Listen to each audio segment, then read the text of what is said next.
great to be here. It's going to be a very, very good night tonight. There's Roswell, and then there's Rendlesham. Or maybe I should have said there's Rendlesham, and then there's Roswell, and then there's everything else. Tonight you'll meet the man who was the most involved at Rendlesham. So that'll be coming up. It's John Burroughs, and you're not going to want to miss it, trust me. All right, so the rules of the program, simple. No bad language, one call per show. That's it. Those are the rules. And White Crow, its coordinates +1. Listen, everybody, I've got a new public page. Now, that is a kind of a pretty cool place because I can have more than 5,000 friends, associates, fellow travelers, whatever you call yourselves. And so you should immediately go to that. Now, you can get there by going to my regular Facebook page, and or I suppose you could look it up. It would come up as ArtBell51. Pretty cool, actually, because that mirrors my Twitter account, ArtBell51. Anyway, it's a new public page. It's going to be the center of a whole lot real soon. There will be information. So you want to get there. Go to my old page, click on one of the links, go to ArtBell51, whatever. And don't forget, if you are not yet a time traveler with us, what in the world are you waiting for? It gives you the ability to listen to all the old programs, the ones we have done thus far, as well as each new one each night.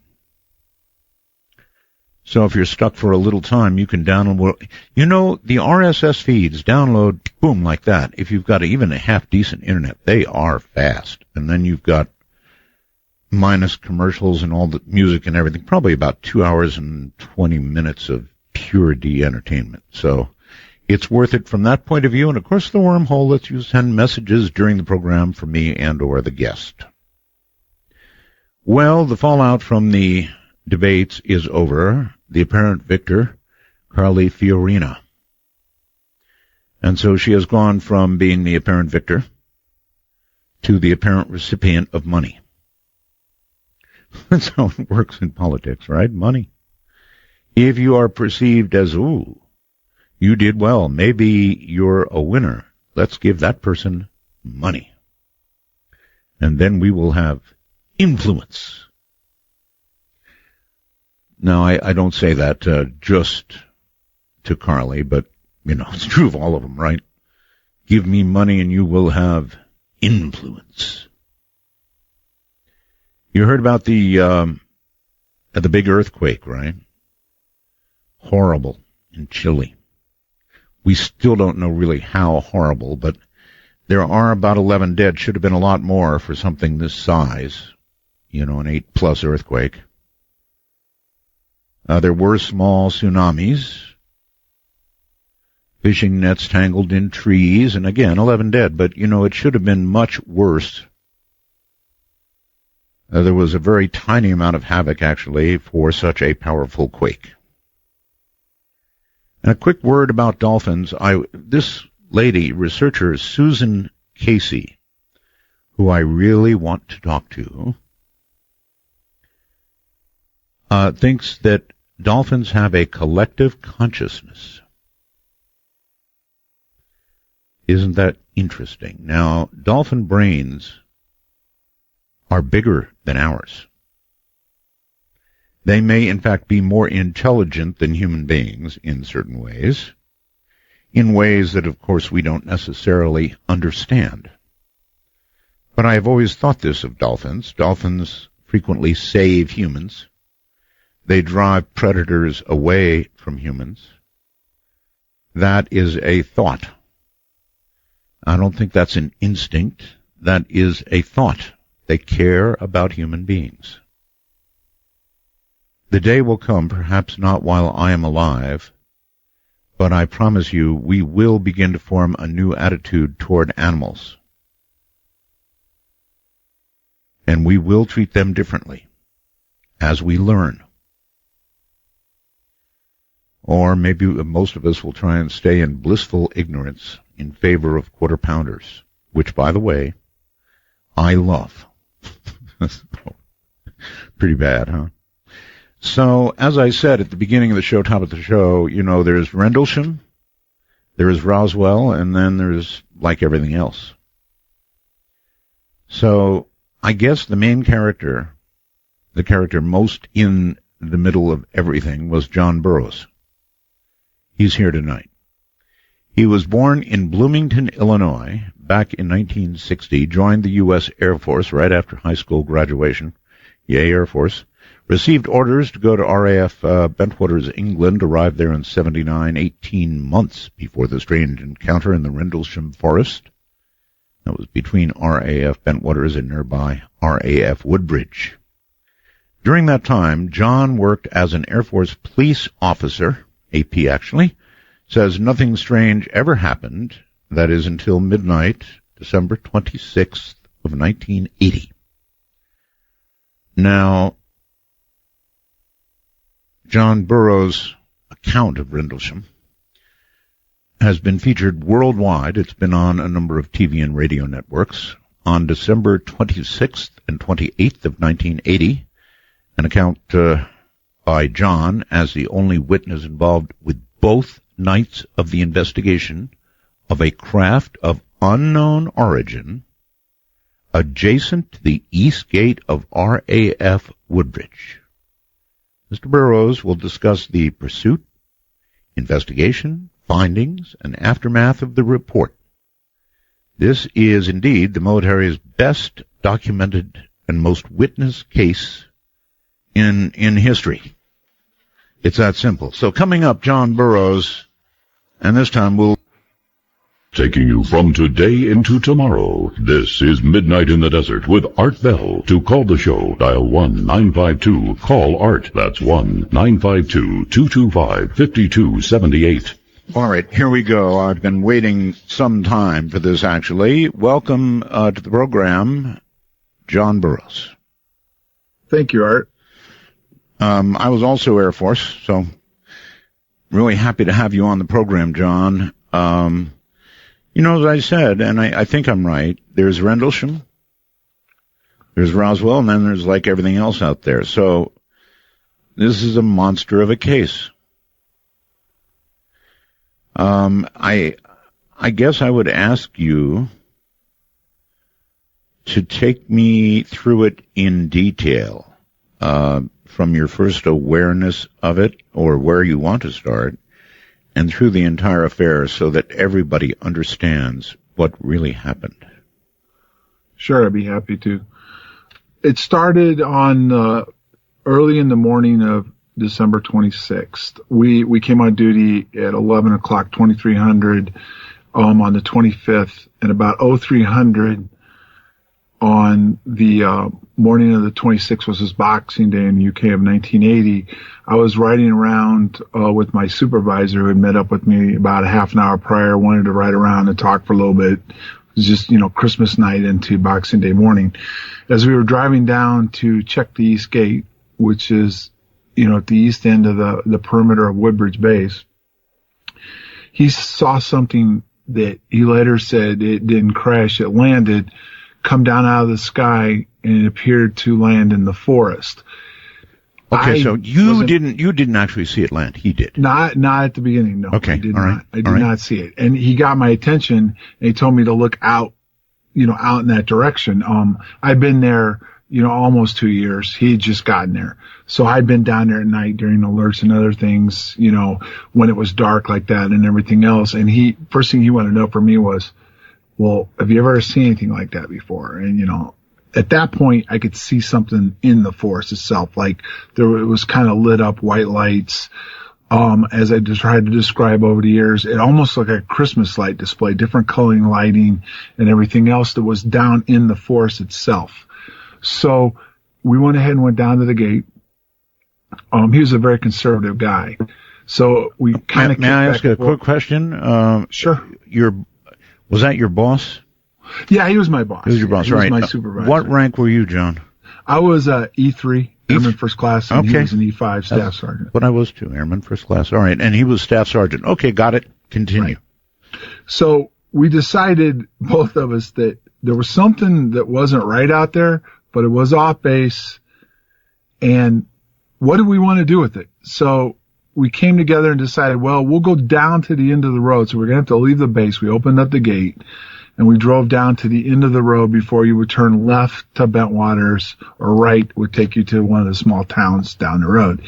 So we went ahead and went down to the end of the road.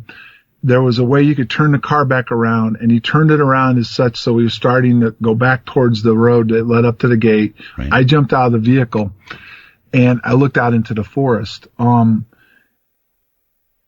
don't know how to explain it other than it just didn't seem right. All of a sudden it was like we were vulnerable. We were sitting out there off base. The lights were there. At one point it almost looked like this all happened really quickly. Like maybe it was starting to come towards us. There was like a static electricity in the air, and it just didn't seem right.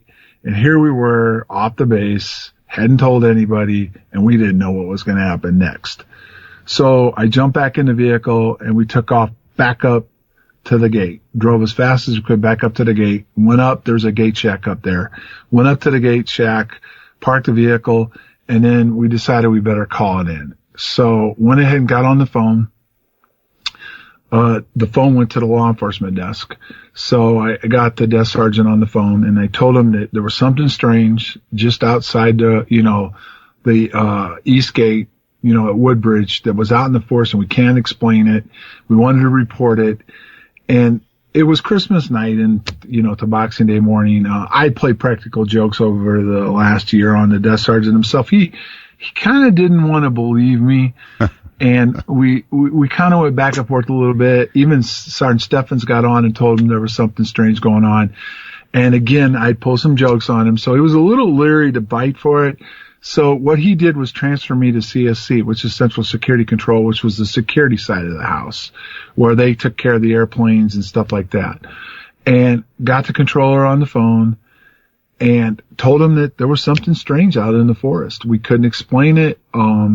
That we wanted to notify, the shift commander of what was going on. So they went ahead and they found him, started talking to him behind the scenes. And at the same time, they notified the security supervisor at Woodbridge, which would have been Sergeant Peniston, that he needed to respond down to the East Gate and to check out what we were dealing with. At least by now they're buying your story. Well, right. By that point I kept it going. So they had a funny feeling something was going on. Mm-hmm. So went ahead and Sergeant Peniston came down to the gate. When he got down to the gate, he met with Sergeant Steffens, who was the ranking law enforcement guy. He gave him a quick synopsis of what's going on. They could both still see the lights in the forest. They were still there. And, can you describe, John, what, from that distance, what they looked like? I mean, was it a soft glow you were seeing? Could you see distinct lights? Or was it just sort of a blur? I mean, what were your eyes seeing? It was like, sometimes it was a soft glow, sometimes it was more, the white light would get brighter. And at one point while we were standing at the gate, the white light itself seemed to almost come to the edge of the forest to where the road was. And within the white light, and it even looked a little like orangish or hueish, there was different colored lighting in it, which would have been red, blue, and green. And I always tried early on to describe it. It looked like some kind of Christmas light display. It was strange. You said when you were close to it that you felt something like an electrostatic charge. Yes, when we first went down and left the base, when I got out of the vehicle, the hair on the back of my head stood up and there was like an electric charge, and he could feel it inside the vehicle itself. In other words, immediately it was like, let's get out of here. Let's get back up here and report what's going on. Yeah, it's a queasy feeling. It really is. It's like lightning about to strike or something high voltage about to happen. Yeah, I know the feeling. Right. So back to go. I'm sorry. No, that's all right. Go ahead. Sergeant Peniston got on the phone. By this time, the wheels were turning. they were starting to make contact because of the fact that Sergeant Steffens reported something up in the sky coming down. They immediately started contacting radar RABCON, which would have been on the base. This is some of the stuff I found out after the fact. You put the pieces together over the years. But they started reaching out to our base radar, which then they also reached out to Eastern Radar and to even Heathrow. So he gave a description of what was going on. They were able to verify through radar that something was up over in that area over the forest and disappeared on radar. So, and this has always been an interesting point that gets overlooked. It was off base. There was no immediate threat to the base itself. Okay, well, once again, you're saying they observed it incoming, and they could tell, I don't know how well the radar pins it down, but that's very close to the radar, so they knew the distance, they knew how close it was to the base? Right. Colonel Halt over the years has talked to the radar people, and they actually saw it streak across at one point and stuff like that. But what the data we got that evening was that they did observe something on radar just outside the base over the forest. Okay. Mm-hmm. And it was there, and then it disappeared like it went down. It didn't disappear like it took off up into the sky. It looked like it went down into the forest. Out of radar range. Yes. Yeah. Right. Got it. So, and that's what people need to understand. And it's kind of been a mispoint. There was no reason for us to go off base. Okay. It wasn't an immediate threat to the base. We could see it in the forest. There was no hostile threat. But here was the catch-all. Because they did notify the British police, they did notify the British Fire Department. But because it was close to the base, the fact that there had been radar contact, they felt that maybe something had crashed. Now, it wasn't being labeled as aliens or UFOs at that point, but there was some kind of object that may have went down and crashed into the forest area. Well, look, it seems to me that if something came down that close to the base, it was observed on radar, then you almost, it seems to me, had a duty to find out what the hell it was.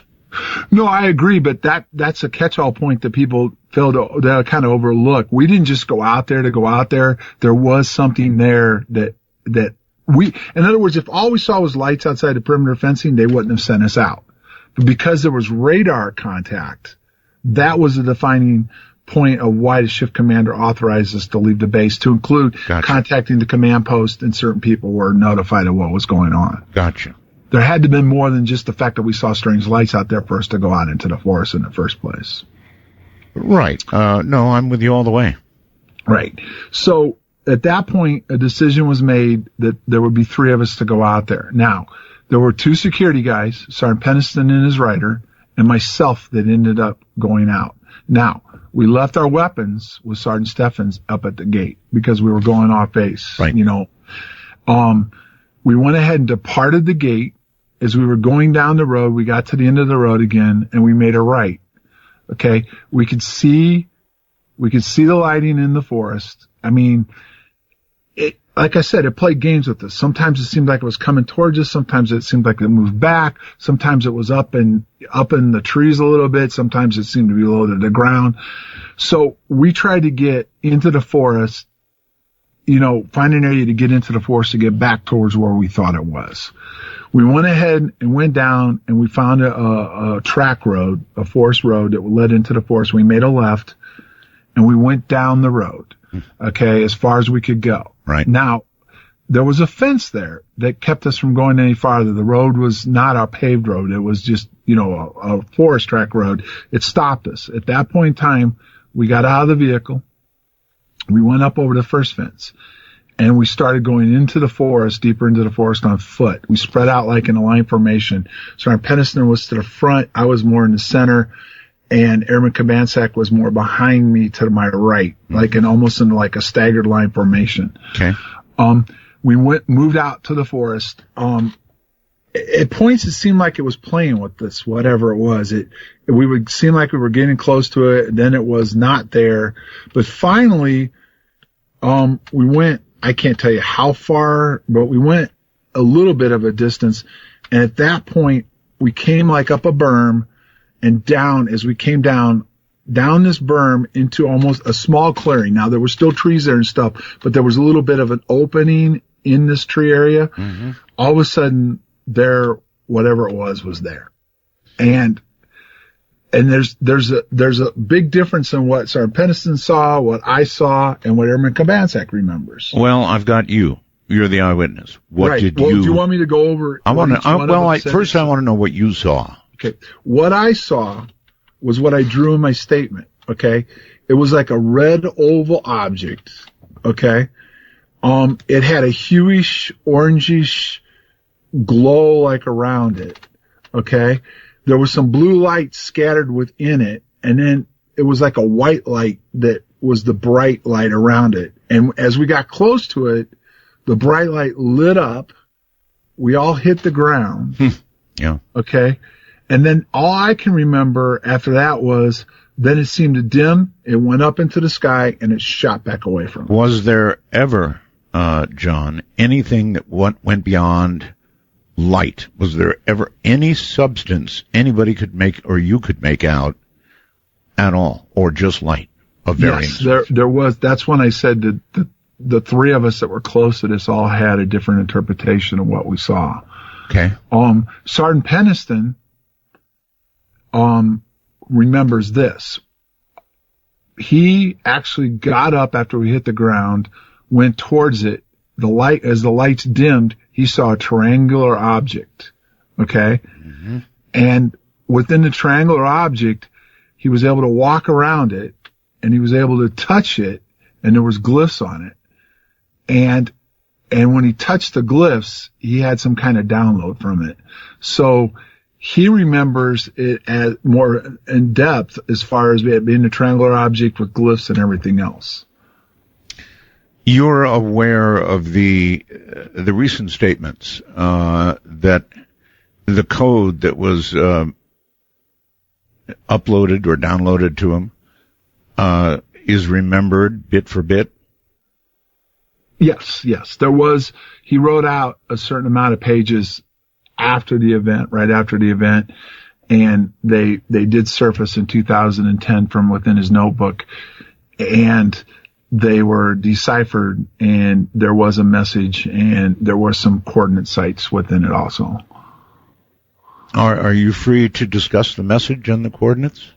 I don't have it right in front of me, but it had to do with mankind itself. Mm-hmm. There were 7 locations, 3 of them in the western side of the world, 3 on the other side over in the European area, Egypt, China, and then Greece, and then the 3 in the northern hemisphere would be there'd be 1 in Central America, 1 in South America, and 1 in Arizona, in the southwest in Arizona.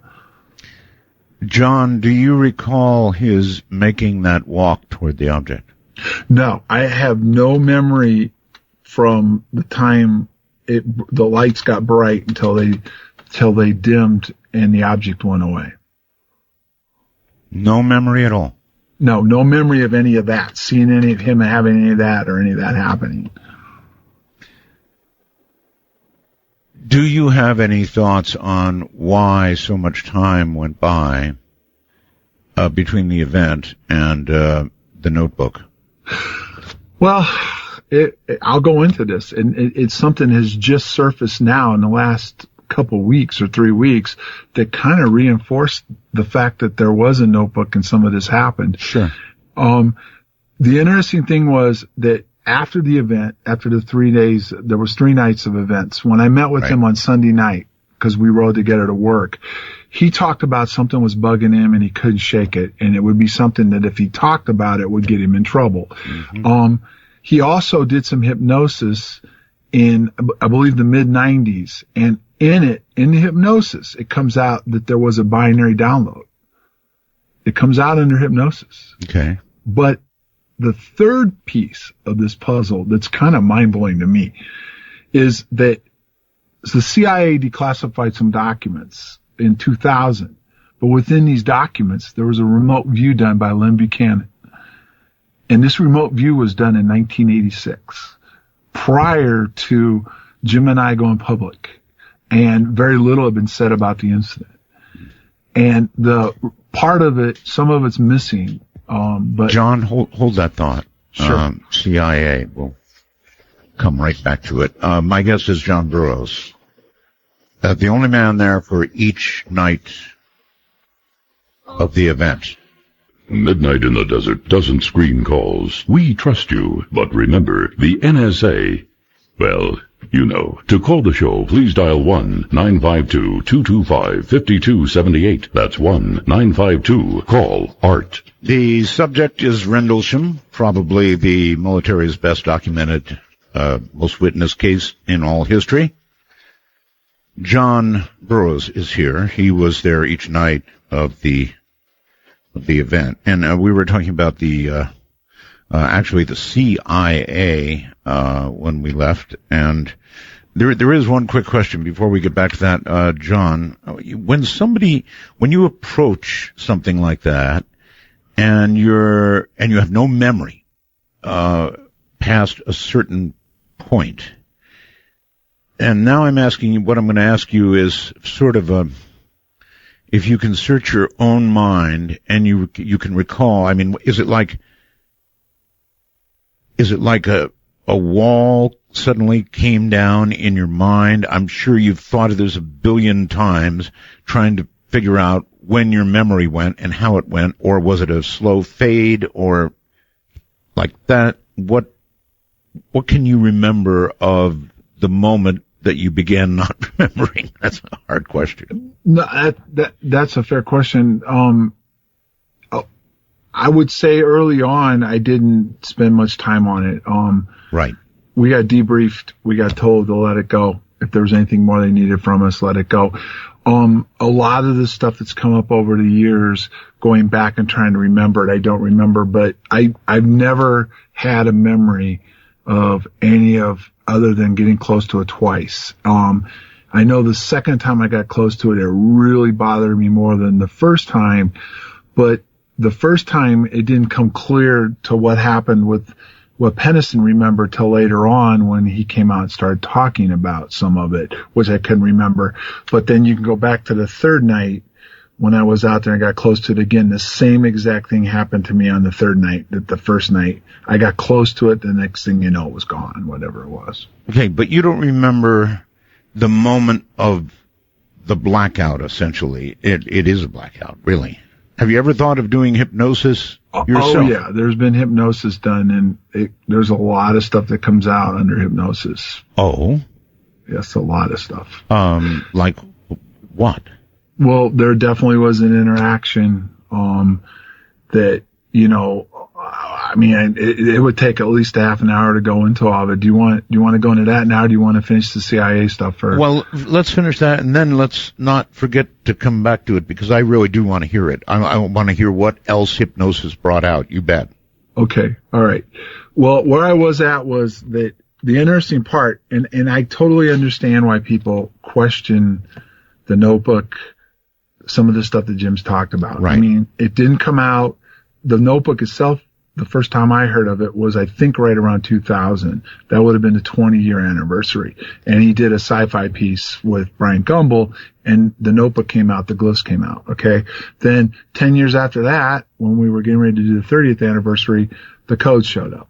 But here's something that you can't discredit, okay? In 1986, a remote view was done by Lynn Buchanan, and Ed Dames was the facilitator of it, okay? And there was follow-up remote views done afterwards, too. The report that was released by the CIA, when I say CIA, was declassified in a bunch of documents, but this was found within these documents.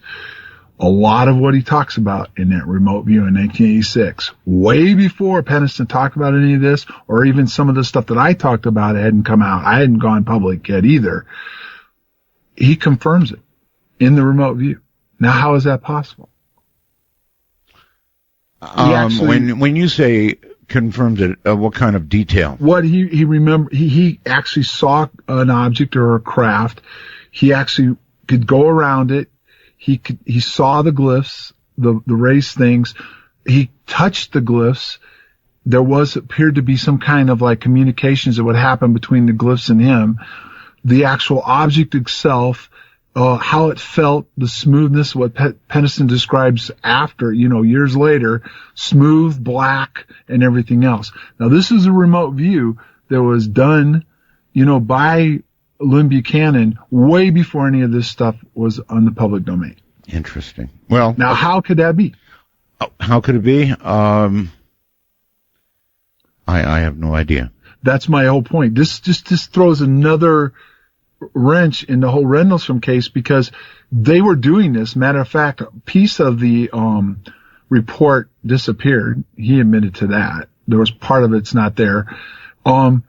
He at one point felt there was ET presence there, but it wasn't in the crap, but it was from somewhere else, which is what Colonel Halt has said. Right. Okay. So, and this was in 1986, and he did this way before any of this became public knowledge. Right. I have no clue. But I have you. And, right. I am particularly interested in what under hypnosis, has come out that obviously you say your conscious memory went gone. Right. So let's talk about hypnosis. Sure.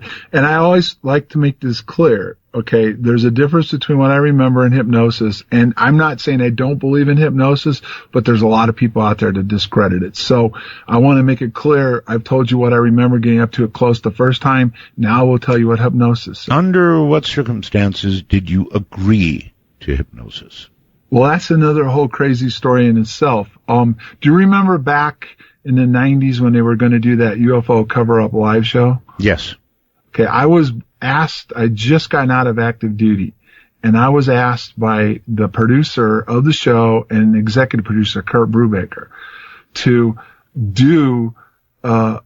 maybe go on the show. So I met with him. Then this whole thing came up about, not the first night, because that hadn't come out yet, but what happened on the third night when I was running towards it with Adrian Bastinza. So we finally got around to the point where they convinced me, why not go into hypnosis just to see if anything comes out? Not on camera. Not on camera.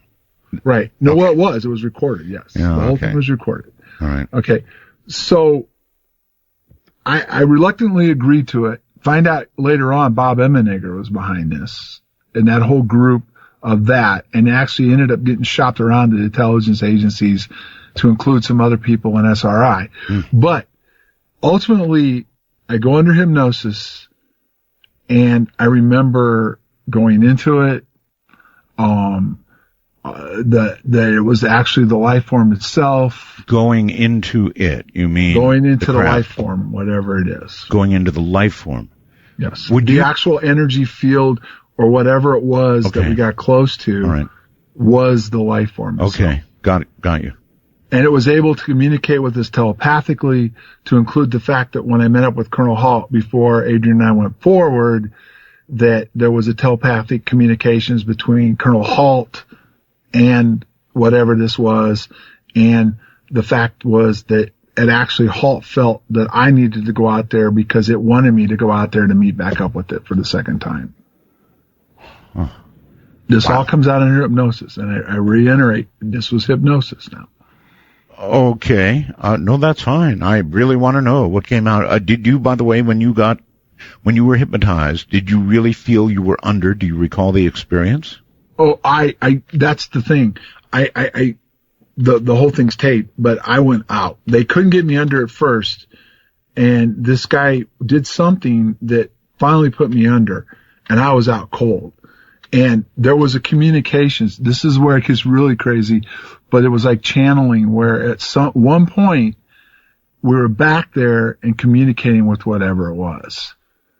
And I don't remember any of this. And when I came out of the hypnosis, it did nothing to my memory to make me remember anymore. I didn't remember it afterwards. You know what I mean? Yes, I do. I do. Now I know. That didn't happen. I do. So, did they inquire of the nature of the communication? I would imagine. Yeah, it was there to observe us. It will be back. That there are things going on in this earth that are very dangerous, and down the line, when certain things happen, they will be back, and then it'll go forward from there. That's basically the communications. So, dangerous things for the Earth. Right, and it was strange because you would think right away everybody hopped on the nuclear part of it, and whatever this was says, it's way past the nuclear part. It probably is. Nuclear weapons are not a concern of theirs. Whatever we're doing is the concern that we'll get to that point where they'll have to come in and do something about it. Well, I'm personally a little concerned about nuclear weapons, but beyond that, I can see that there would be danger for those of us living on this earth and not very far down the line, either at the rate we're going. So that part of it certainly makes sense. Well, I hate to say this, but based off the hypnosis, which was done in '88, we're coming into that time frame right now. It feels like it.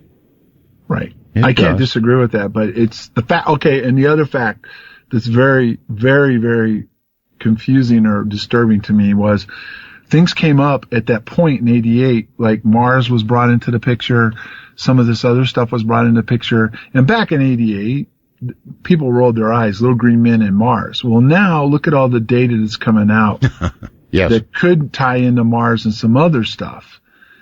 And at the time in '88, everybody was looking, but the interesting thing was I was involved with some people that were in engineering.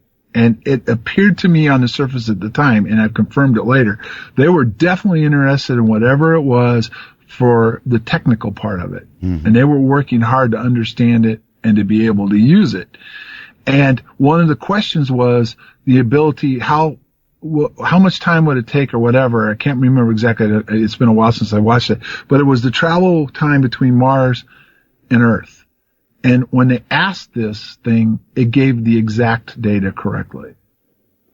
They were blown away by it and they confirmed it. But that was the point when I was channeling. I was able to give them the exact travel time it would take to get from Mars. When you were able to see this video later and you heard yourself give that answer and knew it was a confirmed correct answer, it must have blown you away. Well, yeah, it did. And not only that, when I came out of it, everybody was looking at me like I don't know how to explain it, but they were almost like scared of me. Now, should we kneel down before him or run? Something along those lines. And the other scary part about it was that whatever it was going to be coming back from me for a reason. It didn't give the reason, but I would be at some point in time in the future, it would be back for me directly. This is all that came out in hypnosis, Art. All right. Well, some people turn their heads away from what's going on Earth, but right now, the Arctic waters are melting. We're beginning to enter into a new Cold War phase with Russia, which is going to dominate those Arctic waters. There is going to be new navigation that will make the Panama Canal no longer so important. The world is changing really, really quickly. These are not changes that you expect to see in one lifetime. These are changes that, I don't know, somehow we think of as occurring over many hundreds of years, thousands of years. But it's happening very fast, John. So maybe their warnings were spot on. It could very well be. And then I want to go, because all this stuff is surfaced over the years.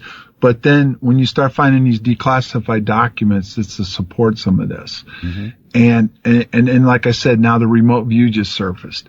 There's a lot of stuff that over the years that I've worked on that support the hypnosis, support some of what Sergeant Peniston said. And not only that, but even the fact that I just recently was awarded a settlement from the VA that I was injured in the line of duty in Rendlesham Forest by whatever we encountered. Yeah, this is one hell of a story all by itself, right? Yes, it is. How this progressed. After all of this happened, were you treated medically? No, none of us were. And there's not just me that's had some medical issues either. There's been some other people that have had different problems also that I'm trying to help right now. So it wasn't just me that had medical issues. Right, but your medical issues are so interesting because it bears on the whole event. Yeah, it does. And what exactly caused my problems surfaced through the CIA, and they actually helped keep me alive, if you can believe that or not. I can believe it. So, not everybody in the CIA is bad. It's full of good people doing a tough job. Right. All right, so let's go down the health road for a bit here. Okay. What happened to your health? Right after the incident, I didn't feel good. I mean, and it wasn't something that I connected immediately to the incident, because first of all, people have to understand, I was an E3, airman first class. I was at the low end of the totem pole on the food chain. Mm-hmm. There was a lot of high-ranking people who were out there, and I was told to let it go, and I let it go. But right afterwards, I started having throat, eyes, my gums actually turned white.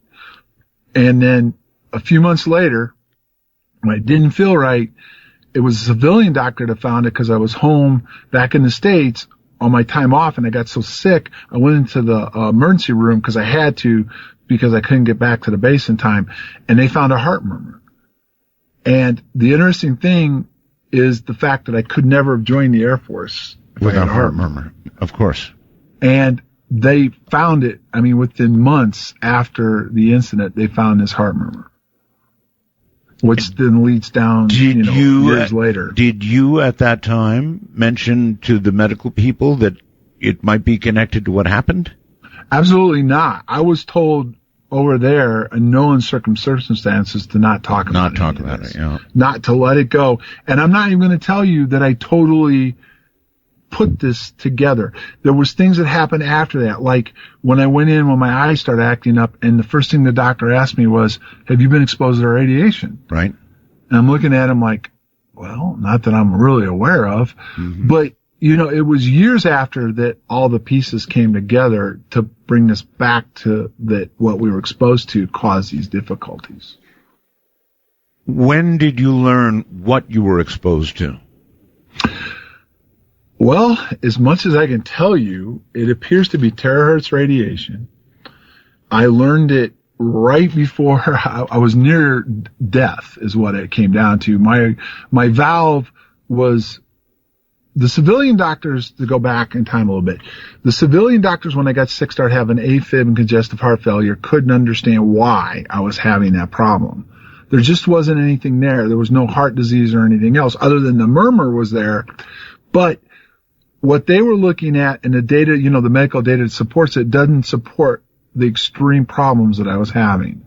So they asked me to contact the military to get my medical records so they could look at it when I first started having the problem. Sure. And that's when everything got crazy, because it came down to the fact they wouldn't give them to me. I went to Senator Kyle's office. They inquired for my medical and service records. They got told they weren't where they belonged. Then she went back and told me to file for disability. This is before I got really sick. And they would then inquire, because she felt my medical records were classified. And this is all in writing. So when people come back and say, I can't support this, I can. I'm sorry, the initial reaction was they could not find them? Well, first they said they weren't where they belonged. That's called lost. Okay, well, yeah, but what it came down to was she was smart enough to know, because she had dealt with stuff with Agent Orange and stuff, that isn't what was really the case. What they were they were classified. Right. So what she did was force their hand, when I filed disability, to have them start admitting to what was going on. Well, they were stalling her because Kyle was getting ready to retire. So I got a letter from her. Well, actually, I met with her first, and she told me that she knows something happened to me. I probably will never find out what happened to me, but that they were going to give me the medical care that I deserved. Well, they stalled them long enough that Kyle retired, so they kicked it over to Senator McCain's office. And that's where it really got interesting, as far as the whole thing, even to the point where they altered my DD Form 214. They actually altered my DD Form 214 and said I wasn't in the Air Force in 1979. Excuse me? Yes. In what? All right, we're going to pick up right there. That's why I figured I'd give you a second, because I saw the time. Yeah. So I got to go into this story. This is amazing what happened with that. Altering a DD-214. Oh, my. All right, hold tight. Holy mackerel. John Burroughs is my guest. Coming to you at the speed of light in the darkness. This is Midnight in the Desert with Art Bell. Now, here's Art. Never misses, right? At least once. All right, John Burroughs is my guest, and John, last we talked to him, just a couple of minutes ago, was talking about his DD-214, and he claimed they altered his DD-214 to show he was not in the Air Force at that time. That is a very, very serious offense, altering a 214. My goodness. Yeah, no, yes, it is. And here's the story behind it. When they handed it off to McCain's office, you know, they got the paperwork, they looked at it. It was as typical, they looked at it like, and I want to be clear on Senator Kyle and Senator McCain's office. They took a chance on this because they had the background on what I was exposed to, what was going on. They had the halt memo, they had official documents showing something happened to us, but they took the case, and it was a risk in their part because of the fact that the ramifications going back to, where it could lead. But at the same time, they were looking at this with a little bit of an eye like, well, there's gotta be an explanation to all this, right? So, all right. So it goes to McCain. McCain, this was when the VA was having trouble in Phoenix anyway. So I hadn't got an appointment. They got me expedited. They got me looked at. When I went in to see the doctor, she started asking me questions and I started answering them. She looked at me strange and she says, well, there's a problem here. And I says, well, what's that? She goes, you weren't in the service in 79. We have no medical records for you during that time frame. So therefore what you're telling me can't be true. Well, I pulled out, I had my little briefcase. I pulled out a bunch of pay records and everything else. I showed them to her. Her eyes got real big, and I says, so, how are we going to handle this now? She goes, well, this is above my pay grade. I can only give them my recommendation based on what I can look at. I said, fine. I left the office. I told McCain's office this. They were still like, okay, well, let's see what happens. I wonder what McCain, excuse me, when she reported this to McCain, I sure would have liked to have been a fly on that wall. I mean, she obviously went back to McCain and said, look, on one hand, they say he wasn't in the service, but on the other hand, I just saw evidence that he was. Well, no, she didn't report to McCain. I'll tell you how McCain found out about this. This is when it got really crazy. Okay. A citizen's hearing happened with Steve Bassett. We went up there. When we addressed this to the six people that were in Congress, first of all, they didn't even know there was a classified records section. They didn't even know that. Most of them did. They even took a break and made some phone calls, and they came back, and a couple of them got some inside information that there might be. But they actually put together a letter. They sent it to the President Obama himself, and to the head of the VA, asking them to intercede and help me. Okay. Right after that, the CIA guy shows up, and we had an attorney working with us. He shows up and meets with the attorney and starts getting involved. Now, we go along a couple more months, and I get a denial letter in the mail from the VA. And their denial was based solely on two factors. Number one, my DD Form 214 showed I didn't come in until 1982. So therefore, what I'm claiming could not have happened because I wasn't in the Air Force in 1979. Yes. And there were no medical records to support my issue either. Okay. McCain's office goes nuts on this. They go, we've got more than enough evidence to show you he was in. Right. They went as far as going to AFRPC on this. AFRPC told him I wasn't in. We got an email from him saying I couldn't have been in. I wasn't in. Well, I actually got around this by going to retirements because I was retired, and I talked to a girl on the phone, and I says, well, I'm calling to confirm I'm not retired. When I explained the whole thing to her, she got into my files and got some stuff out that got back to McCain's office. And finally, after almost 2 months of going back and forth, they grudgingly then changed my DD Form 214 back to the fact that I joined the service. Good Lord. With or without an explanation? No explanation whatsoever. Matter of fact, McCain, that senior staffer from McCain's office told me this. It was a yeoman's job behind the scenes for us to get this taken care of. But you're not going to know how he did it or how it was done. And the next step is to get you medically taken care of. But you'll probably never have any answers to what exactly happened to you. It's so deep. All right. So it's so deep. Right. It's very deep. I don't know how much they found out, but it was clear from the aide in Senator Kyle's office and these people now that whatever happened to us was still classified, was buried very deeply, and that there was no headway on, they weren't going to get any answers of what went on. You'd think, though, there would be better ways that they could go at this, to keep a lid on it, rather than to try to actually change it to 14 and a date you were in the military. That's just ridiculous because, of course, ultimately you can prove. Well, right, but even when we proved it, they at first said no. I understand. And that's when Senator McCain's office basically through him said, you better start changing your tune or we're going to open up a full investigation into what happened over there. And that's when the 214 tune changed. Well, I think that had something to do with it, but they still weren't going to do anything for me medically. That was still a big holdup. Okay, that's the next step. I mean, once they admit that at least you were in the military at the time you said you were, the next step is, of course, to try to get the medical records that are now relevant to a life-threatening problem. Correct, but they weren't going to release them. So along comes the CIA doctor, writes a letter, goes to my attorney. His attorney-doctor-client privilege, okay?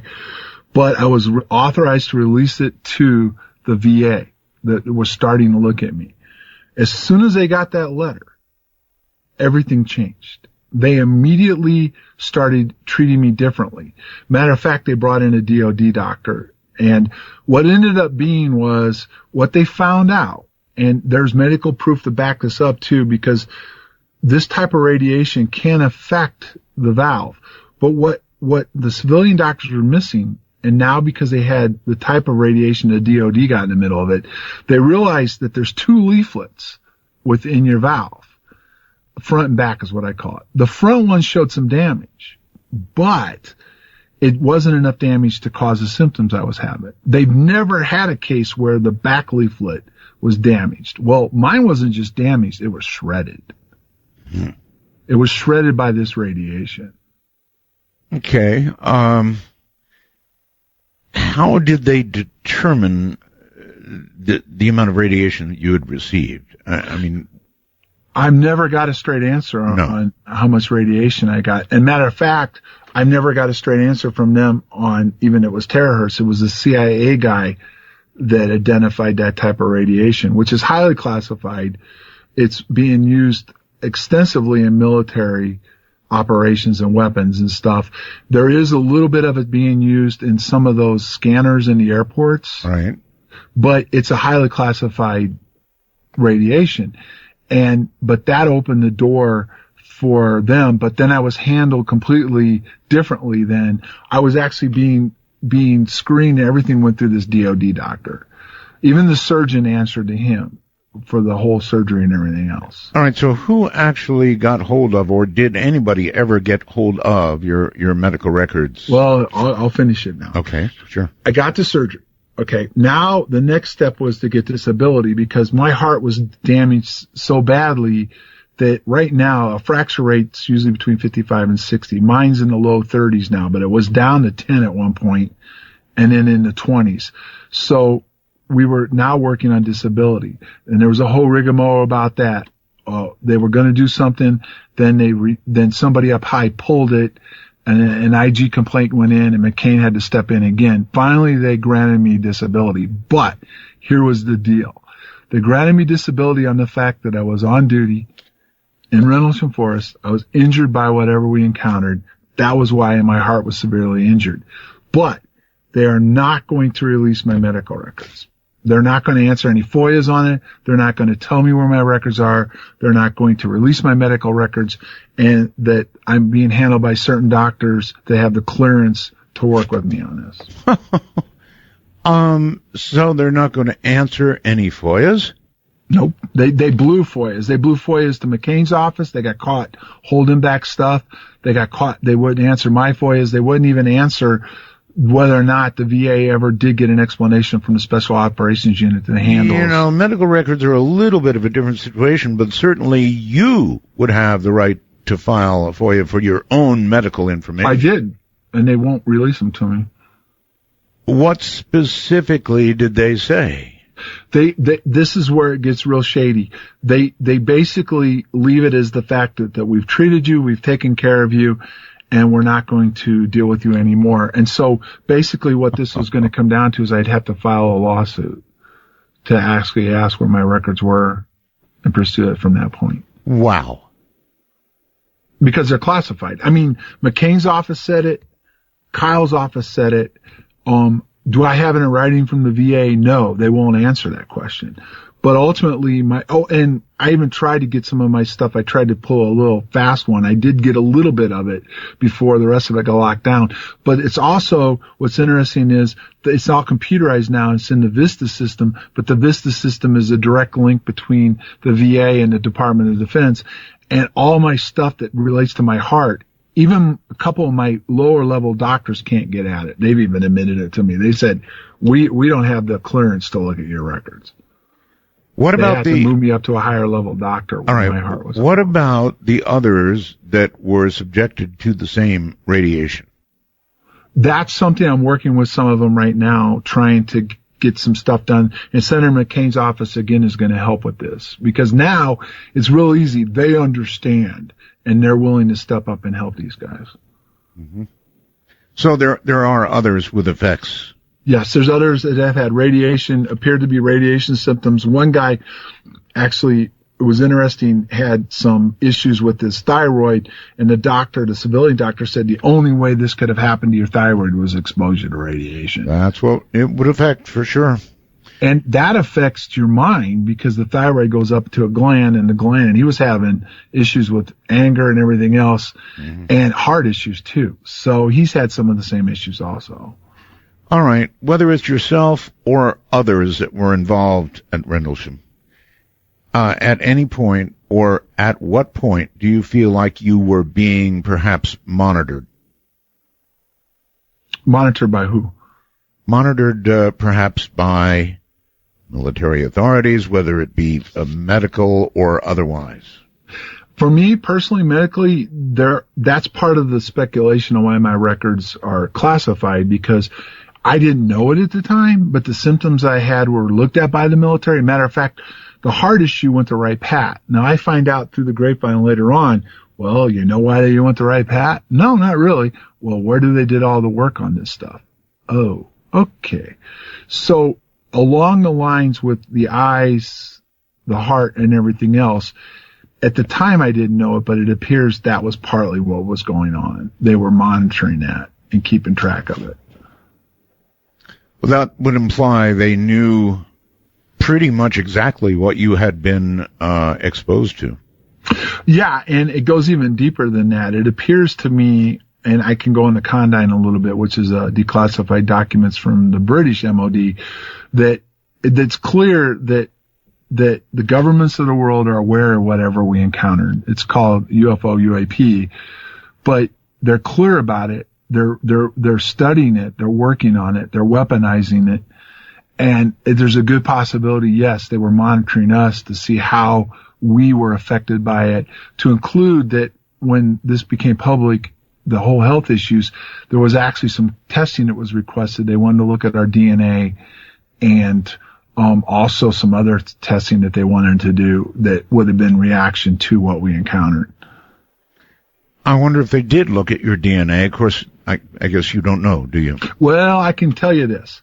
I denied it, the first part of it. I said no. But after I had my surgery, the DOD doctor came up and wanted to look at my immune system. And the test, the blood that he took got sent away from the VA and was sent to a site. And what I've been able to learn, because a lot of it's locked down, I couldn't even get at it, but what little I did get of it was they were clearly looking at my immune system, which leads to my DNA. All right. Hold tight, John. John Burroughs, Rendlesham Forest is what we're talking about. Holy mackerel, what a story. Conductor Art Bell will punch your ticket when you call 1-952-CALL-ART. That's 1-952-225-5278. Well, all right, John Burroughs is here. We're discussing Rendlesham, and boy, when first what is it? something about a web and deceit, right? John, welcome back. Thanks. All right, so in your opinion, do you feel that your memories have been blocked, or that you've had false memories implanted somehow or another? And of course, the next question is going to be by whom? But first, obviously, there's a memory block because you were able to say all sorts of things under hypnosis, right? Correct. And there's another piece to the puzzle. It's Project Condign, which was a report that was done by the British government on UFOs, UAPs. And when you go into the report, and it's like over 400 pages long, but when you go into the report, it goes into the details of this phenomenon. It has the ability, when you get close to it, to see things, cause different people to see different things. It can block your memory, your long-term, your short-term memory. It can cause all kinds of issues. There's a radiation involved with it. And there's a lot of stuff within it, just like any other reports that, it's like doublespeak or whatever you want to talk about it. But if you go through the report and you break it down, it does go into a lot of things that not only what we were dealing with, but what other people have had, experiences that people have had that have had some kind of encounter. All right. False memories, that's something else altogether, or injected memories. In other words, could there have been a period of time where the military said, oh my God, this thing has happened, we're going to have to control it, and the only way we're going to control it, apparently, besides manipulating 214s later, is to give somebody memories that tells them different sort of story that I don't know. That's a valid question, and you can take it for this. Different people remember being interrogated. Matter of fact, Peniston in hypnosis said they used sodium pentothal on him, or a lot of people say it would have been amethol, but hypnosis says pentothal. But when you take Condign and you take all this other stuff that's now surfaced, and it's been over 30 years, so stuff starts getting declassified and stuff.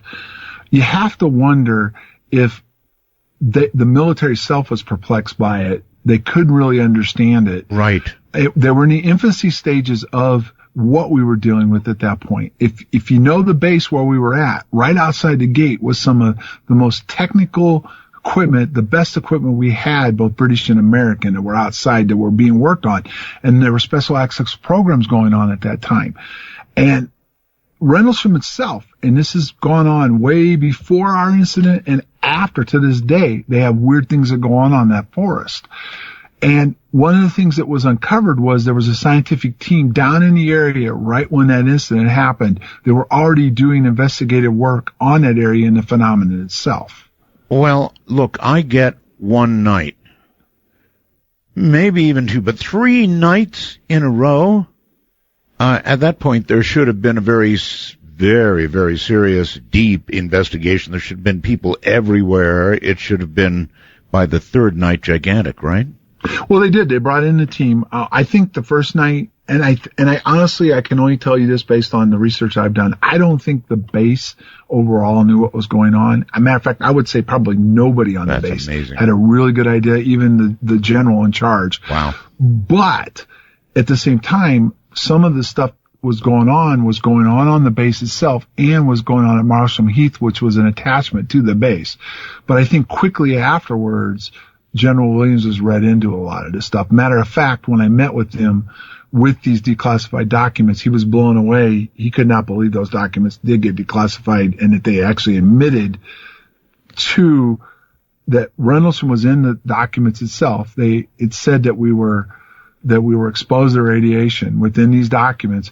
He couldn't believe that part came out, or the frequencies, or the fact that within these documents that even says that wing commanders, the people that are in the flying wings, are briefed on this, because there is interaction between pilots and this phenomenon itself. All right, John, it's a period of 3 days. You mentioned radar once. Right. Obviously, over 3 days, unless this thing was on the ground all the time, there would have been additional radar sightings. Were you able to learn, or could FOIAs be filed which learned the totality of what radar knew about all this? Well, the interesting thing with that is it's kind of like with my medical records. The memo that was put out, the dates were wrong. The Colonel Hall put out in the first place. They had the dates wrong. So they went back and they tried to recover the radar stuff. Right. And the dates that they asked for, they said those dates had been erased already.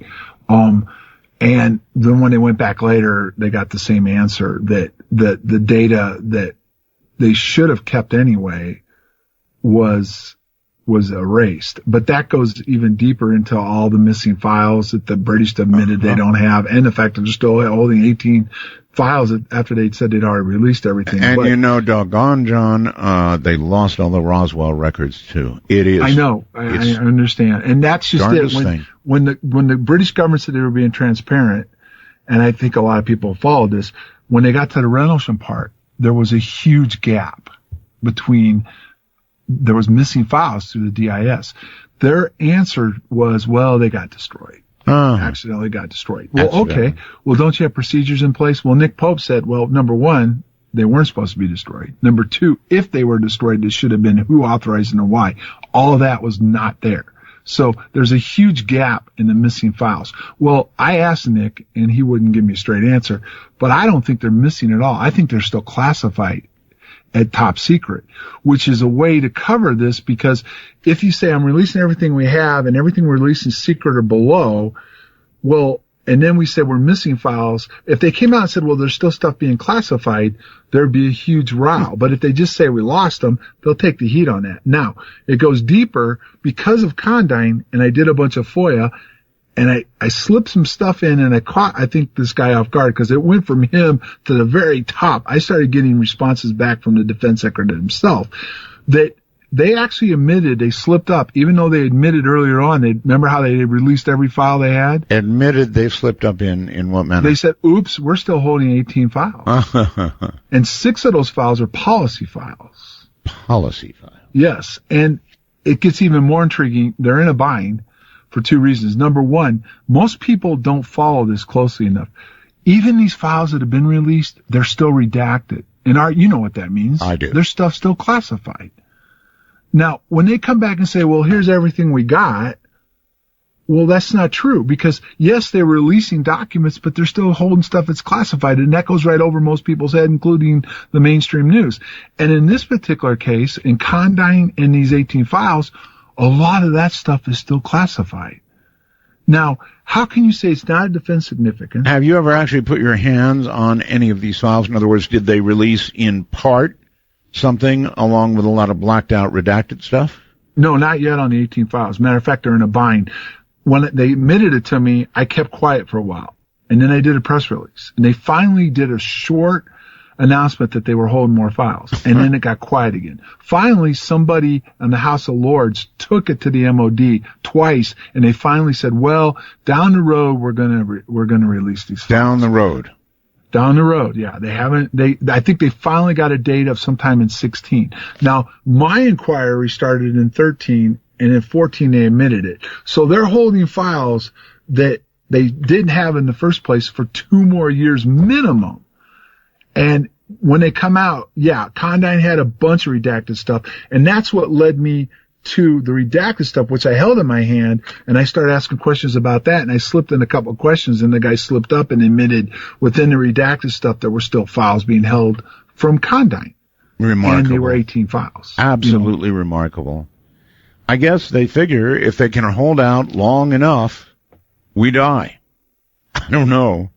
Well, that, and I also think 16 is an important time to release them. What's going to be on everybody's mind in the spring going into the summer of 2016 in the United States? The spring going into the summer? Yeah. I don't know what. The elections. Well, I guess more toward the fall. Yeah, I mean, that's just a big item, and all this stuff going on. So if they casually release these files in the UK, And then they and somebody just says, well, that they got caught, but here's the rest of them. There's nothing to them, which they have people that they hire to do that. It's not going to make the kind of headway it would in the States that if there was no election or anything like that going on. Yeah, I suppose the election could probably cover up the news cycle a bit. Right.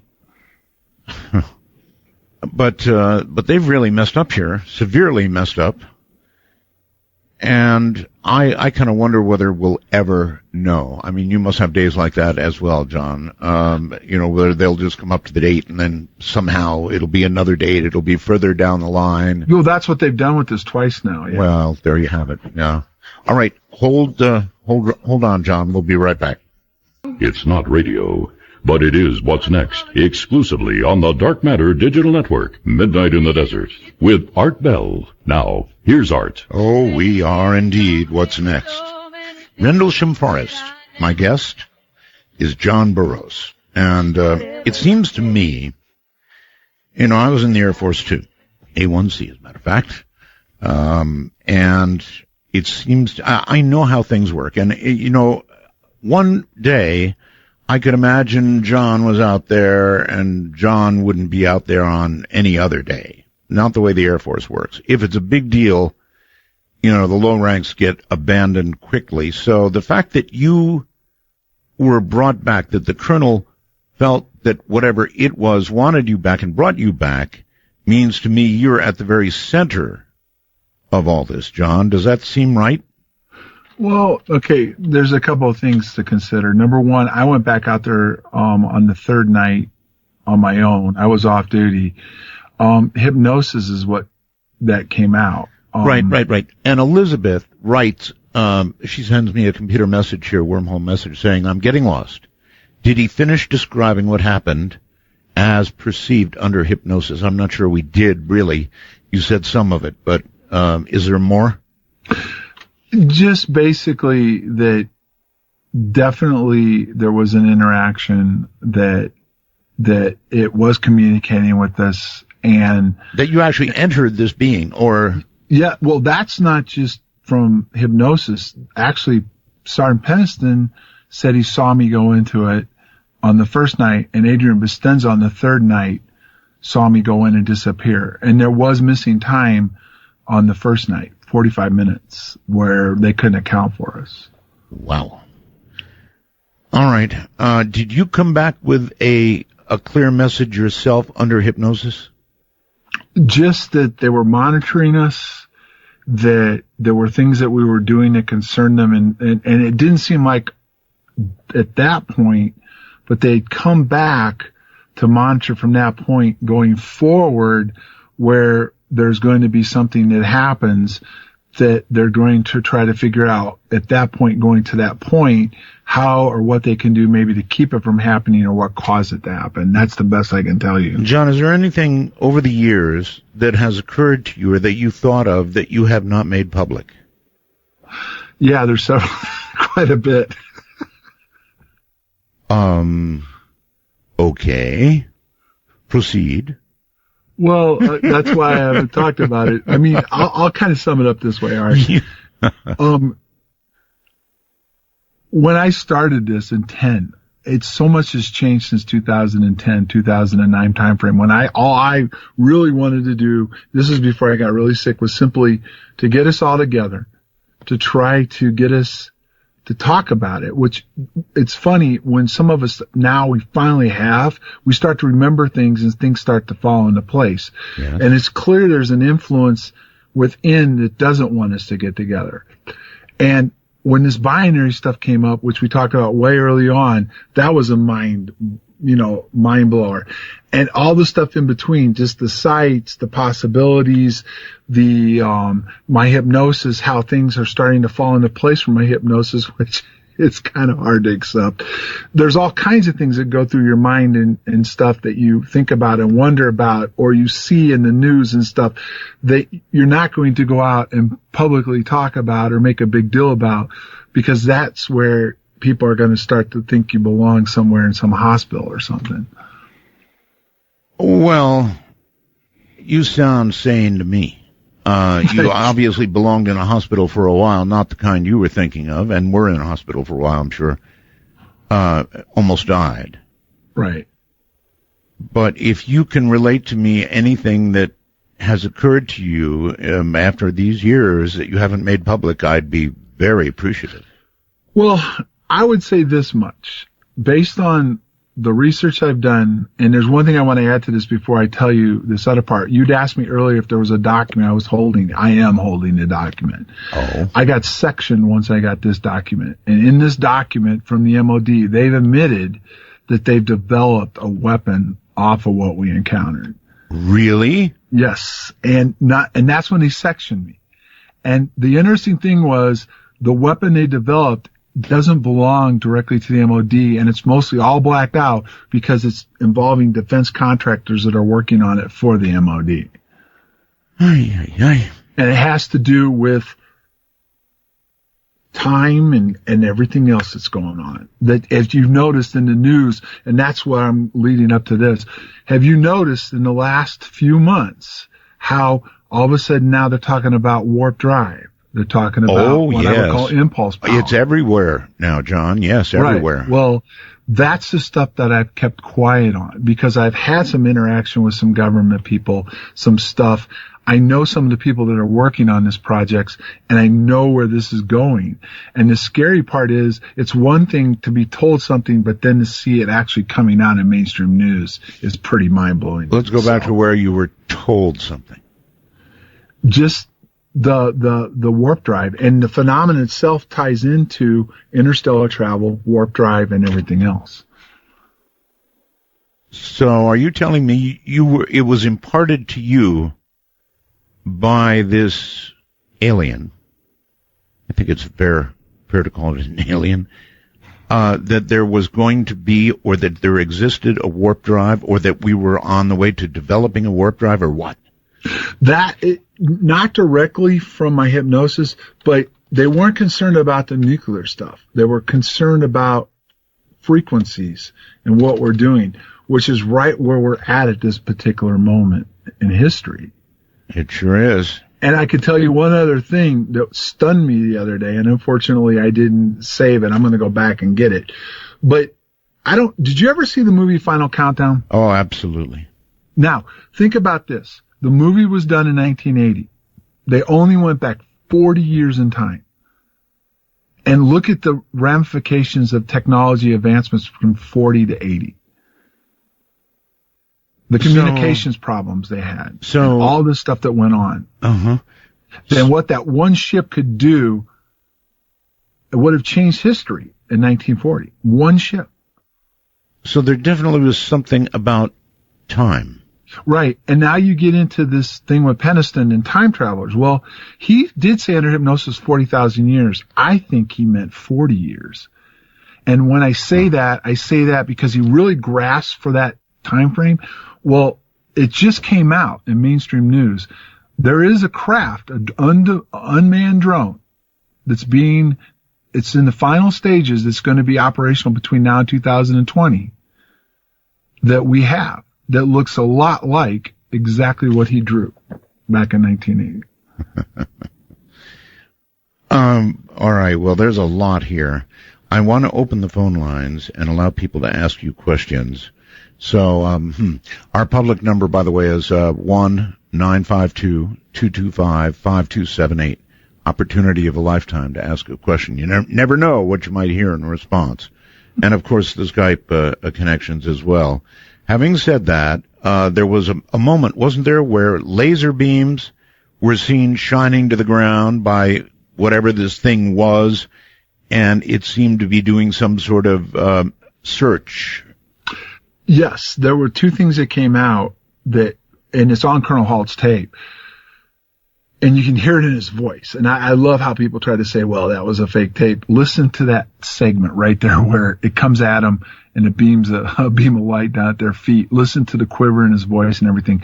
But there was clearly something that was sent down. He has actually said over the time frame, was it a warning? Was it a message? What was going on? And then also one of the other guys out there with him at the time said whatever was up in the sky appeared to be doing some kind of search or grid pattern. A grid pattern search. Right. I wonder what they would have been looking for. Maybe whatever we encountered the first night, that's been some speculation.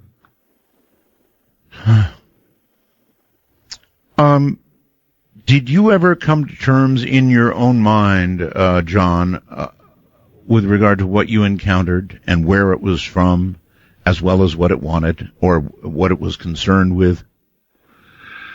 That's part of when you asked me if there's things I haven't discussed. Good. It clearly upset me, and it upset the people that were in the room that day, that it was coming back for me at some point. That was definitive. There was no doubt that there was some point in time in the future that it was coming back for me. So it's you feel this is yet to occur. Yeah, and it's not only that, it's the interest that's happened to me over the years from within the government, different technology people, and even, I don't want to go too deep into this, but I've had some people within the tribes themselves that have actually made contact with me, and I've been able to go up to some of their sacred sites and do some stuff. And it all seems, a lot of people believe whatever we encountered and whatever happened is vital to the future of mankind. And that's kind of a hard thing to accept. But very important to know about. Really important to know about. Well, I don't disagree. I mean, that's why you can go into the message that Peniston said he received. The sites are all ancient sites. The fact that one of them is the Temple of Apollo, which sits right next to the island of Patmos, and we all know what was written at Patmos. Yes. So, all right. Well, let's go to some of the folks, and maybe they'll jog your memory a little bit. Knoxville, Tennessee. Hello there. You're on the air. Hey, thank you for taking my call. I'm Joe. Are you aware that the 29th, the next day after the 28th, same month, same year, that Betty Cash and Vicki Lander had an incident in Dayton, Texas, a light in the sky thing, and they were exposed to radiation like he was. Also, there was some Chinook helicopters that showed up during all this. I was wondering, have you heard of the aircraft reactor propulsion systems that they experimented in the 50s and later on led to the molten salt reactor experiments at Oak Ridge? And then about that time, after the 60s, it was shut down. Is this part of your black ops that you're wondering about? Is part of this as a carryover from the aircraft reactor experiments? Well, I am aware of the Cash Landrum incident. There has been quite a few people that have tried to look at our case and that case, and they think there's a tie-in because of the time frame where what happened, the dates and the timing it happened, and that there was radiation involved. And I can't say that is impossible. Matter of fact, that's on my next thing to look at. I just haven't had the time yet. But there's a lot of people that have looked at that and feel there's something related to it. And what's also interesting, prior to our incident, there was another incident in the UK that involved a British policeman. And then prior to that, Albuquerque had a major incident that followed the same parameters of what happened at our incident. But I'm not so sure about the reactors and stuff. I think what our incident had to do more with radar frequencies and everything else and less to do with nuclear reactors. That's just my take so far. All right, caller? All right. Do you say on okay, there's those large triangles that I think you saw Art. Oh, I sure did. Okay, well, they're powered by something. I believe they're ours. And what's got me was, you mentioned the 80s, and based on the molten salt reactors experiments at Oak Ridge, and which was based off the aircraft reactor experiments, could this be and like I said, we're talking heavy radiation possibilities. What I'm trying to say is this part of the black ops later on that powered these things? I honestly couldn't give you an answer on that. What I believe the Black Ops had to do and the SAP programs had to do more with frequencies and the radars and all that and the EM fields, which under my hypnosis, that does come up, that what we're doing to the EM fields, which affect the Earth itself and, outside the Earth parameters, I think that had more to do with it than the actual, what you're talking about. But anything's possible. And, if you have any information, down the line that you can tie that in, I'd be interested to know about it. All right. Lewis on Skype, you're on the air with my guest. Airman Burroughs. Thank you, Mr. Bell. If I can, I'll ask two questions. I think I'm going to just focus on a current rumor that I've heard, and I want to either quash it so that it doesn't grow or say what you will. On a show on Dark Matter Radio Network, another guest claimed that Sergeant Peniston made a deal to get his medical records and in turn he would shut up. Does that sound plausible to you? Well, that I can tell you. I'm glad you brought that up. Okay. It was there was a congressman that was at the hearings, and he did he actually talked to him. I've just recently talked to him. That's the source of the rumor. He asked me what happened to Sergeant Peniston in this, and I gave him this answer. And this is coming from me now, because Jim and I did go to the hearings. We did testify in front of these guys, these mock hearings. He was all on board, and you can see the hearings online, that he had health issues, that he was involved, that he wanted something done. After the hearings happened, and this CIA guy showed up, and the actual Steve Bassett actually was trying to make headway to get us in front of a real Congress. Jim backed off. And when I said he backed off, he actually did post a statement at one point saying the fact that he was threatened, and he wouldn't elaborate, and that he actually had some records he turned over to the VA, and he was now being taken care of, and he wanted to drop it all. Now, it got kind of blown out of proportion that who threatened him, which he never said, number one, and number two, he did drop out of this. And the only question I had on all this was, why would you go in front of these people and say you had health issues and we were going to take care of it, and then later say you had records that took care of all the problem? That just didn't add up. But he did drop out of all of this once the CIA doctor got into it, and and there was an actual possibility that we could go in front of Congress. That's the best I can tell you. If I may get a second question in, my dogs always try and blackmail me that they're going to bark if I don't pay attention to them when I'm on the phone. I take it was a large base. Rendlesham was a large base. I'll make up a number, 10,000 airmen. Wouldn't there be a lot of witnesses? And is there some way to get a name of all the people on the base at the time and start trying to get more people to come out of the shadows and explain what they saw? Many, many people must have seen the orchestra in the sky that night, not just the handful that have come forward and are in the spotlight. Well, first of all, it was the largest TAC fighter wing in the Air Force. Okay. So it was a joint base. It was the largest TAC fighter wing in the Air Force. So it was a large base. Over the years, different people have come forward, talked about it, and then they disappear. I mean, we have come up with numerous people that we've got recorded that have talked about different things, and then they just seem to fade away. And there's been other people recently that are starting to come forward. That I'm hoping somehow, some way, that eventually a bunch of us can have a reunion somewhere and all get together. And I think that would solve a lot of the issues. Maybe that's a book for me to write, to track down all these folks. But thank you for your time, Mr. Bell. It's certainly a book Burroughs. for somebody to write. Thank you. And to get it all straightened out. I guess straightened out is a pretty good word for it. Let's go here to the phone lines and say, hi, you're on the air. Hello? Airtime in Richmond, Virginia, listening on WTWW shortwave 5085 kilohertz. Yes. John, I really want to thank you for doing this show. I think you and Art, I wanted to thank you both for your service to the Air Force. But John, you in particular, I think, deserve a Purple Heart for the injuries that you received in service to your country, and I hope that you've been properly awarded that. If not, I think there'd be a lot of people pushing for that to happen. Now, I have taken the moniker, you can see on Midnight Fans, which is one of our Bell's fan sites, of plasma polariton for a very good reason. Plasma polariton is the kind of physics that's activated by these terahertz waves that can produce the kind of energy that you need to do a warp drive.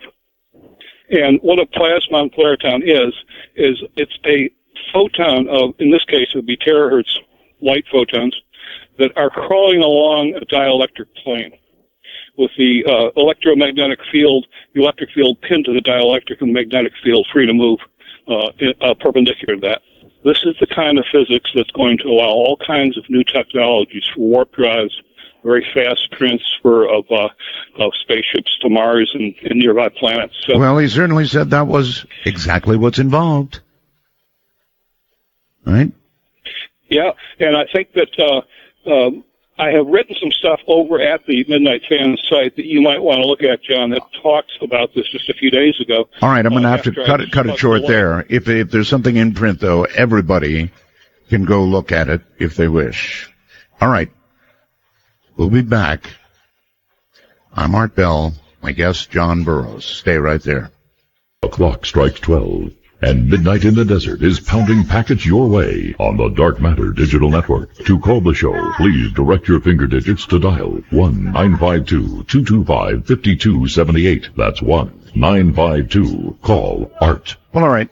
I get a sense about these things, and I have a sense that while John has told us a great deal, that there are things that he has not mentioned publicly. Are there things, John, that really are so out there that you would be afraid of what people would think of you? Yeah, somewhat. And also the fact that one of the things, because I really didn't spend most of my life in this, but the things that concern me the most is people coming out and making these predictions and all this stuff, and it gets people worked up and nervous. And one of the things that I try, and I'm doing my best not to do, is to go too deep into stuff, because honestly, the stuff that came out in '88 just was so hard for me to stomach and believe in the first place, and so much of it's coming true. But I don't want to be somebody that's out there adding to it. Yes, adding to it. I do believe, I'll say this much, I do believe these next 4 years are critical to mankind's survival. And what I mean is, do I mean we'll be wiped off the face of the earth? No. But I think where we'll end up in the next 4 years will have a big say in how we evolve over the next 100 to 200 years. Hopefully we do continue to evolve. All right, let's go to Jeremy on Skype. Hi. Hi, John. Hello. Hey, John, I was wondering, this life force you encountered, could it possibly be looking forward to, for when you encountered it, to what's going to happen next Wednesday when they turn on CERNs and possibly engage a frequency we shouldn't be messing with? Well, yeah, I've been following the CERN stuff, and there's no doubt that there is some concern there. I mean, it's not just me, but a lot of people, have written about it and stuff. CERN is a very interesting project, and it goes to the God particle. And when you start messing with that, I think you saw the movie Angels and Demons and stuff. It's something that, it's basically science trying to outdo faith, and that's not a good thing. So do I think that the world's going to end next week or the week after? No. Do I think it could affect something that could affect mankind? That's possible, but I don't, in my magic ball, if you want to call it, I don't think the world's going to end anytime soon. I just don't think maybe we're going to live quite as comfortably as we have over the last 40 or 50 years. Okay, then my second part, I know Art's acknowledged it, and a caller before acknowledged the triangle sightings over Arizona and other places. What do you make of the Air Force trying to tell us that it was flares being dropped from A-10s? We've all seen flares dropped. Okay, that's one of the things I've kept quiet over the years. I was actually in Arizona when that happened. Really? Yes, I was. Were you a witness, actually? I didn't really see anything that night, but what I will tell you is this, okay? The flares came way after. I know that, that stuff wasn't in the sky at the time when the first stuff happened. I had a friend who was very reliable that saw something come out from the Tucson area up over Ahwatukee and head out towards Luke. I passed this on to James Fox a few years ago that something landed at Luke that night that came in and went down and landed at Luke, was there for a short time. And I correlate that from the fact that my friend saw it come over the mountain. The guys out there at the base, I wasn't on duty that night, but they talked to me about it afterwards, obviously because of my background with stuff that's happened in the first place. They couldn't wait to tell me about it. And then it was confirmed later when they said it left. There was a truck driver that saw something leave and go over I-10 south towards Gila Bend. So you're asking me what I think based on technology and everything else. I think it was something we were involved with, and I think there's a good possibility there was something else going on at the same time. Thanks for your time, gentlemen. All right, thank you. Do you think that our military, or the British military, or military anywhere has, I don't know, I hate to say made a deal with, but communicated with these beings? Is it your view that that's where this new technology that we seem to be right on the edge of, I mean really on the edge of, is coming from? From contact? Okay, here's the $60,000 question. I do not know for sure what we dealt with. I've never tried to say that. People have said it was ET. People have said it's time travelers and such. I do know that it's in Condign, which is declassified documents from the British. They were secret, which is a big deal.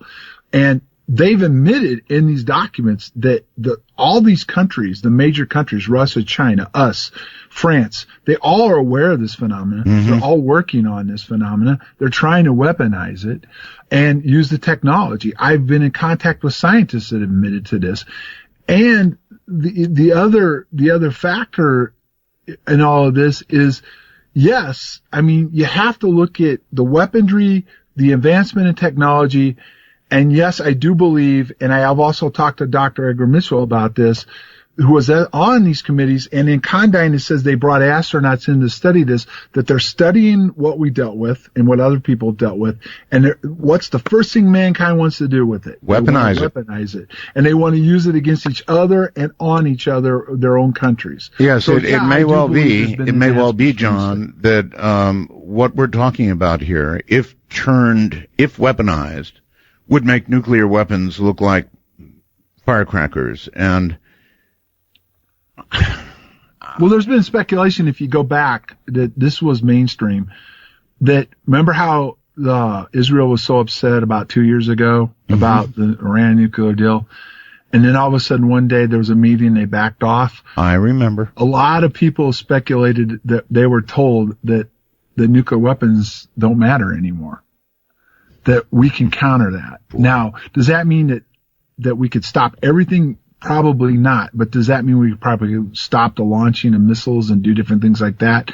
That was the speculation that went on that day. And it wouldn't surprise me based on this technology I've seen when I was still on active duty. I was on active duty after 9/11. So, yeah, we made huge advancements in technology. And based on these documents, you can't help but tie it into the study of whatever we dealt with. All right. Let's go to Florida somewhere. You're on the air with John Burroughs. Hi. Hey, Art. This is Tom from Florida. Hey, John. How are you, sir? Thank you for your service, both of you. My question is your opinion of this possibly being a test to see how the actual your base would react to something like this. But deeper than that, what if this is actually coming from 40 years in the future because of the drone you said that they were designing based on this technology? I mean, it could actually be the drone that they developed sent back to that time, so it all would happen. Well, the test part, if you mean, do I believe that for 3 nights they had us running around in the forest in a foreign country and all this stuff going on within the WSA? No, I don't believe that was the test. Now, up until a few years ago, time travel was just science fiction. Mm-hmm. But in the last 5 or 6 years, it's no longer science fiction. And what Peniston said was they were coming from the future back. So could it be something from the future coming back? I can't argue that point now, especially with all the stuff that's coming to light in the last few months or the last year.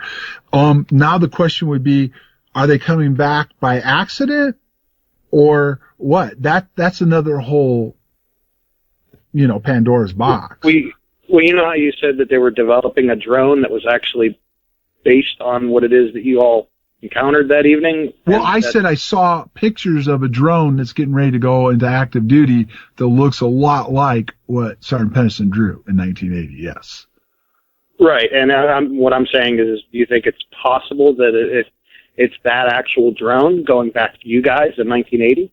It could be very well, and the interesting thing is, that's why I brought up the movie Final Countdown.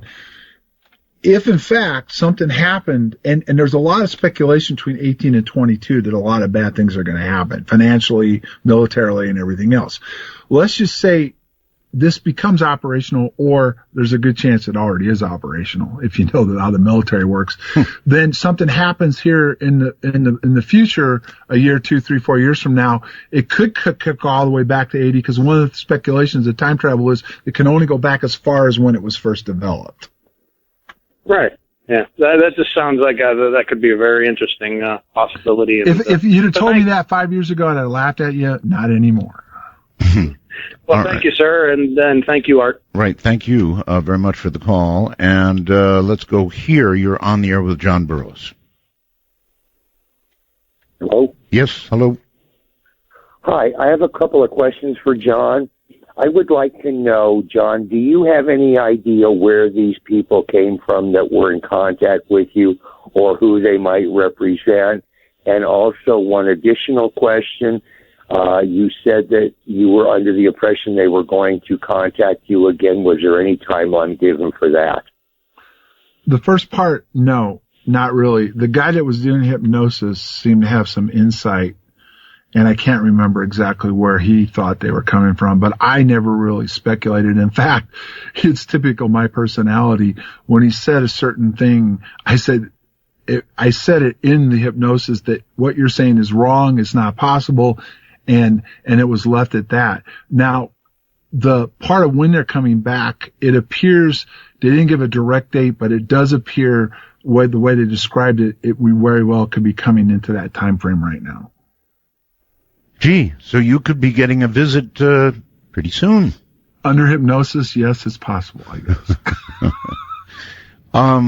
How do you feel about that? I mean, is that scary to you, or have you come to terms with it, or how do you feel about it? Well, okay. First of all, for it to come out under hypnosis back in 88 was mind-blowing and all the stuff around it, okay? But as the years have evolved, it's become more and more clear that what seemed so crazy in 1988 now could be possible. The only question I have is why would they come back for me?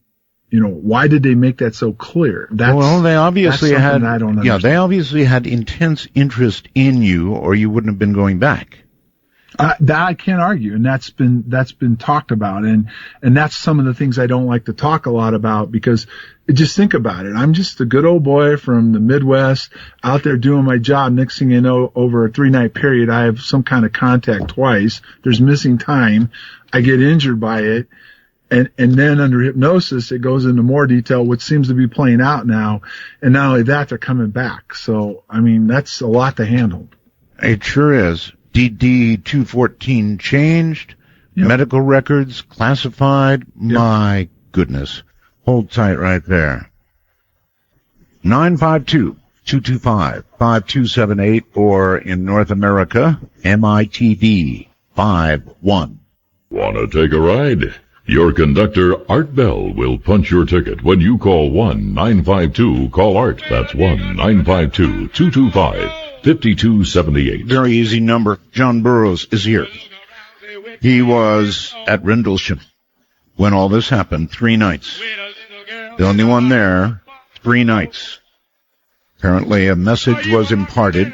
Some of it has come back through hypnosis. Probably not all of it.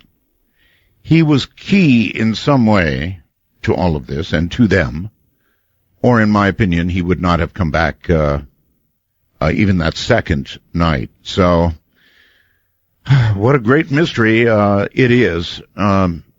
John, I'm sure you've rolled this over in your head 1,000,000 times. Right? Right. And on the break, I just did check. I know there's a lot of interest from you in my hypnosis and stuff. Yes. There is a 10-minute clip of it on YouTube. Oh, really?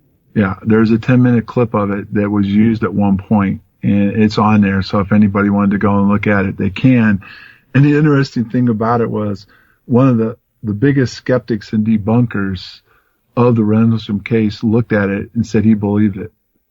So I don't know what to do with that. And this will come up under your name. A search. Just of your put name. John Burroughs hypnosis, and it comes up.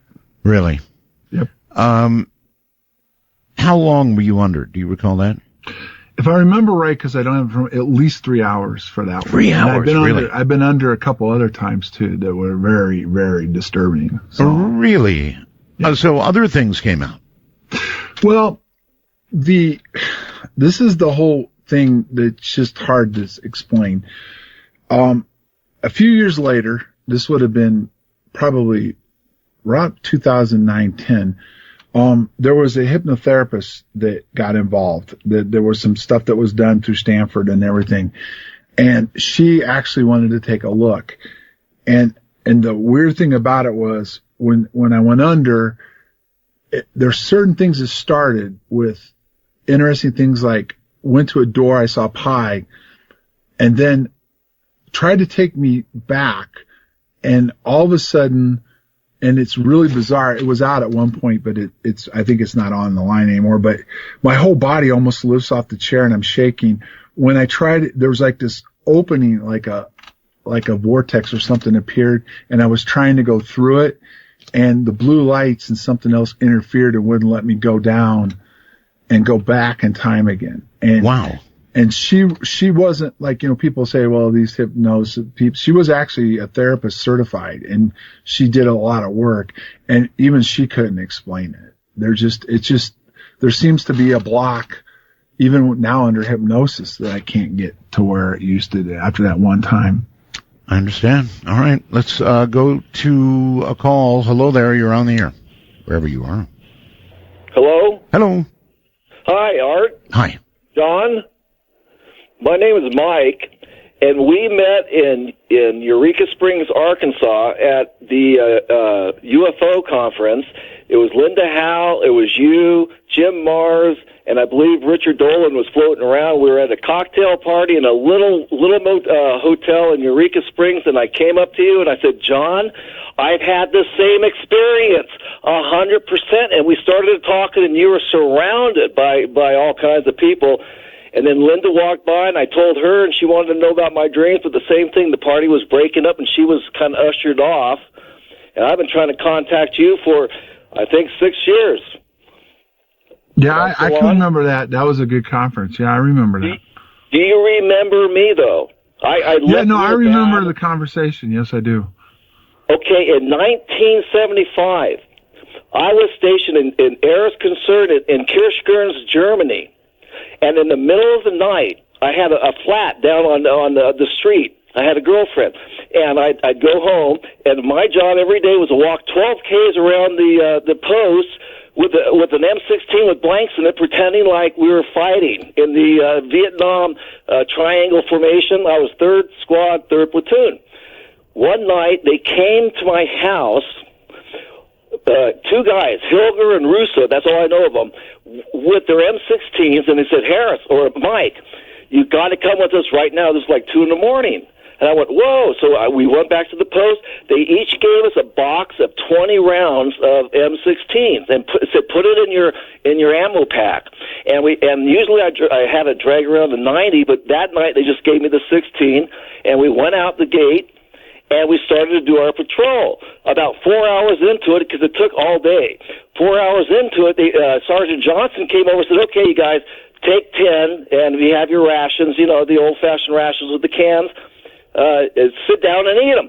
So Hilger and I and Russo sat down on this perch, and on the right side was the base, and on the left side was my flat, my little German apartment. And we were laughing because we were real close, but it was still about 2 hours hike, and we had to go through a swamp and then load our blankets and all that kind of stuff. So I opened up a can of scrambled eggs and ham. I know it, and I had a P38, which is a can opener. And Russo said, "Throw it to me." I will use my last name, Mike. So I threw it to him. And all of a sudden, I swear to God, John, and I was telling Linda, I got to tell somebody about this. I wrote an 85,000 word book. Okay, let's go back. All of a sudden, what? Oh, all of a sudden, we hear the whole company. The whole company was out. The whole company, in the middle of the night, first time ever. I was there 15 months, first time ever, with live rounds, not loaded, but in our backpack. All of a sudden, I threw my P38, and as soon as I did that, John, the people, the whole company was in the swamp. There was a back road and a little trail you had to go down, and the place where you unload your blanks, and you're kind of in the swampy area. Anyway, that's about an hour and a half hike in formation. And I had to take that out. You're going to have to get to the point of your story, sir. We lost an hour and a half. I came back down the hill. They said they sent a platoon looking for us, and that we crawled under a bush. I said, no, that didn't happen. I ended up in this room with at least 15 brass, and they all had, the smallest one was a captain, and the guys on the right of me had these portfolios, and they kind of all looked the same, and I had a colonel there, and the other two guys, and I don't know who they are really, except for nicknames, they just pleaded that they didn't know what happened. They got off, and I wouldn't do it. I said, no, there was no way that we could have been asleep. They said, we sent a platoon after you, my platoon, and you weren't there. I said, there's no way. So eventually they kept saying, you have to sign this statement that I went under a bush, and I wouldn't do it. They said, you can be court-martialed. I said, buddy, I didn't do it. Okay, I get it. So you had missing time. And you also had missing time, right, John? Quite substantial amount of missing time. Well, the first night, 45 minutes. And when we came back in, our watches were 45 minutes slow. But they actually they could not account for where we were, radio contact or anything for 45 minutes. Whew. Just gone. Well, yeah. I mean, I guess you have to look at it from that standpoint. We went out in the forest, and for 45 minutes, they couldn't raise us on the radio, and they didn't know what happened to us. All right, on Skype, Benson, you're on the air with John Burroughs. Hello. I said, hey, what's up, Art? You're up. I just wanted to ask John a question. I've been listening in and on and off tonight and kind of working around the house and whatnot, but I was wondering if he ever recalled, like, what beings he encountered or what he encountered out there. We've been describing that all evening. The only thing you recalled consciously were lights, right? Correct. It was lights. It was like an oval, orangey shaped light, with other lights within it. And yeah, I never saw a craft or could describe a craft, but two other people that were with me actually did, yes. And under hypnosis, you then recalled actually. That's the part where I wish we had that tape. I wish we could actually listen to it. I'm sure you've listened to it many times, right? Well, yeah, that 10-minute clip, I've listened to it several times, yes. The whole tape a few times, but the 10-minute clip, it's very moving, and it goes into the part with the interaction with Colonel Halt and the telepathic lights and everything else. Mm-hmm. You say you want to get back together again with the others involved in this.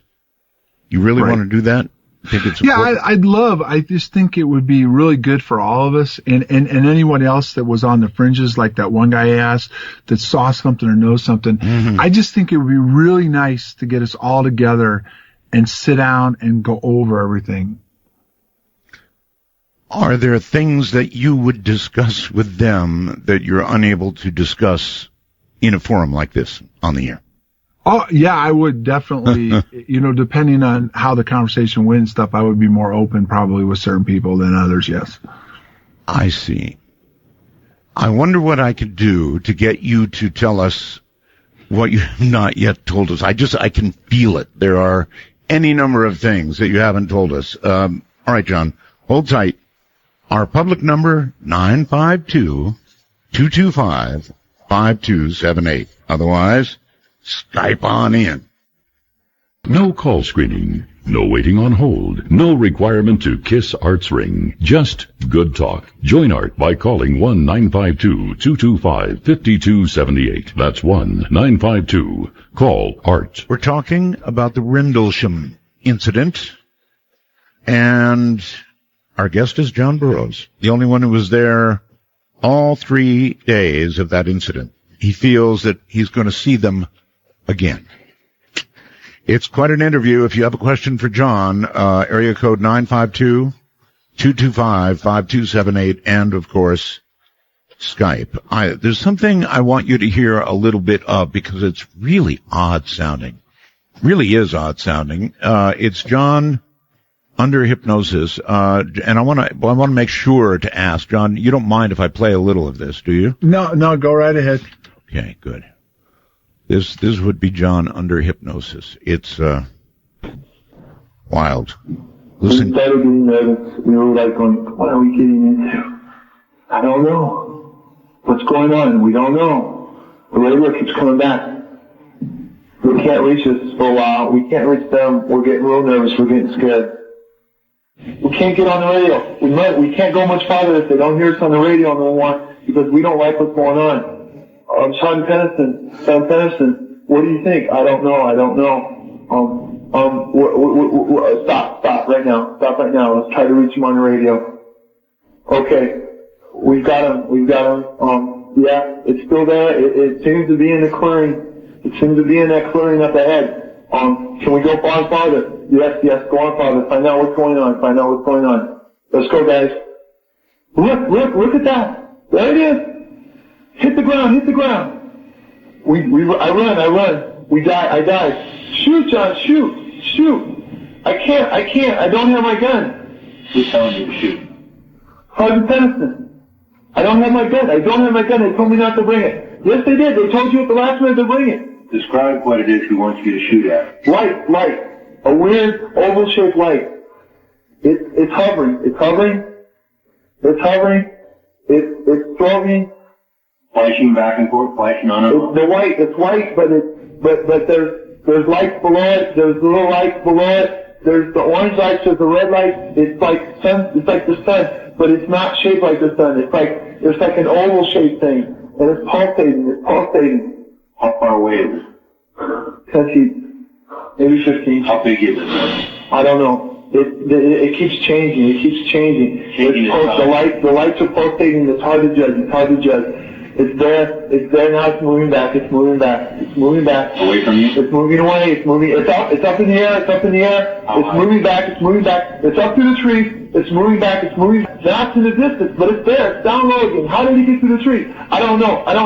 Well, we'll follow it. Call him. Tell him we're going to follow it. We got to follow it. I can't reach him on the radio. The hell with the radio. Put it down. We don't need it. Put it in your pocket. Let's go. We don't care what they say. We've got to find out. Something's there. We've got to find out. Let's go. Spread out more. Okay, let's go. Okay, move. Okay, be careful. Wow. I feel weird. I feel tingly. We all feel tingly. We all gotta know. We gotta know. Is it a UFO, John? I don't know. What is the UFO? What is it? I don't know. It's not real. It's light. It's not an object. It does not appear to be a solid total object. It just appears like it could be an object because it gives the impression of an object, but it's mostly light. It's all light. It seems like light to me. A shape made of light. Yes, a shape made of light. All right, so I'm going to stop there. People can listen to it on their own further than that if they like, but man, that was odd stuff, John. Your voice sounds almost, I don't know what the right word is, manic, very, very different. Well, yeah, no doubt. I mean, yeah. Manic is, and you were told to shoot at it, you said. Well, there was a little discrepancy. That's when I said the three of us have different memories. I guess at one point that there was a discussion that I wasn't involved with where I was supposedly going to be cleared to take my sidearm with me. Peniston knew about it, but I wasn't briefed. Now, the interesting thing was that came under hypnosis. Now, Kabansak has said, and he's done an interview, he said when we got close to it, I actually drew my weapon, and then we all blacked out. So, I don't remember taking my weapon with me, but that's what I'm saying. There's some things that just you can't account for. You can't make sense of. The pace and the tone of your voice in that was just incredible to me. Just incredible. Let's go to the phones. I think Omaha, Nebraska. Hello. Hello. Yes. Great show, Art. Yes, and thank John. you. Yeah, question regarding kind of future happenings and stuff. Out of curiosity, does polar shift fit into the future stuff, John? I'm sorry, I didn't hear what. He asked about if a pole shift is in the offing. As if maybe you know. It really didn't say under my hypnosis. It didn't say that. But it did make it clear that whatever we're doing, which is nothing to do with nuclear weapons, but it had to do with EM fields and frequencies, would affect mankind. So when you say a pole shift, I mean, I suppose if we did something bad enough to the frequencies, it could affect the poles itself, which I know that there's a lot of speculation out there that they're shifting as we talk. Yeah, because did you see that documentary Chasing Ice by any chance? No, I didn't. Actually, the pole is drifting towards Siberia. The magnetic north is drifting. We know that. Yeah. Yeah. What happened in this documentary, they showed it, they caught it, but there was a chunk the size of Manhattan Island that slipped.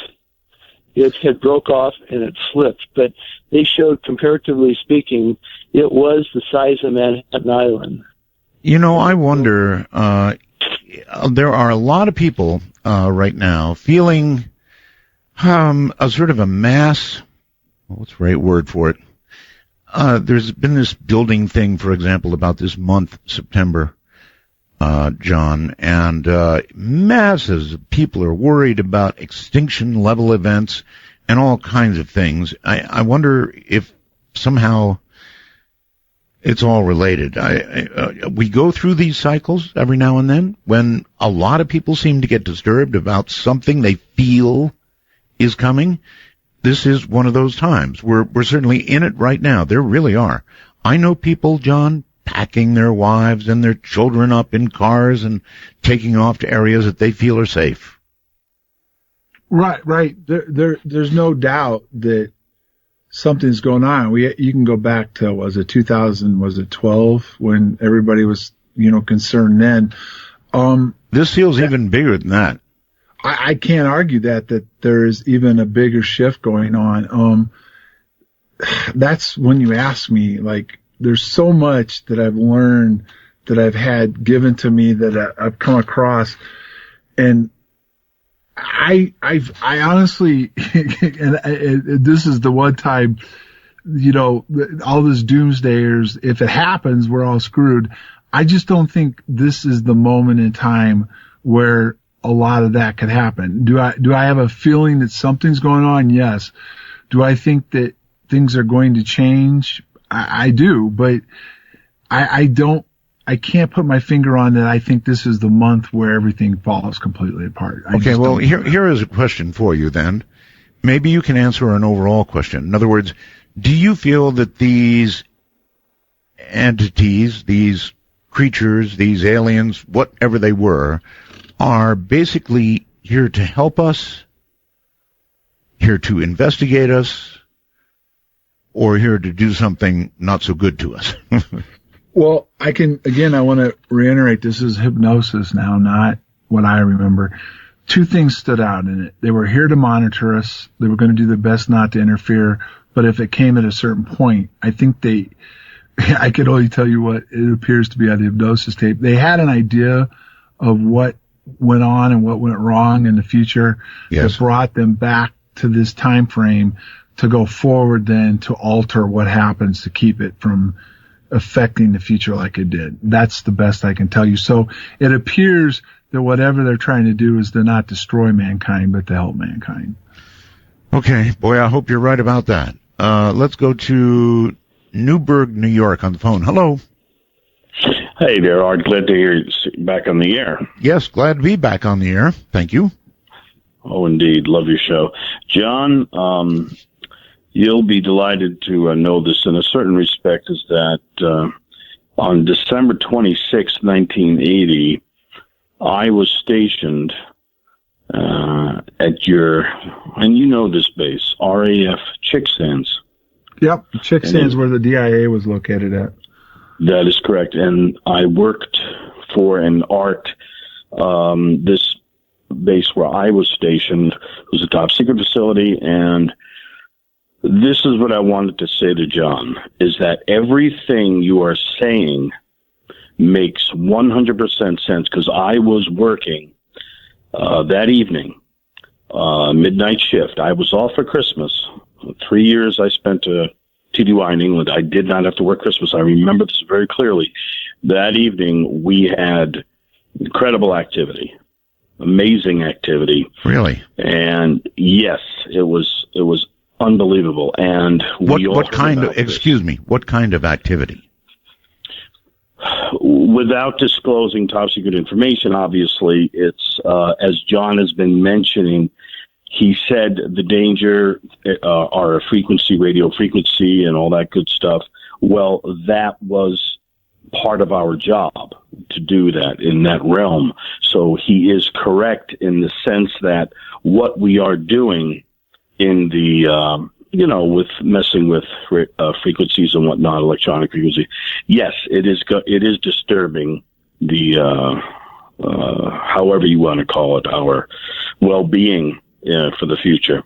And it's very complicated and it's very hard to try to explain, but he is correct. He is very correct. That evening was buzzing with activity meaning electronic surveillance, and activity was very, very, very busy, very acute. You were working the elephant cage that night, weren't you? Yes, I was. Okay. Yeah, so right. Not an SP. Now you're AFS. No, I know exactly, but the elephant cage is what they had there. It was in San Vito and some other places, and eventually it went from that size down to just a little radar. That is correct. That is correct. Yes, and what you are saying, the two things you are saying about how we, in fact, messing the air with frequencies and whatnot, bringing about problems. And secondly, the fact that Art asked you, well, are these guys really, maybe are they devious? Are they, do you hurt us or they want to help us? Yes. It's pretty much, Art, they're curious, as John, it's a curiosity, like John said. Like if we got so advanced, like Interstellar, the movie, if we got so advanced, another, say, 1,000 years from now, we were able to do these things, we would be curious, kind of hide and seek with them and trying to find out about them. And I think that's basically what they're trying to do. They really don't want to hurt us, but they know something's up. And last thing I'll say is that today, NASA just announced that this was the warmest summer in world history, and by a far wider margin than any time in history. The change is beginning, and it's exponential now. It's out of control. So John is correct when he said 2018 to 22. That is about right. That's interesting. I had not heard that proclamation from NASA, but I'm not surprised. We've been getting warmest records. Yes. So this is just yet another one. And I wonder how close to the break point we are. It's now irreversible. Sadly, I wish I did not say it because I have 3 grandchildren. But my goodness, that's quite a statement to make. How do you know it's irreversible? Even I worry that could be the case. I'm just wondering how you know. I have a friend who's at the National Weather Service. He's a meteorologist there for many, many years. This fella not only predicted Katrina, but he keeps sending me emails. This is going to happen. That's going to happen. And he's never been wrong. And I'm saying, wait a minute. Whoa, don't my grandkids have a chance here? Give me some good news. His bottom line is that because of the record-breaking volcanic activity for the past 2 years, man-made emissions are not cutting back, and some are trying, but not enough, and so on and so forth. He said it's just overwhelming now that it will be irreversible. But then what will happen is it will then level out. But by 2050, it will peak, and then it'll start to level out. But the damage by 2050, he said, will be horrific, absolutely horrific. And that's not good, because that upsets me personally because of my family. Upsets me for the same reason. Yeah. Does that sort of resonate, John? Yeah, it does, Art. And the interesting thing, what he talked about, there was Cobra Mist was out there before, and it got shut down because of inland interference. So there was also some stuff going on with that. But I don't know if you remember this, but years ago I used to listen to your show at night. Mm-hmm. You had a guy come on, and it had to do with your movie. He was a scientist that said this was all going to happen. Oh, yes. And eventually we're going to go into an ice age. Well, I don't know. The climate is under rapid change. I'm sure what the caller said is correct. NASA probably made some kind of proclamation about the warmest ever on record. We've heard so many of those. But yeah, that prediction was made, and it is all coming true. And I am very concerned for the same reason I guess we all are. I have a daughter. I don't think, though, it has to do that much with mankind itself. I think it has to do with where we're going through the Great Rift right now. And some of the things that's happened in history before, where we heat up and then it cools back off again. So do I think that mankind's expedited it? Probably, because of what we've done. But we've gone through this same thing before in history where we didn't have this kind of emissions from mankind too. So it's true. Well, look, we're getting now near the end of the program. We're almost done. There must be something you would like to say to everybody, John. It's an honor, first of all, to have you on the air. Big honor. But is there anything you want to leave people with? Well, yeah, a couple of things. First of all, I do believe we're going through some rough times, and I do believe things are going to get hard for us. I do think mankind still has the ability to turn it around, but we're going to have to do it collectively, not divide and conquer. Also, Art, you asked me about certain things. Well, I've been kicking around doing a book that's science fiction in nature, but it'll be based on a true story with the names changed and some stuff. So I may put something out sooner than later that'll maybe help understand some things. But the interesting thing is just in the last 5 months, stuff that I thought was going to have to really try to go deep into science fiction wise is actually starting to happen.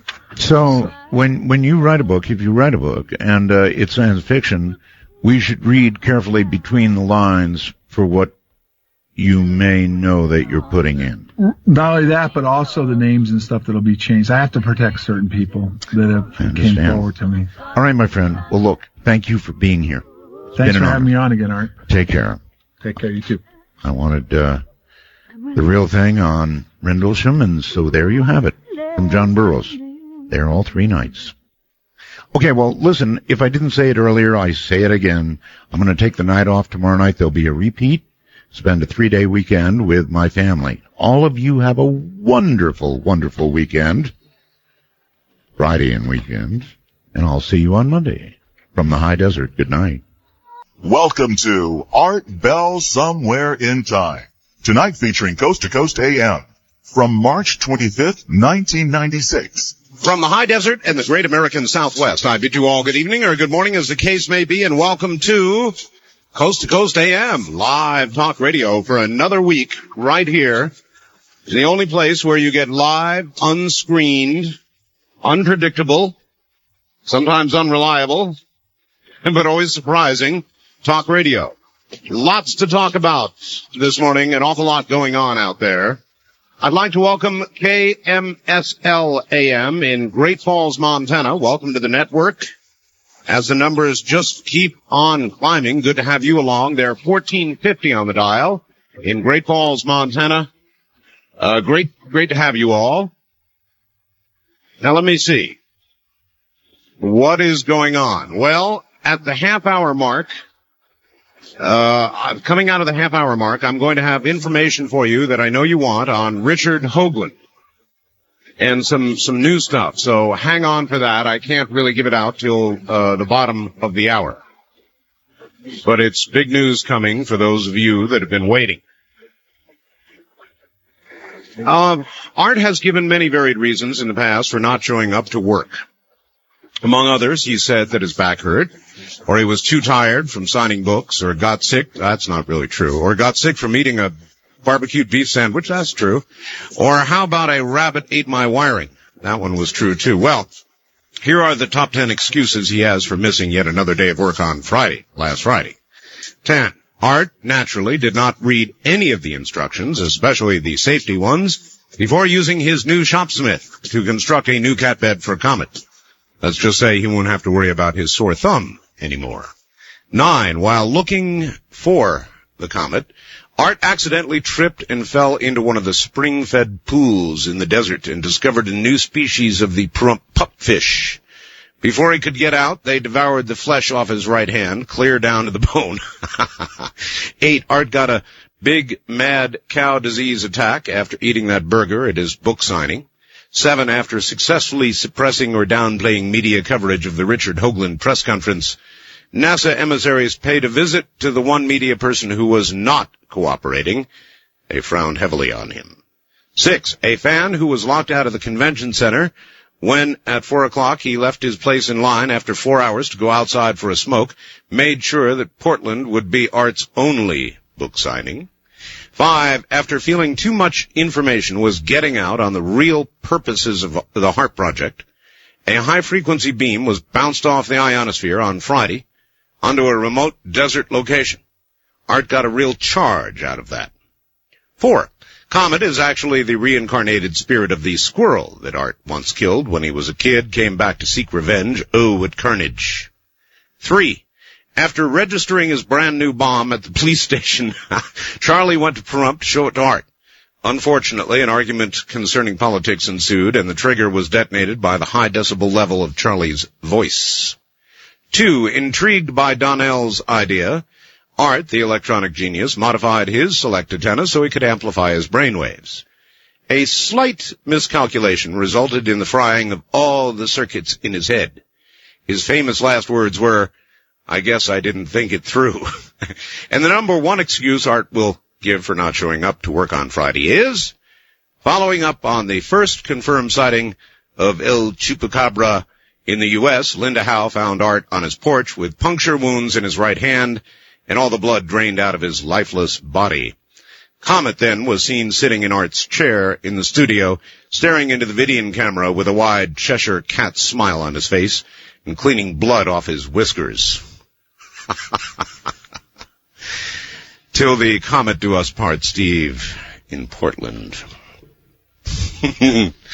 Well, actually, the real reason I was not here was indeed my hand. What happened, so that you all might know, Thursday night, Friday morning, during the show, my hand, which I thought I had under control, became out of control and began to get larger and larger and larger due to my cat bites. And the area of red began to spread wildly. So I went to the doctor, who promptly gave me shots, which still hurt, pills, various assorted medicines, and I've been dipping my hand in hot, near boiling water for a couple of days. And it now appears under control, having receded to the area of the original bite wounds. And so there you have it. I had a bit of a temperature and, typical, serious infection. But I was smart enough to go to the doctor, and, it is taken care of. I'll be right back. Now, Prime Minister John Major in England wants the entire ban lifted, in Europe on British beef. I don't think he's going to get it. The government virtually has decided in England they shall do nothing. They've had 150,000 plus cows infected with mad cow disease. McDonald's in Britain has taken hamburgers off the menu. One can presume in 660 outlets there, they only can get fish now, I guess. Maybe some morning eggs and stuff. 8 people are dead. They talked about possibly killing all 11 million cows, but they're not going to do it. Today, 2 more people were diagnosed. The Labour Party is saying this is a reckless disregard for public health. Here in the U.S., officials have decided to step up inspections. And again, at the top of the category of famous last words, which I would love to continue, have to be, it cannot possibly jump species. Here in the U.S., we essentially have confirmed that, in fact, it has jumped species. The British government, concerned no doubt about the economic ramifications of having to kill that many cows, has basically bravely decided to do nothing. And I think it is a mistake and one they're going to have to eat. But we'll see. While we're on the subject of disease, there is TB. Thought to be a disease of the past, it is now anything but. Now, in fact, it is a worldwide epidemic. 3 million dead from TB last year. Those are the highest recorded numbers in U.S. history. A World Health Organization spokesman said the following. Listen to this. Quote, "It's going to slaughter people by the tens of millions in the next decade." That's pretty serious. He said, look, we're only a few steps away from breeding enough drug-resistant TB for it to become a global threat, even in developed countries. It's airborne, and everybody who breathes air should be concerned. That is the World Health Organization, not Art Bell, the WHO. Present estimates are 50 million people worldwide are infected by drug-resistant tuberculosis. So the march continues, disease and plague revisiting us. Mira Sorvino's depiction of a bubble-headed call girl and Kevin Spacey's portrayal of a crippled con artist earned them Oscars for Best Supporting Roles at Monday night's Academy Awards. Sorvino won for her role in Woody Allen's comedy Mighty Aphrodite, while Spacey was honored for the crime thriller The Usual Suspects. And I saw that just the other day. If you have not yet seen The Usual Suspects, I highly recommend it. My wife and I sat there after watching it saying, boy, you know, this one really ought to win. And it did. He was incredible in that role. I thought it was an excellent movie and deserving of the award. Now politics. Pat Buchanan to press issues, it says. With Bob Dole virtually assured of the Republican presidential nomination, challenger Buchanan is looking to influence the party's platform. Buchanan says he plans to press 3 main issues at the GOP convention down in San Diego this summer. Opposition to abortion, that's in the platform, cracking down on illegal immigration, and the decline of middle-class living standards. Buchanan spending the day in California, head of that state's primary tomorrow, so Pat's out in California. Now, he's not ruling out the possibility of a third-party run, and that will indeed be a fine old mess. Dole over the weekend on Meet the Press said if Pat Buchanan is a, quote, good Republican, end quote, he will without precondition endorse me. Well, it looks like there are going to be conditions, and I doubt there's going to be an endorsement. There might be. What is a good Republican? That's a little hard to figure these days. Buchanan said, look, which way is the Republican Party going? To corporate America or to middle America? He said, if I leave the Republican Party, the analogy he used was Ronald Reagan's, that the party, in fact, would have left him. Others charge it is Buchanan going left. Buchanan for high tariffs, Buchanan against free trade, Buchanan criticizing corporate America, and last week, Buchanan coming out in favor of the striker replacement bill. Then, of course, there is Ralph Nader on the left, who will run under or above the Green Party banner.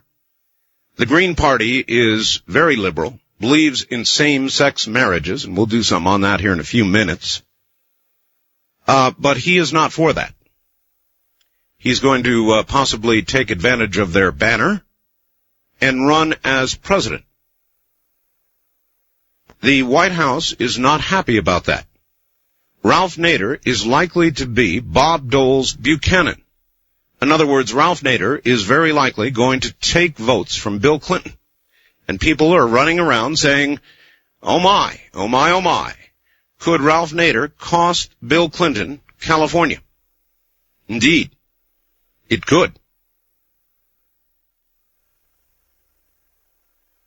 If Pat Buchanan, Ross Perot, and Ralph Nader all run through the end game, what effect do you expect on the election?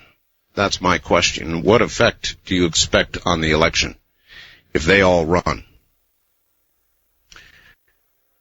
Tobacco is very much in the news. This week with David Brinkley doing a big thing on that. Tobacco companies, once revered, rich, smoking, once regarded as suave, now under assault from all directions. The illegal direction being one of them. Lawyers lined up about 6 deep to sue tobacco companies. More states contemplating joining in. Can you imagine trying to go to a doctor to get a prescription for your cigarettes every week? Having to put up with a typical doctor lecture about smoking before you get your smokes. Forcing the companies to advertise against their own product. The FDA may regulate tobacco as a narcotic is regulated. And I thought Cokie Roberts had it right. If they decide it is, in effect, a drug, nicotine, and it needs to be regulated, how can the FDA do anything other than ban cigarettes? I said ban cigarettes. More whistleblowers coming out, and my question is, should smoking be outlawed?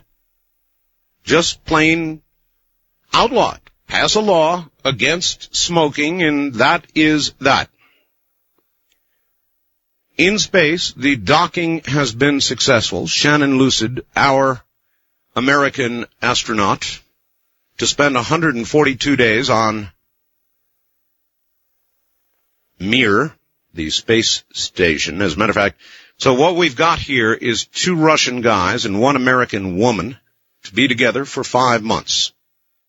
The Russians, on hearing she was coming, said, good, women like to clean. And I'm surprised she still went after hearing that, frankly. San Francisco Mayor Willie Brown, joined by members of the city's governing board of supervisors, presided as, get this, 175 gay and lesbian couples symbolically tied the knot at City Hall today. Brown told the couples, quote, I now pronounce you domestic partners. You may consummate the relationship, end quote. San Francisco today became the first U.S. city to recognize gay partnerships with a civil ceremony. Hawaii may be the first state, unless the party can say why it shouldn't be, unless the state, that is, can say why it shouldn't be, to legalize gay marriages in toto. What would you say? What reason, in other words, the Hawaiian Supreme Court has told the state of Hawaii, either you give us a reason why it should not be, or prepare to legalize gay marriage. And it is widely thought that if that battle is lost and gay marriage is legalized in Hawaii, other states are going to follow. So, there you have it. Maybe you can come up with a reason. What is the reason? Why would you say that gay couples should not be allowed to get married? What reason would you give? And as a continuing follow-up to this cat problem with buttered bread, Art, when a cat is dropped, it always lands on its feet. When toast is dropped, it always lands with the buttered side facing down. It is proposed to strap buttered toast to the back of a cat. The two, it is said, will hover, spinning inches above the ground. With a giant buttered cat array, a high-speed monorail could easily link New York with Chicago.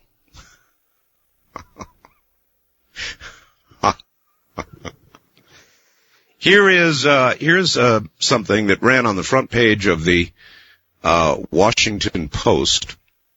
Are we alone? NASA is trying to find out. Push to develop deep space planet finder telescope poses challenge to scientists. In other words, they are preparing now to look deep into space. It's a program that is yet years away, and look for life on Earth-like planets with telescopes. Interesting. And I've got quite a bit more, but not quite a bit more time. So let me take care of a couple of things here, and we'll get back to it. It's going to be an open line kind of night. Anything you want to talk about is fair game. Let me tell you about just one more item, and that is an alleged standoff going on now in Montana. Earlier today, I had heard that those who call themselves freemen had been arrested in Montana, that the arrests had gone essentially without incident. And I believe that is the case regarding those who have been arrested. Now I am hearing, and I don't want to, I've got nothing on this other than that which was passed on to me earlier tonight, that there are a group of so-called freemen or their associates who are holed up in a house. Could this lead to some kind of Waco incident? It might. Are there special forces on the scene? There may be. That's what the rumor says. So, exactly what I was afraid of may in fact be unfolding in Montana. Those of you with information on this, I would appreciate any input you can give. And we'll kind of follow the story throughout the night. The FBI, no doubt, on the scene, and possibly, as I said, special forces. How many people are involved, I don't know. It may be quite a number. We will continue to track this story and try and bring the information to you as we are able. This is Premier Networks. That was Art Bell hosting Coast to Coast AM on this Somewhere in Time. We take you back to the past on Art Bell Somewhere in Time. Hi, everybody. All right, I've got some news for you. Ready to turn this loose now. Talked to Richard Hoagland earlier today. He had a 4-hour meeting with Sarah McLendon. He's going back to the press club at her invitation this coming Wednesday, where he will meet with a group of reporters for an extended period of time, presenting all the evidence. But that's not it. I am now prepared to do what I promised you I would do. The photographs Richard Hoagland promised, including the Russian photographs that were not presented at the news conference, are as of this moment, according to my webmaster, Keith, now up on my webpage. Now, what I'm afraid of is it's going to go into absolute, utter gridlock the moment I say this, but I guess that's all we can do. So the photographs that were promised by Richard Hoagland are now on my web page.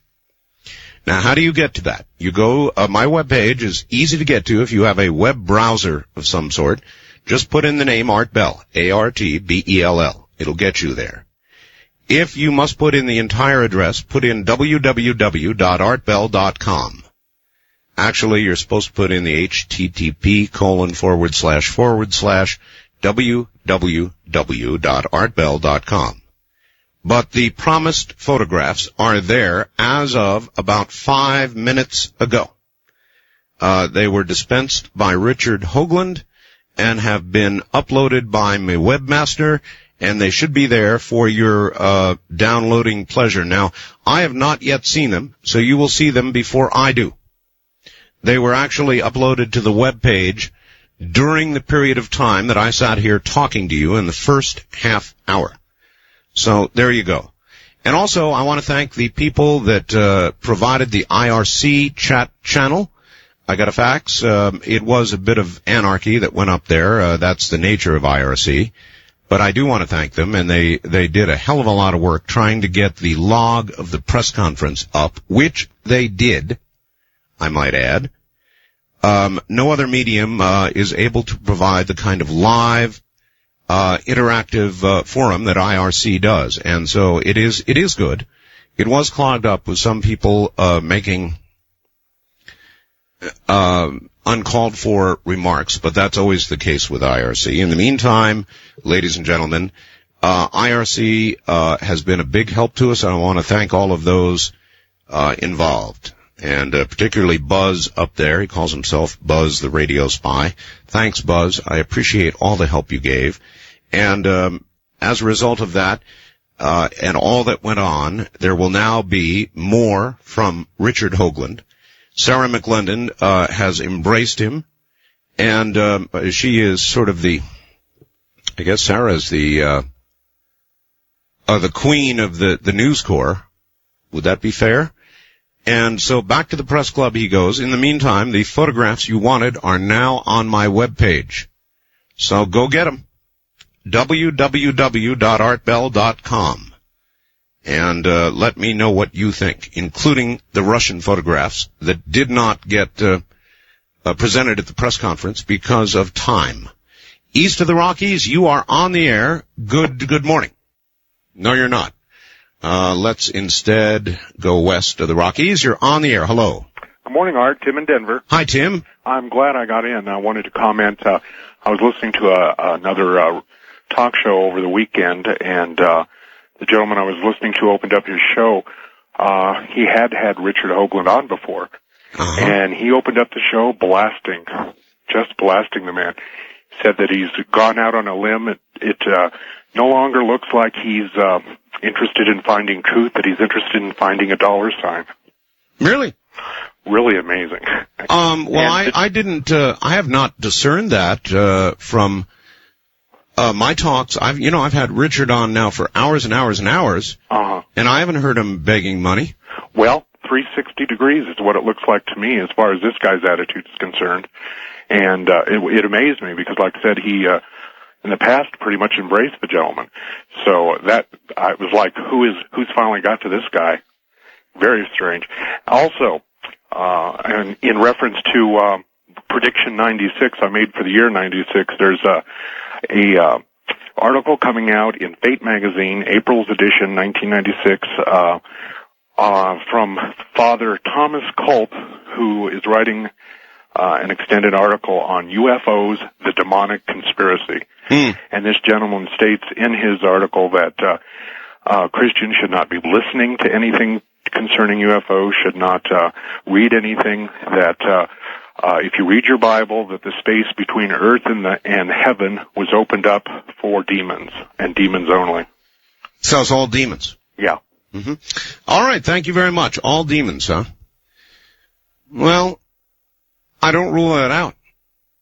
Does that surprise you? I don't rule it out. Nor do I rule it in.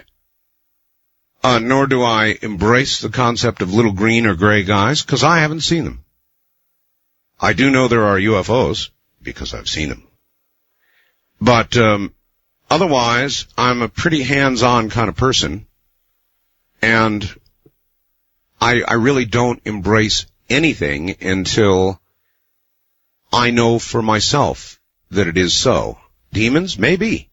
I wouldn't rule that out. I have an open mind. You can't have a halfway open mind on things. You've got to have an open mind. Lacking proof of something, you've got to be open to all possibilities and all avenues of investigation, or you're never going to get to the truth. That is my attitude. Wildcard line, you're on the air. Hello. Oh, good. I'm going to give you my reason why I think same-sex marriages should not exist. Okay. If you were the state of Hawaii, representing the state of Hawaii, and you were going to go in front of the Supreme Court there, what would you say? Well, they seem to be pretty liberal, and I would give them a very crucial biblical answer. And I would not bat one eye of what they thought. I believe that without that it is a religious ceremony. It was never created by man. I would go into the detail of how that the man is supposed to leave his parents. May I ask you, stop for a second. You say it is a religious ceremony. Yes, it is. It's from the Bible. And yet a man and a woman may go before nothing more than a civil authority and be married. What do you mean, like justice? What do I mean? Yeah, you can go to a justice of the peace and get married, and the laws of the land have allowed that. I'm sure that they still.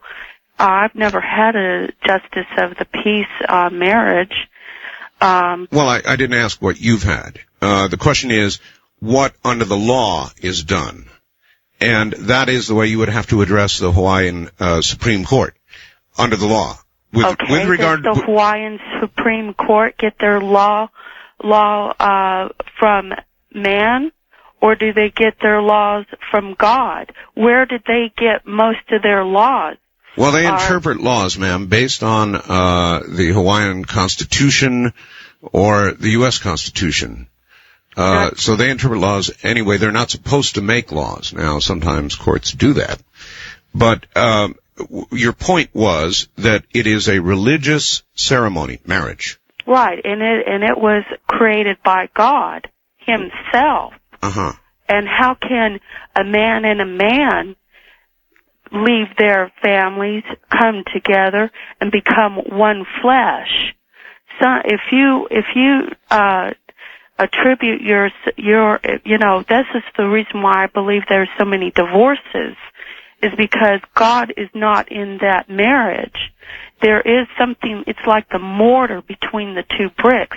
Now how can that spiritual coming together of a man and a woman that bring their self to become one flesh, how can that possibly even begin to happen between a man and a man and a woman and a woman? And I have a warning about this, and you mark my word. I feel like, how much more can, in something like this, that God has created, that man continuously being evil, or governments passing laws to slap him in the face, the creator of this nation, continuously slapping him in the face without some type of judgment happening, like another pestilence besides AIDS. You watch it. You mark my word. All right. Well, I believe your word. I believe your word, ma'am. However, I don't think that your argument would hold up in court. They will look at this legally. Not morally, not from a religious point of view. I don't think that would be admissible. They will look at this legally. And you suggested it is a bond, a religious bond, and a bond with God. And I would not argue that concept with you. I simply would not know how to argue that concept in court. Sadly. Maybe some of you would, and I'm certainly willing to listen. But when you said it is a religious ceremony and a bond with God, you did not answer my question about the civil contract aspect of it. In other words, you can go to any justice of the peace and have in essence, a civil contract. That's what it is.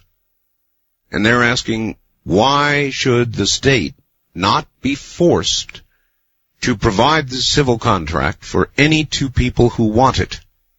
And I'm not saying I am in favor of it, far from. I am simply asking the legal question that the highest court in Hawaii is asking the state, and I have no idea how they're going to answer it.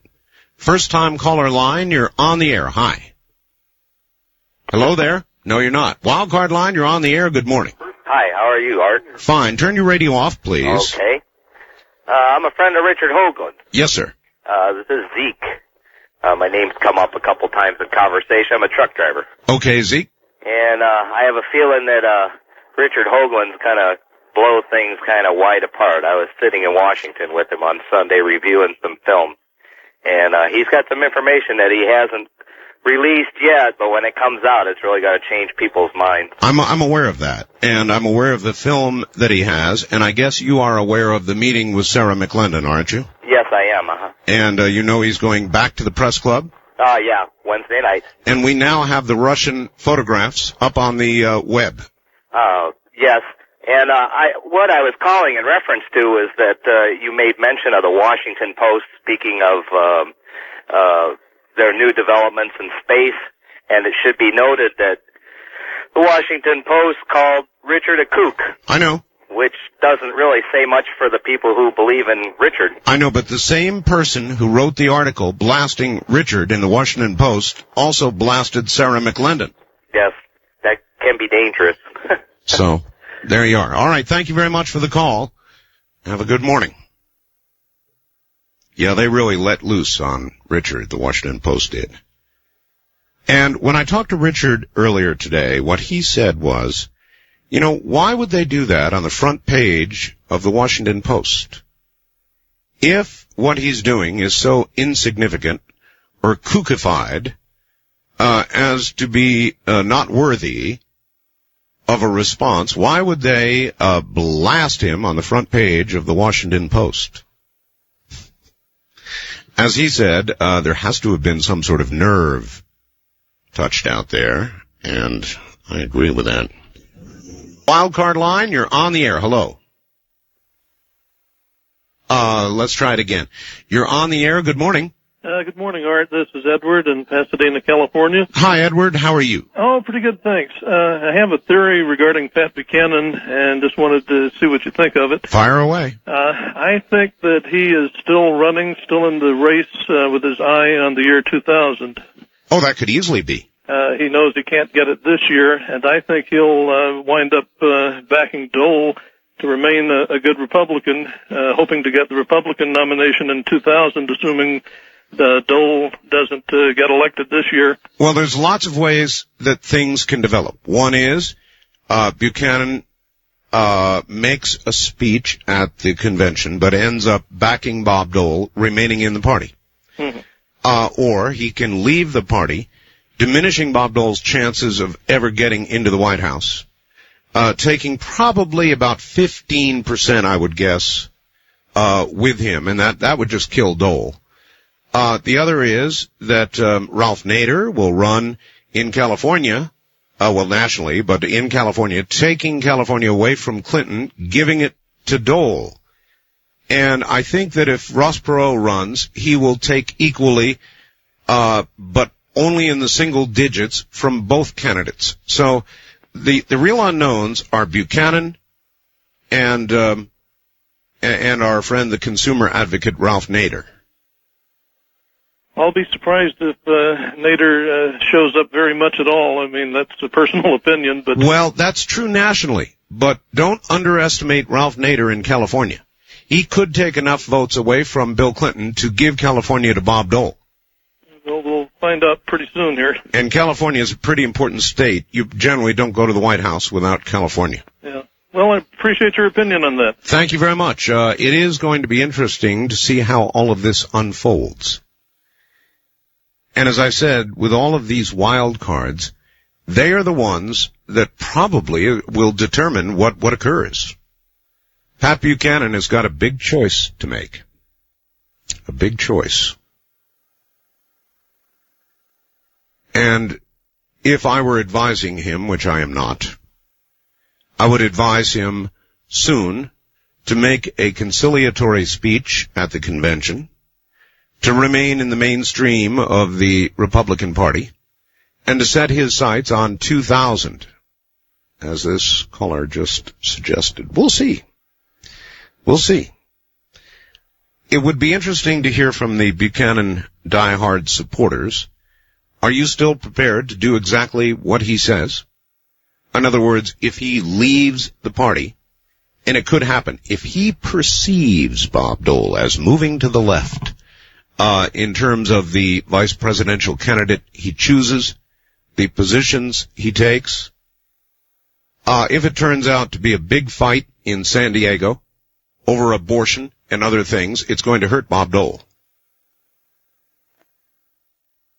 Would you follow Pat? East of the Rockies, you're on the air. Hi. Good morning, Art. This is Jerry from Minneapolis. Hi, Jerry. Say, I just wanted to put my 2 cents in on Sarah McClendon used to be a regular on the old Michael Jackson show. Yes. And she is a certifiable kook. Oh, she really said some pretty outrageous things back in the 80s on that show that had no semblance of the truth. So I think there may be an improper alliance here with Richard Hoagland, who I think, at least from what the times he's been on your show, sounds like he's definitely got something going. Well, Sarah McClendon, much as you may have just tried to take her down, is respected, sir, worldwide. Well, have you heard the things that she said on the Michael Jackson show? No, I haven't heard the things she said on the Michael Jackson show. What did she say? Well, she used to say all kinds of things about Ronald Reagan and about, basically she was a conservative basher with all kinds of conspiracy theories, none of which ever like showed what? one lick of truth. Like what? Well, I cannot give you the specifics, but I do remember every time she'd be on, it would be something totally outrageous, it would be followed up, and there would be no truth to anything that she would allege. Well, that's a pretty broad stroke without being able to give me one specific. My understanding of Sarah McClendon is that she's respected worldwide, that she's thought of very well in the press corps, and so, I don't know. I think that her voice, added to that of Richard Hoagland's, if that's what it turns out to be, is going to be a force. We'll see. We'll see.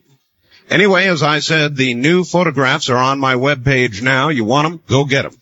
Webpage is www.artbell.com. It's going to jam up pretty quickly. We'll be right back. The trip back in time continues with Art Bell hosting Coast to Coast AM. More Somewhere in Time coming up.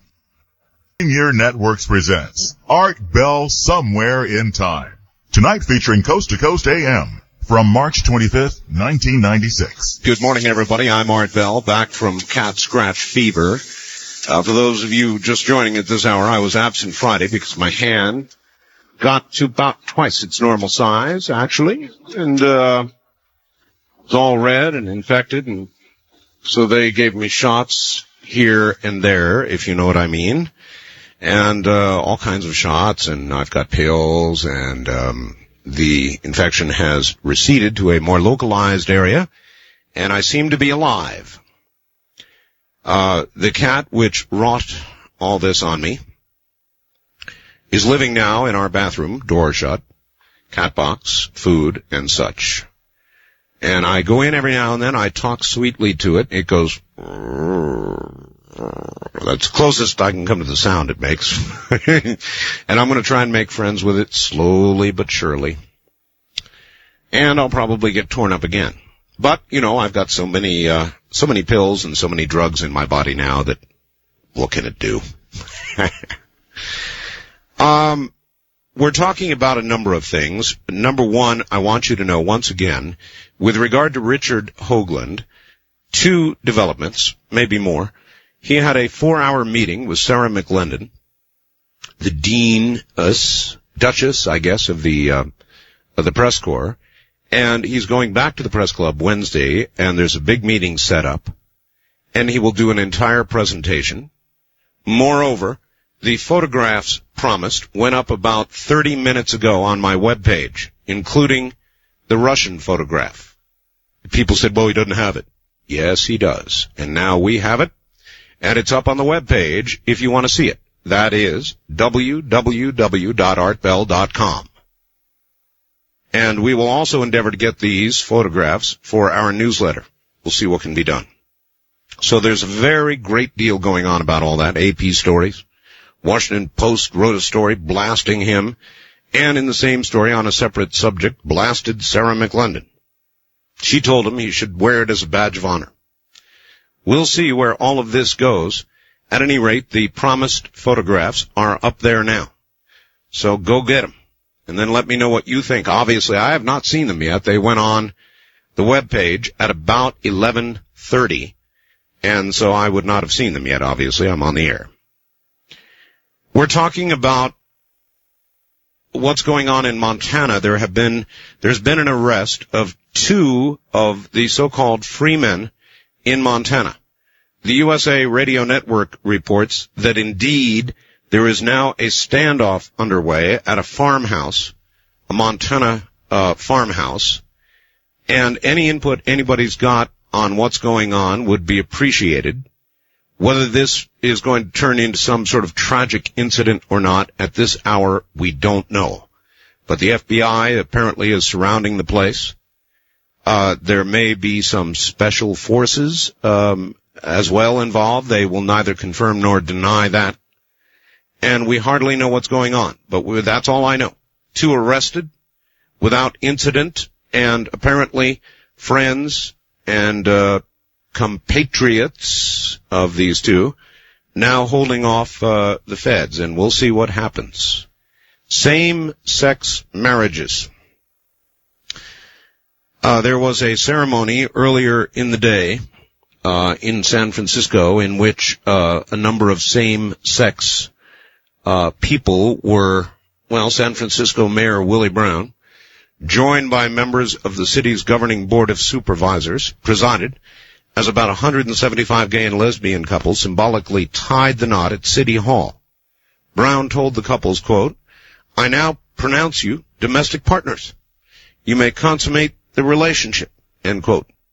San Francisco today became the first U.S. city to recognize gay partnerships with a civil ceremony. Now, Hawaii may be the first state to legitimize same-sex marriages. The Hawaiian Supreme Court has ordered the state to come up with some reason why they should not be ordered to do so. So far, they have not come up with any reason. A young lady called me last hour and said, "Art, it's a ceremony before God." That's the reason. But in fact, in many cases, as you know, marriage is a civil contract, a civil ceremony. So I would simply ask you what you would say. Why should it not be allowed? Here is one entrant by fax. Art, same-sex marriages give twice the chance to tap insurance on the job. Why stop with 2 of the same sex? Why not 3 or 4? Why not polygamy? And I wonder how you would answer that. I wonder if that would constitute any sort of legal argument about why it should not be. And then this, Art, is the anti-cigarette lobby filled with hypocrisy or what? Pharmacies in the Kansas City area have removed all cigarettes off the shelves. In the event the FDA should declare cigarettes are a delivery system of a narcotic nicotine. The only way for anyone to legally purchase tobacco containing nicotine would be filled by that same pharmacy. Is that hypocrisy or what? That's from David, I guess in Kansas City. So there you've got it. That's kind of in a nutshell what we're talking about. Lots and lots of things. In Britain, mad cow disease spreading. 2 more human beings diagnosed with the human equivalent of mad cow disease. The British government, led by John Major, saying they are going to do nothing. and they want the ban on British beef removed. McDonald's serving no more hamburgers in Britain. The Labour Party is saying that all public trust in the British government has now evaporated. And I must tell you that if I were in Britain, I'll be damned if I'd eat a hamburger. So I'm not sure they're going to get away with this. Perception means a lot, and if the people perceive there that beef, ground beef particularly, is not safe, in the long run, I think they're going to have to eat their words, and they're going to have to do something major, if you follow me, John. We'll be right back. Of the Rockies, you're on the air. Good morning.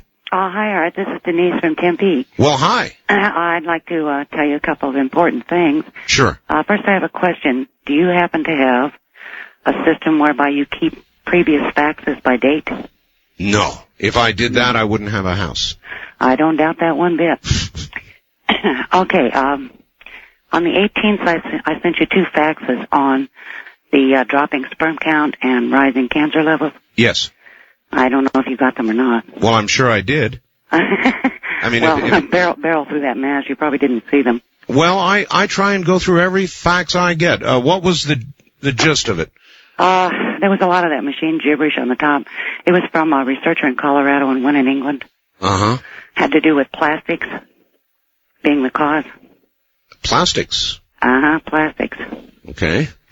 It's not estrogen, but oestrogen. Okay. At any rate, as soon as I've got $4 to send you 2 more, I'll do it again. Okay, other point. You saw that pretty picture from Phoenix on the nice auroral display? I sure did. Okay, we had another one. Oh? Not reported at all. This happened on the 5th of December. And it was the most incredibly gorgeous, those nice colors just like that, completely round rainbow, with a very shiny, concave silver dish in the middle of it. Mm-hmm. And nice military jets flying around the outside. Really? Went from 3 o'clock in the afternoon to 3:28. Not one word about it anywhere. I talked to a reporter from the New Times here that's I think it's the only honest paper we have. Mm-hmm. At any rate, he did some research and found out that there was a HARP array in the river bottom here at the bottom of the airport.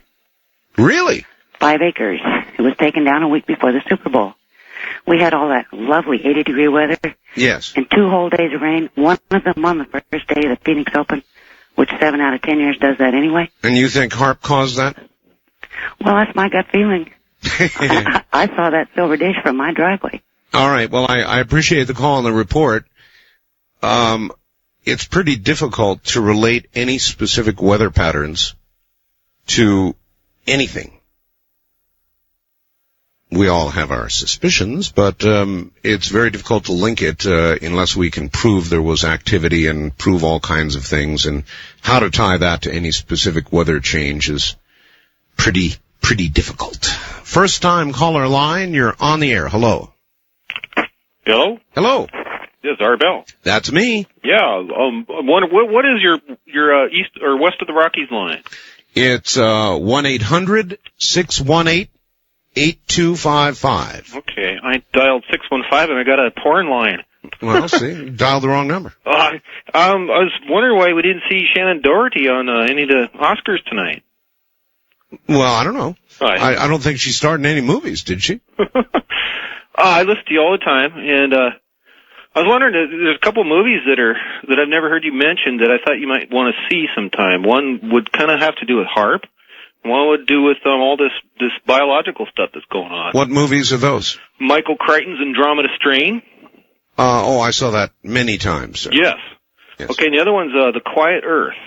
The Quiet Earth. It seems like I may have seen that. Where they have a power grid that they hook up and these guys kill themselves. And I mean, they're in the process of dying, and they end up to be the only people on Earth. And the guy one of the persons who's there is the only, I mean, he's part of the whole project. Oh, that's my kind of movie. It reminds me of HARP. When I'll I have hear to you look talk it up. about, Yeah, I'll have to look it up. Did you that one guy called in from Denver? Yes. He was mentioning being trashed, and you mentioned the Washington Post. Como is where I listen to you. Ken Stram was trashing him right and left, and I called up and talked to him for a minute. He trashes pretty much everything that's paranormal or... Well, that's okay. I don't know. I mean, everybody to their own. No. Personally, I like to just hold an open mind. Yeah, I think we don't know half what's going on, so... Anyway, keep up the good work. Thank you very much. I just hold an open mind on things until I've got proof one way or the other. That's why I allow these topics. I don't trash anything that I'm not sure of. Nor do I support anything that I'm not sure of, to the dismay of many. I had some lady who wrote me a letter. It was about a 10-page letter, and she told me that I was a traitor. A Nazi for not supporting Pat Buchanan.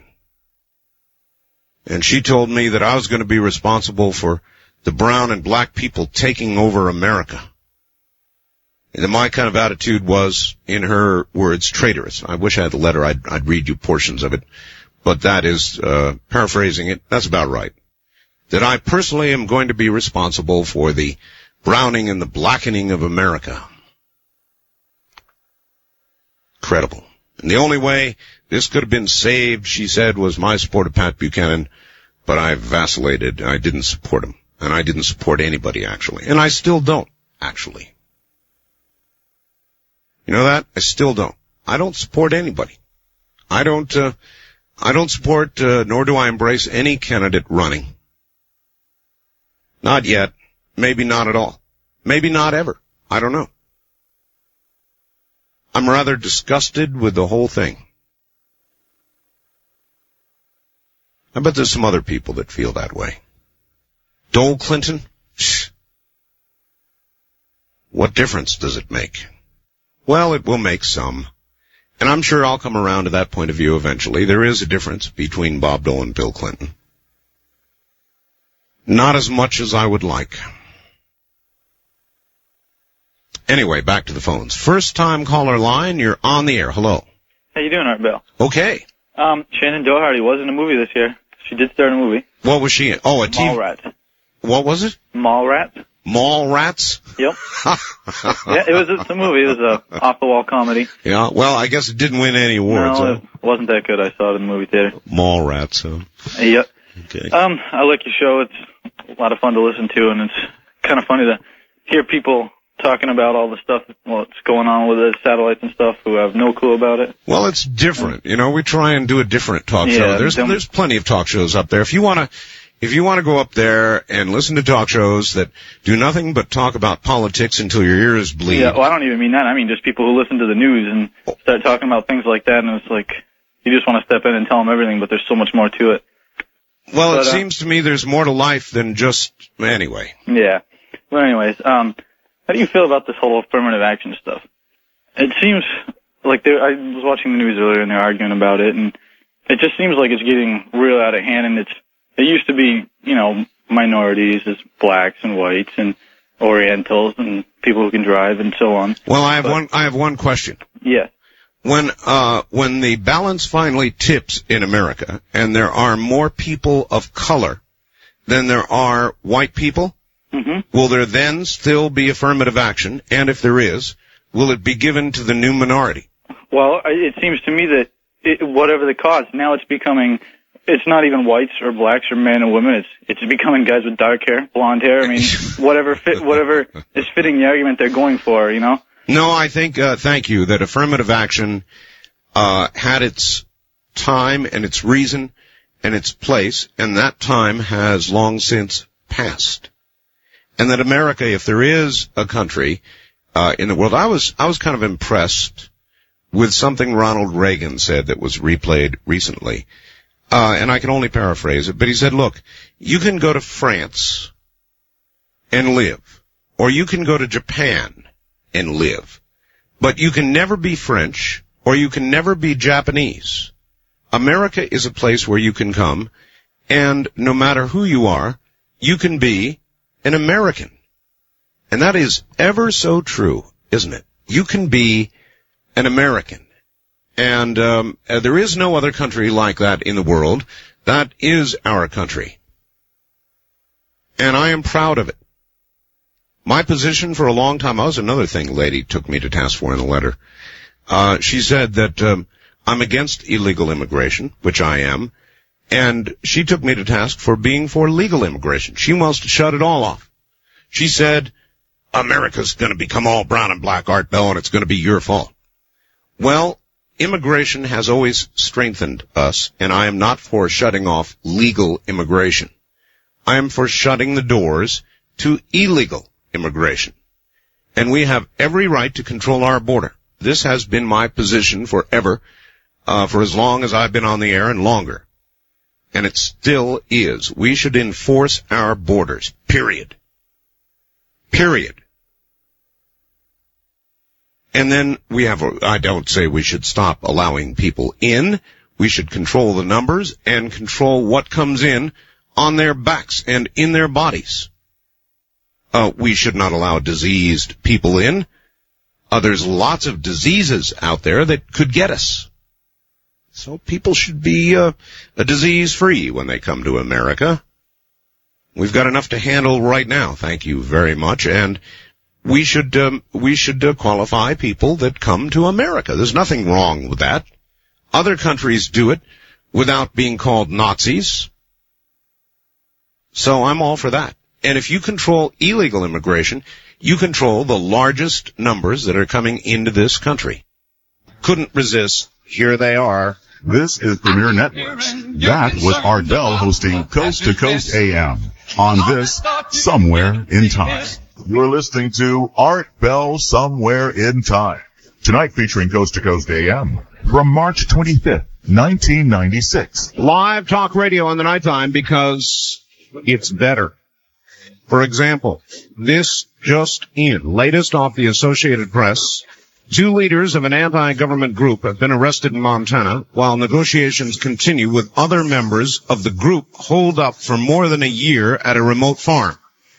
The U.S. Attorney for the region declines to elaborate on the reported negotiations with members of the fugitive group known as the Freemen. The group is heavily armed. Authorities have held off for months on any arrest attempt to avoid a violent confrontation. Officials say 2 leaders of the group, 57-year-old Leroy Schweitzer, I guess it is, and 53-year-old Daniel Peterson, were arrested without incident. They're charged now in a federal grand jury indictment along with 10 others in schemes involving issuance of fraudulent checks and money orders. Officials say both also face state charges involving the advocacy of violence for political aims. And that's as much as we know. Sounds like the official release, but it does confirm what I said earlier. There is a standoff going on right now. We'll see what happens. On same-sex marriage, I agree with the Faxer on polygamy and philandering. No reason to prohibit these if we allow gays to marry regarding rights for gay couples, especially adoption. Does a 6-month-old child have a choice whether to be adopted by a gay couple? Do kids have a right to a standard in parents? Mike, I don't know. We may do a debate on this very subject. A big ceremony in San Francisco earlier today by Willie Brown. A court challenge in Hawaii that may bring same-sex marriage to all of America, unless the state of Hawaii can figure out why it should not be so. West of the Rockies, you're on the air. Hello. Hello. Hi. Is it Art?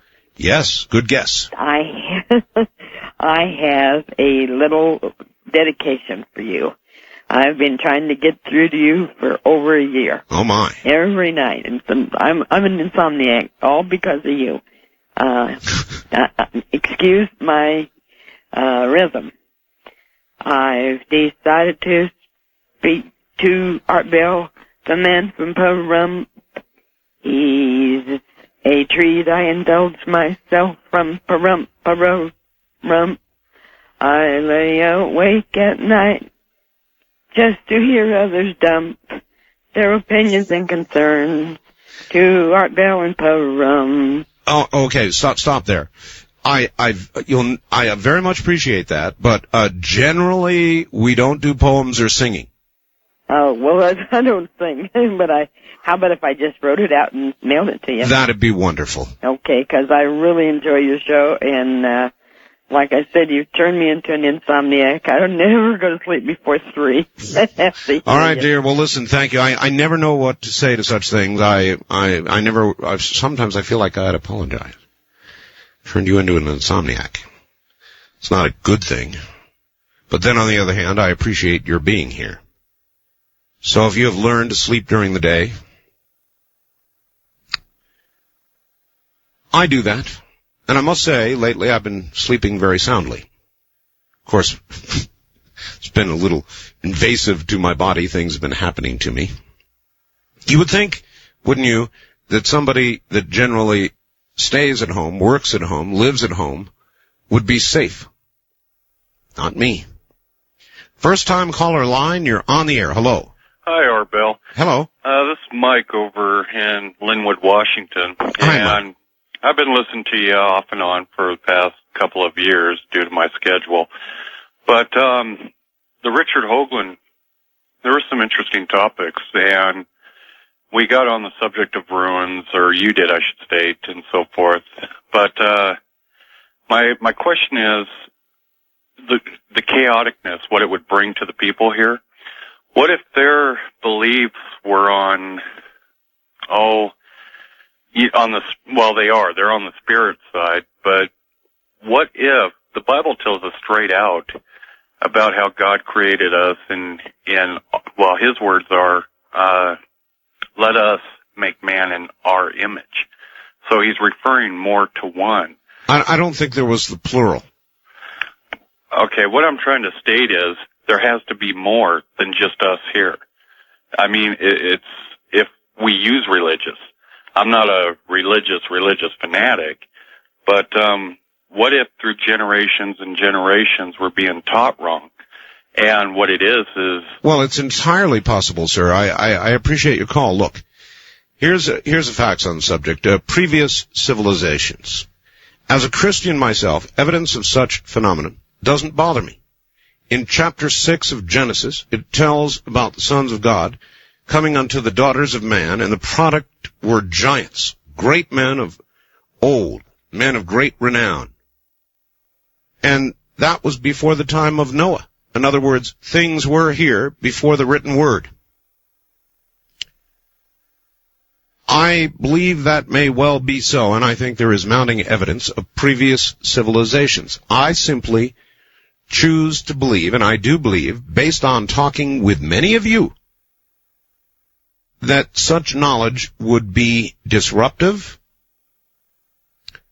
dangerous to the current paradigm, the religious and scientific paradigm that's here right now. And, in other words, I agree with the report that Richard Hoagland disagrees with. I agree with the report that says it would cause terrible disruption, and I happen to believe that. Then he goes on, gay marriages. As a Christian, I have to leave it to between God and them to say to other Christians, get over it. It's going to happen. Nothing you can do about it. In order to live in this country free, we've got to tolerate other beliefs with love. Just as I tolerate on July 4th when my church will salute the flag during worship and say the Pledge of Allegiance. I consider it a breach of church and state, and I don't believe in doing that sort of thing, and I don't do it. But I tolerate it and just keep loving. Where were you this weekend? In St. Louis, they ran encore broadcasts. I was afraid the mad cat disease got you. Well, it did. And lastly, about comets growling, my friend's cat did that to me for a whole month, and I just growled back. Now it loves me. That's Bruce in St. Louis. I don't know if I'd call it a growl. Yeah, I guess maybe it is. I can't even simulate the sound. But it's kind of like, stay away, sucker, or I'm going for you again. I'm going to take another piece out of you. I appreciated your response to the woman that just called, expounding her views on marriage. You were right on the money. However, further explanation is necessary to my way of thinking. First of all, I don't agree with same-sex marriages, simply for the reason that it is not natural for anything or any human being to act in that manner. I do believe in God and am firm in the belief that Christ came to this earth and died for our sins. Having said that, I would like to state also the argument that marriage is not man-made or a man-made institution is not, in my opinion, correct. I've read the Bible front to backs on several occasions. Don't recall ever seeing a marriage ceremony set down in there. I recall reading several of the specific do's and don'ts, along with the shoulds and shouldn'ts, and about the celebrations and gatherings observed by the people involved, but no specific ceremony have I ever seen written there. The only reason I mention all of this is now I'm writing it down. It feels somewhat trivial. I feel that people like the woman who was complaining about the sanctity of marriage with regard to this subject are really missing the mark by a mile. Wrong is wrong, and no ceremony or lack thereof is going to make it right. People search out the truth for themselves and stop relying on what people think. Well, I can't. This doesn't make sense. Ultimately, you are the only one responsible, Dan. So I'm not sure what Dan said there exactly. West of the Rockies, you're on the air. Good morning.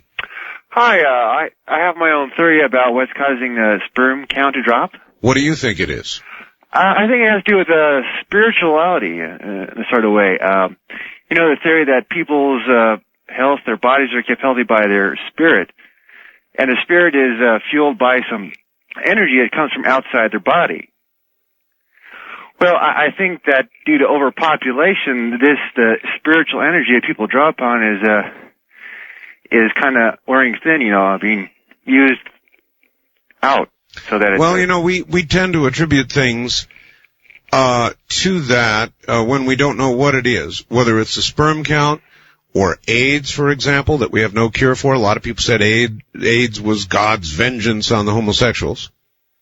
And that has been true of nearly every terrible disease we've had. Until we find a biological cause for it, we attribute it to God. Or there's really nothing you can attribute to you can't. Poisons in the environment, I don't really think can explain the drop in the sperm count. Not yet.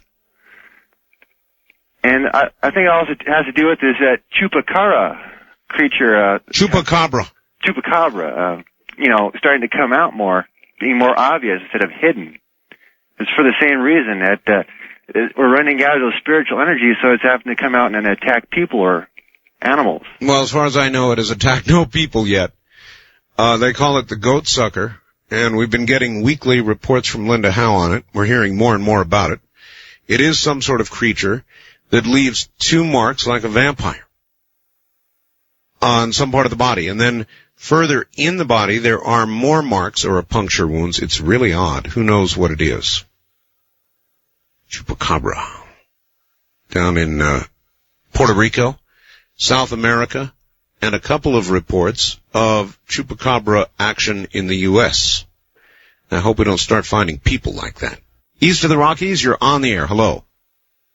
Yes, it's Jim in Owensboro. Hello, Jim. Owensboro, Kentucky.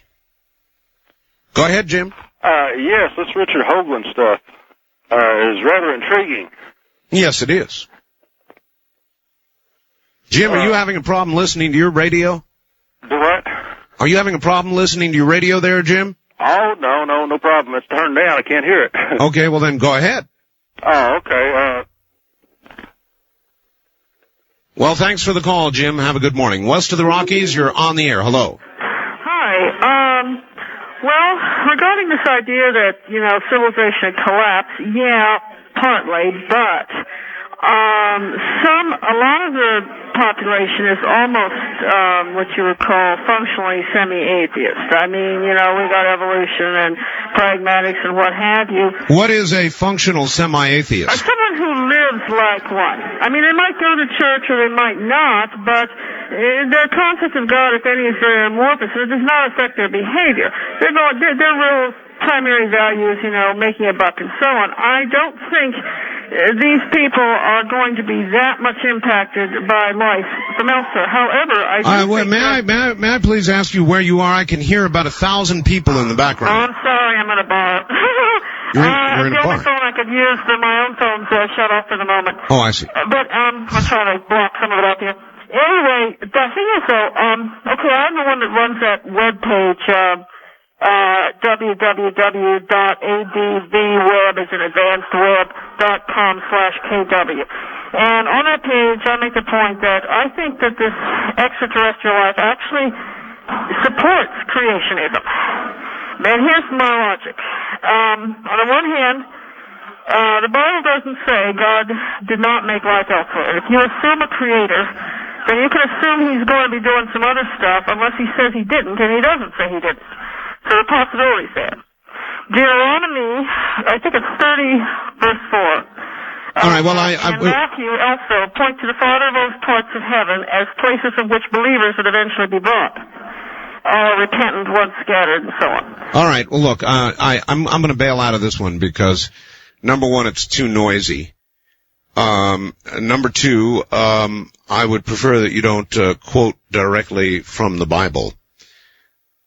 However, your point is well taken, nevertheless, that nowhere is it said that God did not do work elsewhere. And I think that is what the upshot of what she was trying to say, and that's right. Nowhere does it really say God did not do work elsewhere. It simply didn't say one way or the other. So it's possible. Of course it's possible. West of the Rockies, you're on the air. Hi. Hello, Art. This is Bud from Bozeman. Hi, Bud. We had an emergency meeting tonight at our local militia to find out what was going on.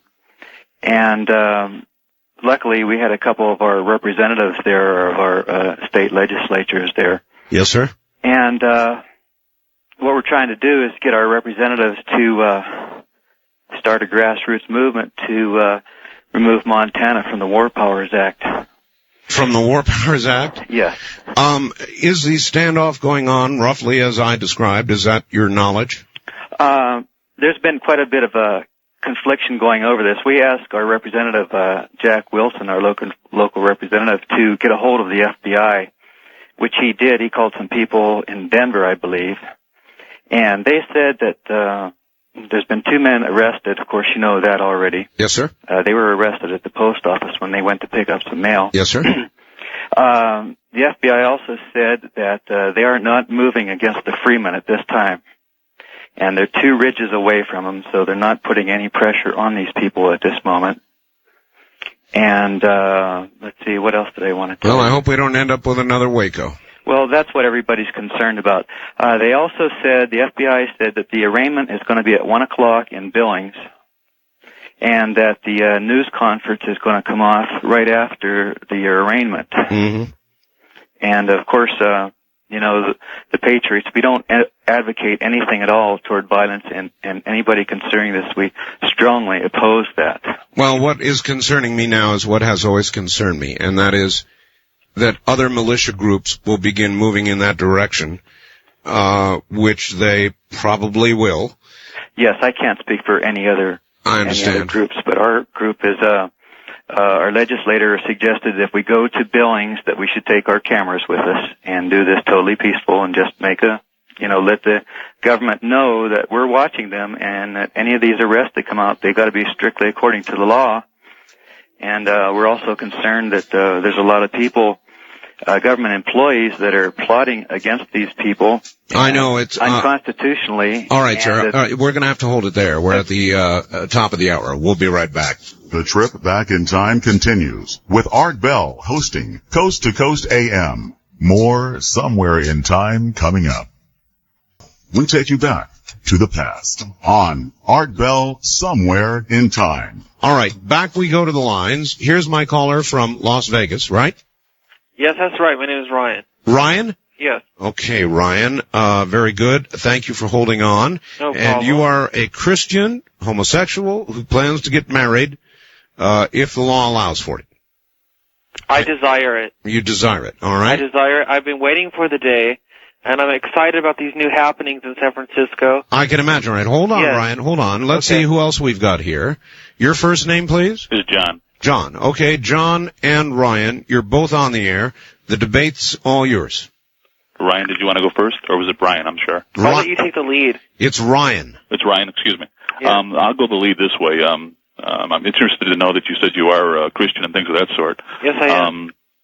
From my understanding of the Bible, and it's pretty much labeled out there pretty clearly that in God's eyes, two men being together is an abomination. Also, one of the reasons Sodom and Gomorrah were destroyed because of that practice become more and more pronounced.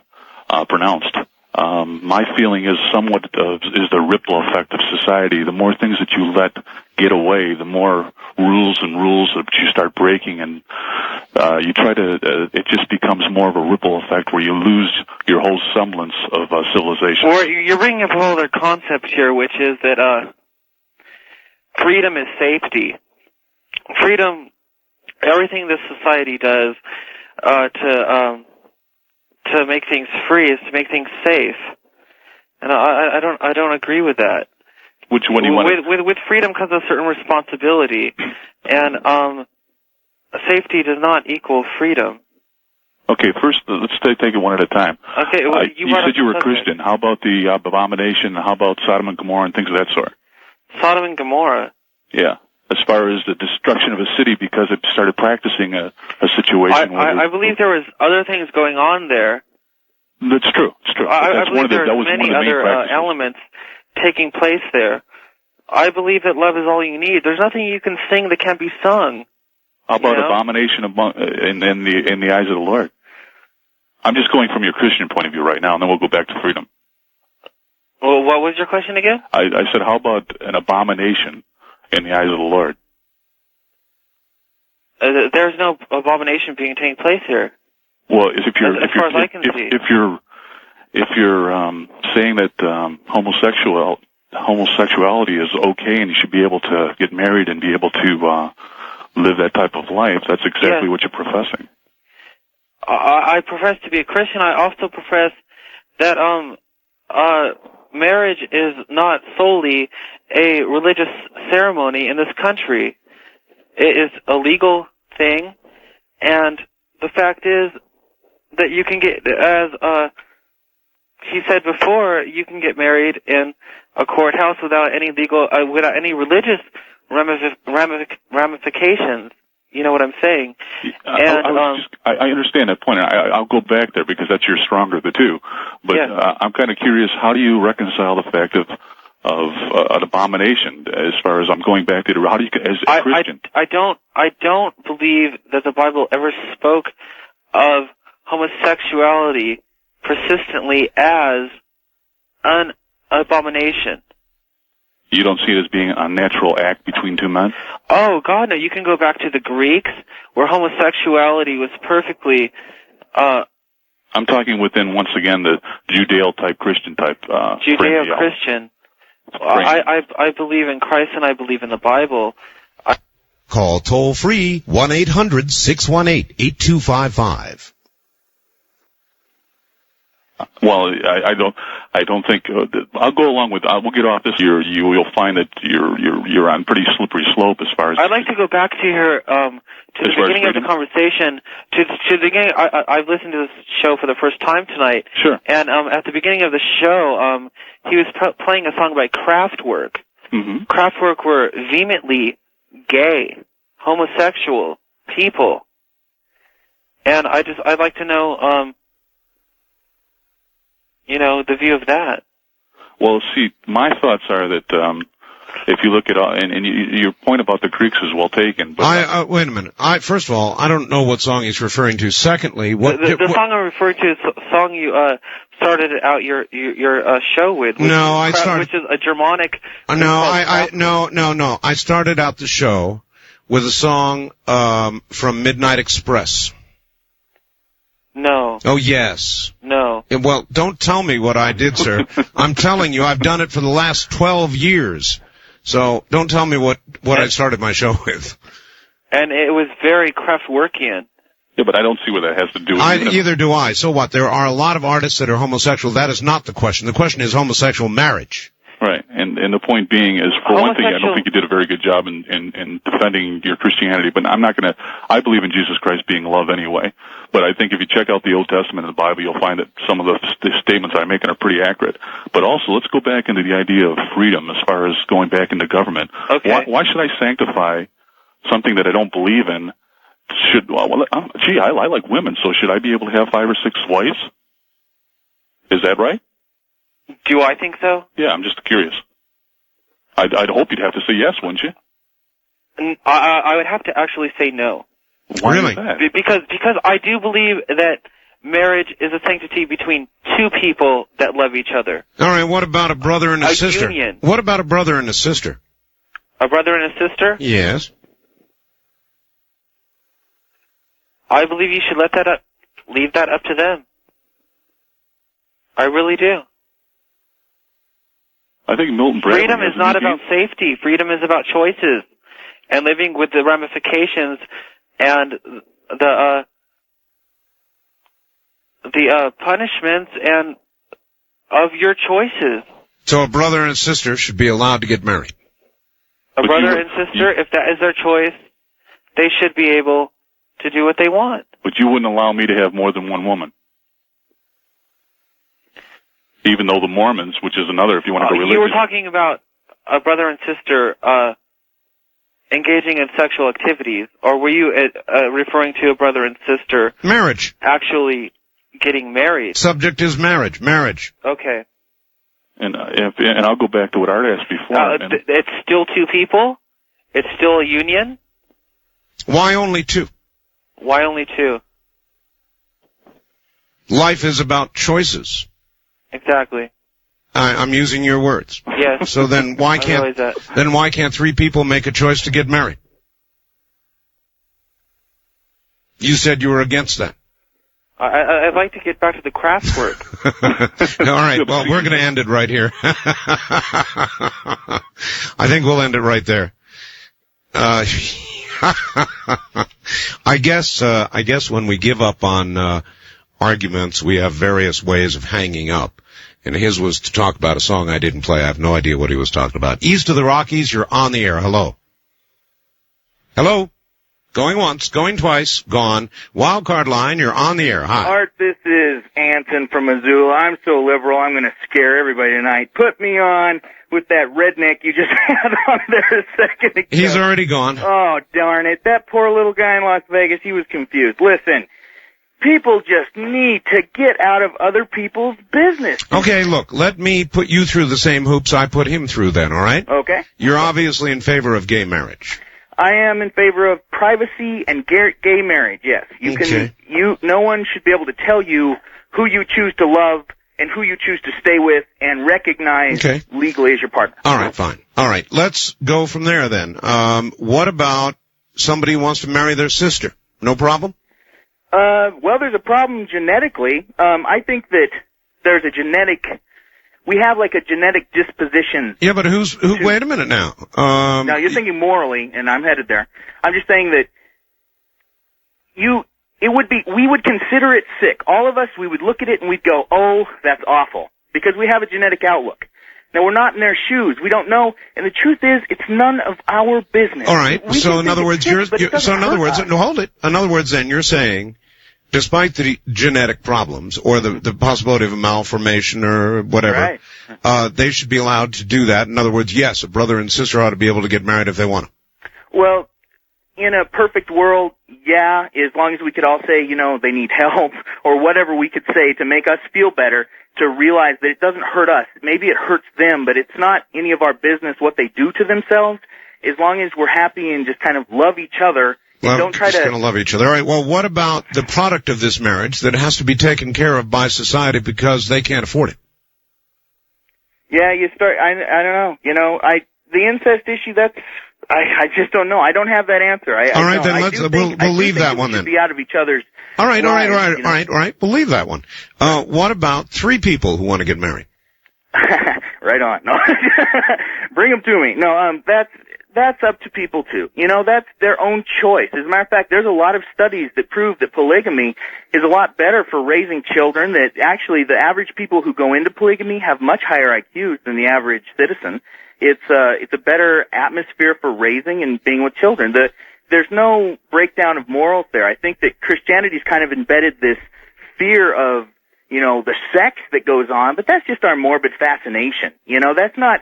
You just have to leave people alone. You have to let them choose their course in life and let them live life and live our own lives and stay out of people's personal, very personal love affairs. So when it comes down to bringing in mental retarded children because of genetic defects, that's a really tough one. I mean, there's a line that society just has to say, you cannot do this to someone. You know, you're a brother and sister, you need help. We can't hurt your love affair, but we can't condone a marriage that may bring someone into the world that won't have as good a chance as it living as the rest of us. Well, one could argue that a homosexual union that would then adopt would provide a home that would psychologically in some way harm that child. Not at all. Not at all. As a matter of fact, I think it's completely opposite. I think that child is going to grow up a lot more open in a society that is today. We're moving away from the chains and the old religious values. We're moving into a technological society that is out of people's lives. We'll have our own person. If we have to just stay. So you would say polygamy for good family values.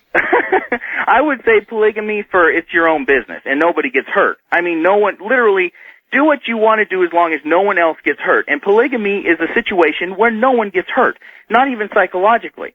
So is the same-sex marriage. No one is getting hurt there, especially us who are judging it. And there's one thing that all these, people, all these Christians, so-called, calling in, what the hell ever happened to thou shalt not judge? Pull the thorns out of your own eye. You can believe in God vehemently, love Him vehemently, but don't use Him to hurt others or to defy others their lives. They're here. God trusts them to make their own choices, and He will watch them. Nobody else's business. We should just stay right the heck out of that. Let people live. All right. Look, I've got another one. This is a night for debates. Can you hold? Sure. All right. What is your first name, by the way? Anson. I'm sorry? Anson. A-N-T-H-O-N? A-N, Anson. You made me forget my own name. I'm so nervous. A-N-S-Y-N. Anson. Oh, Anson. Yeah, Anson. I'm sorry. Maybe I'm not pronouncing it correctly. Well, you were really cranked up there, Anson. All right. I get going. Hold on a moment. So Anson is a devout believer in the homosexual union and homosexual marriage. Anybody want to take on Anson? We'll be right back. Back to the lines we go, and I believe it's Anson. Is Anson, right? Yep, that's it. Okay, Anson, you're on the air, and here comes your debate partner, and she is? Alice. Alice. It's Anson and Alice. Hello, Alice. Alice, where are you? I'm in Illinois. Illinois. And Anson, where are you? I'm in Missoula, Montana. All right. The two of you are on the air. Go for it. Go ahead. Well, okay. To begin with, Anson, this is not the same-sex relationship or partnership, whatever descriptive term you want to call it, is not a part of God's gift of life. Did God tell you that, ma'am? And yes, in the Bible. Did God write the Bible, ma'am? No, He did not. He gave it to prophets here on this planet. You're just gonna, it's been and recycled. He gave it to Jesus, the Word to Jesus. Mm-hmm. And He's in the Bible, right? I mean, it's His life, the second half of the Bible. Yes, sure. Okay. All right. But okay, now let's look at this planet as a whole. The whole planet itself. Right. Do you agree that God created this planet? Not in the way you think He did, but yeah, for that. However He did. I don't think He just said, okay, let that planet be Earth, et cetera. Sure. It took years and years and years. Yeah, I think He did it through evolution. Right. You can bring evolution into this, and I can understand how they say evolution, and then I think it all kind of grows together, honestly, myself. Right. Okay. But that's not what we're here for. Right. Okay. The planet itself, if you take it as this whole process, it depends on every other thing that's on this planet for this planet to keep surviving. It feeds off of this energy, or the water comes along and it cleanses something and feeds this, and et cetera. Okay? The winds do things. They help to sow the seeds and all this other I'm pretty versed in geology. Okay. So everything kind of evolves around one another. But neither of these things are the same what do I want to say? The same sex. Okay? They all have their part in life. Well, ma'am, it's all life. Everything is life. And I don't want to get into the debate of life. What I'm trying to say is it always comes back to the Bible, and they continually say, and I hear this over and over tonight, God said there should be no same-sex marriages. God said this. Now, the fact is, none of us quite know exactly what God said. The only thing we know is what God's put in each of our hearts. And I think that the one things that we can pretty much pick out of the Bible that work are the do unto others as you would have done to yourself, don't judge, basically, if God said anything, He said, don't be jerks to each other. Just love each other, live the life I've given you. Don't try to crawl in everyone else's lives. Live your own and live it to the fullest. Now, you just can't go around saying that God is going to strike these people down or that there's judgment. Don't even hope for that. Stay out of that, because if there is a God, so help me, if there is, and I hope He is everything you've said He is, He will catch the people that are coming up into heaven, that are all these little devout Christians that were like, God, I was there, I stomped all those gays into the dirt, and I told them not to live like this, and all right, listen, I ruined you their two, lives, and I said they couldn't have marriages, and you know what? Hold it. We're out of time here at the bottom of the hour. Do you both want to hold on? Oh, yeah. Yeah. Oh, yeah. All right. Well, you're both holding. Addison and Alice, 2 A's going at it. We'll be back. You're listening to Art Bell Somewhere in Time. Tonight featuring Coast to Coast AM from March 25th, 1996. Premier Networks presents Art Bell Somewhere in Time. Tonight featuring Coast to Coast AM from March 25th, 1996. Once again, here we are, and I have Anson and Alice. Subject, homosexual marriage, and they're both back on the air again. It's all yours, folks. Go ahead. Go ahead, Alice. Okay. Go ahead. Well, I kind of forgot what you last said. Well, I was making the point that I guess I was getting angry, but in a roundabout way, I was getting to the idea that God's going to judge us on our life. And that when we, if I'm trying to relate to what you believe, to the Bible, to His teachings. I grew up in it very heavily, and I've come to get a very different outlook on it now. And if you choose to live your life trying to tell others how to live and trying to judge them, you're wasting your time. That's not your job. You're just here to live. And wait a minute, Anson. Just a minute, please. I am not trying to tell anybody. I'm calling just to specifically give my viewpoint on this. Because you just disagree with it. Okay. You just disagree with it, right? No, I do not. I do not think it's right. I think it's against God's will. And so they shouldn't be able to have marriage. And Anson, it does say so in the Bible. So help me, one night as I was reading it, I found it. I found where He said it. And, I regret it because I did not write down where I found it. I know it's there too, ma'am. You don't have to worry about it. I know it's there too. You don't have to tell me where you found it. You don't have to quote to me.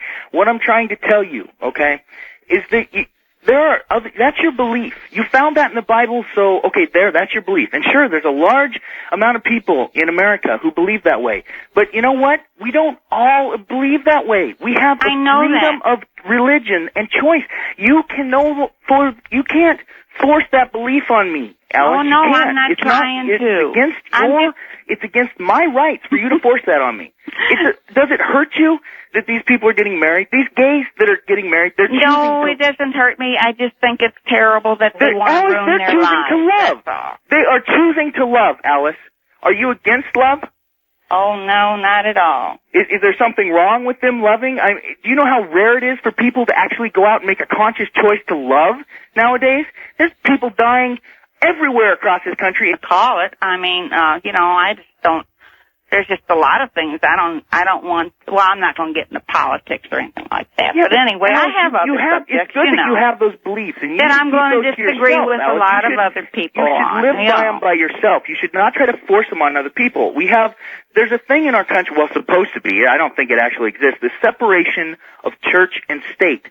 The state can go ahead and let people get married. They're choosing to love. They want to share that. They want to know that that more people recognize it than just themselves, that their country is behind them. That's what the separation's there for. Not because Christianity says, well, to hell with that, and stomps their foot down. No, it's not any of their business. It's the state's business, and it's the couple's business. And Alice, if they're choosing to love, you just let them love, honey. And you go do whatever it is that you do, and they won't bug you. You don't bug. Well, how could it hurt you? How could it hurt anyone in this country to allow gay couples to get married? Who in this world is going to get hurt because of that? Tell me that. No one. And don't give me that crap about spreading AIDS. Well, no, wait a minute. Let her answer one of the questions. You're answering your own questions, Answer. So, Alice, if you've got an answer for that, who's it going to hurt? Answer.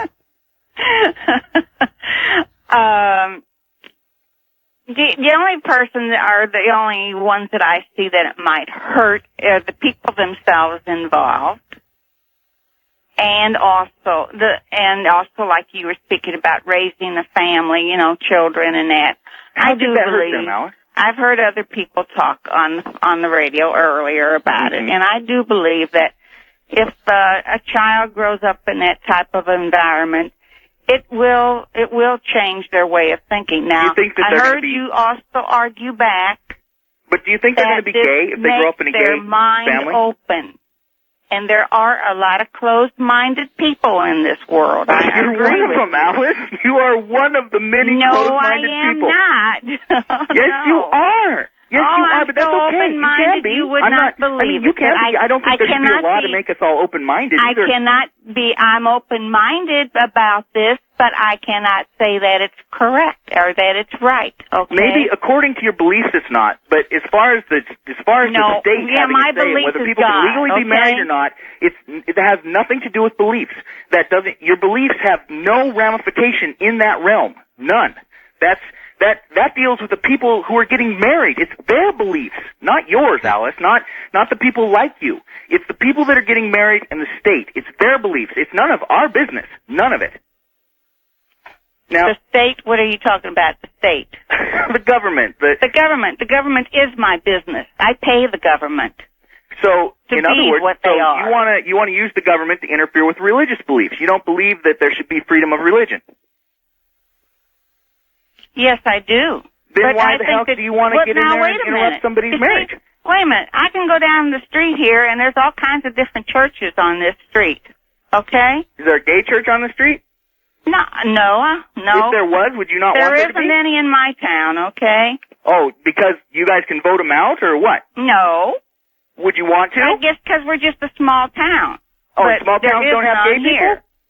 I don't know why. There might be in St. Louis, which ain't too far from us, Right, but you wouldn't, if somebody said, okay, we're going to vote to see if it's okay for these people to get married, you'd say, no, it's against God's law, and I'm going to vote for no. No. Now listen to me, Anson. I didn't call to condemn you. No, I'm not gay. It's not for me to condemn. I'm not gay. God's going to do that. Not me. Extraordinarily heterosexual. I do not judge. I am just telling you my belief, and that I read the Bible, I believe what God says. Everything that's in that Bible is going way back to wherever. Yeah, to Adam and Eve. That's fine. That's not everything in there is an example of life. It happened back then. It's happening now. For you and for other Christians, but not for everyone. Other people can get examples. No, that's other people in His own way. Everybody. No, not everybody. It's called freedom. If it was for everybody, Alice, if it was for everybody, it wouldn't be freedom. It would be the way it is. It would be the law, the rule. It would not be freedom. Anson, I'm sorry. It would be control. Mixed up on things. I really am. You're sorry about what? But it is not. The Bible, if you say you read the Bible, you claim you're a Christian. No, I didn't claim I was a Christian. I said I have a whole different take on it now. Oh, sorry about that. I misunderstood. No, I don't want to claim to be something that's But didn't you say that you go to a church? Christianity is a dying tree, okay? It's in its last legs. It's fighting now desperately to come back, but you know what? The world's changing, and it's going to die by the wayside unless it learns to open up in love and just teach people to love instead of teaching them to hate. Lanson, it even says that in the Bible that the church is going to fade away in the end times. If you are with Art Bell and read all his little notes and get his monthly newsletter and all that. And if you keep up with all the subjects that he has, the quickening is here. I'm sorry. And yes, the church then is why going. There is. worrying It about even why says people are going in to the get married. Bible that If the it's church the quickening and the apocalypse is coming and God's going to ride in on a horse to save all the Christians, then why worry about who's getting married? God will handle them, won't he, Alice? Oh, yes, I know that. I'm just then leave calling it to that. you Let them believe what they'll believe and let you believe what you believe. Let them get married. It doesn't Why hurt are you on this phone? Why are you on the phone, Art Bell's phone, willing to take on people to argue with them when you won't even let them have their own freedom I want you to have your beliefs, Alice. You are so confused.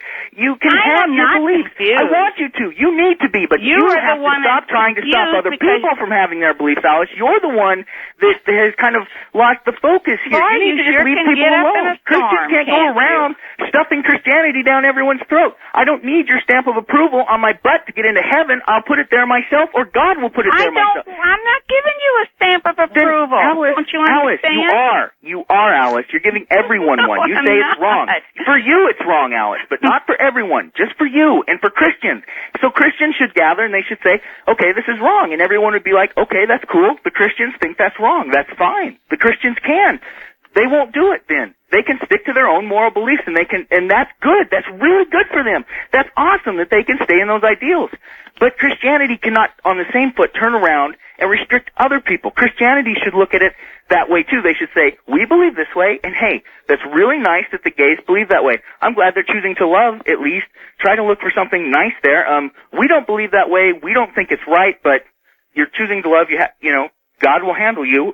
You have our blessing. All right, listen, you two. Listen, you two. We're out of time. Thank you both very much. That was a really good debate. And from it, on Anson's side, I seem to detect the theory that for Christianity to survive, it will have to become the biggest tent of all, embracing homosexual marriage, embracing all that it is been taught it does not believe in. It will have to embrace all that is said to be wrong, and anything that is done in the name of love will have to be embraced, lest Christianity will die. We'll be right back. First time caller line, you're on the air. Hi. Hi, Mr. Bell? That's me. I was listening to your radio right now. Yes. Yes, I was just calling. I was calling in regard to the last guy was on there. Are we off that subject? Yeah. Well, no. Look, I have open lines. You talk about anything you want. Okay. Well, I'll tell you what, I just want to tell you real quick, I was in Alaska, just a real quick story. I was in Alaska, and I was in King Salmon, Alaska. My brother flew me up there, and I was up there, I had nothing to listen to but a little bitty radio. Right. And there was, I had a generator out there for electricity. Yes. And I called my mother up, and she goes, what are you doing? And I said, I found this guy on the radio called Art Bell. And she goes, I listen to him every night. Really? And this was in King Salmon, Alaska, and I've been listening to you ever since. Well, that's excellent. Where are you now? Kansas City, Missouri. Kansas City, all right. Yes, sir. Excellent. And that's where my mom's at. I came back, they recently retired, and I came back to visit them. And she's probably listening upstairs right now. I'm not sure. Well, say hi.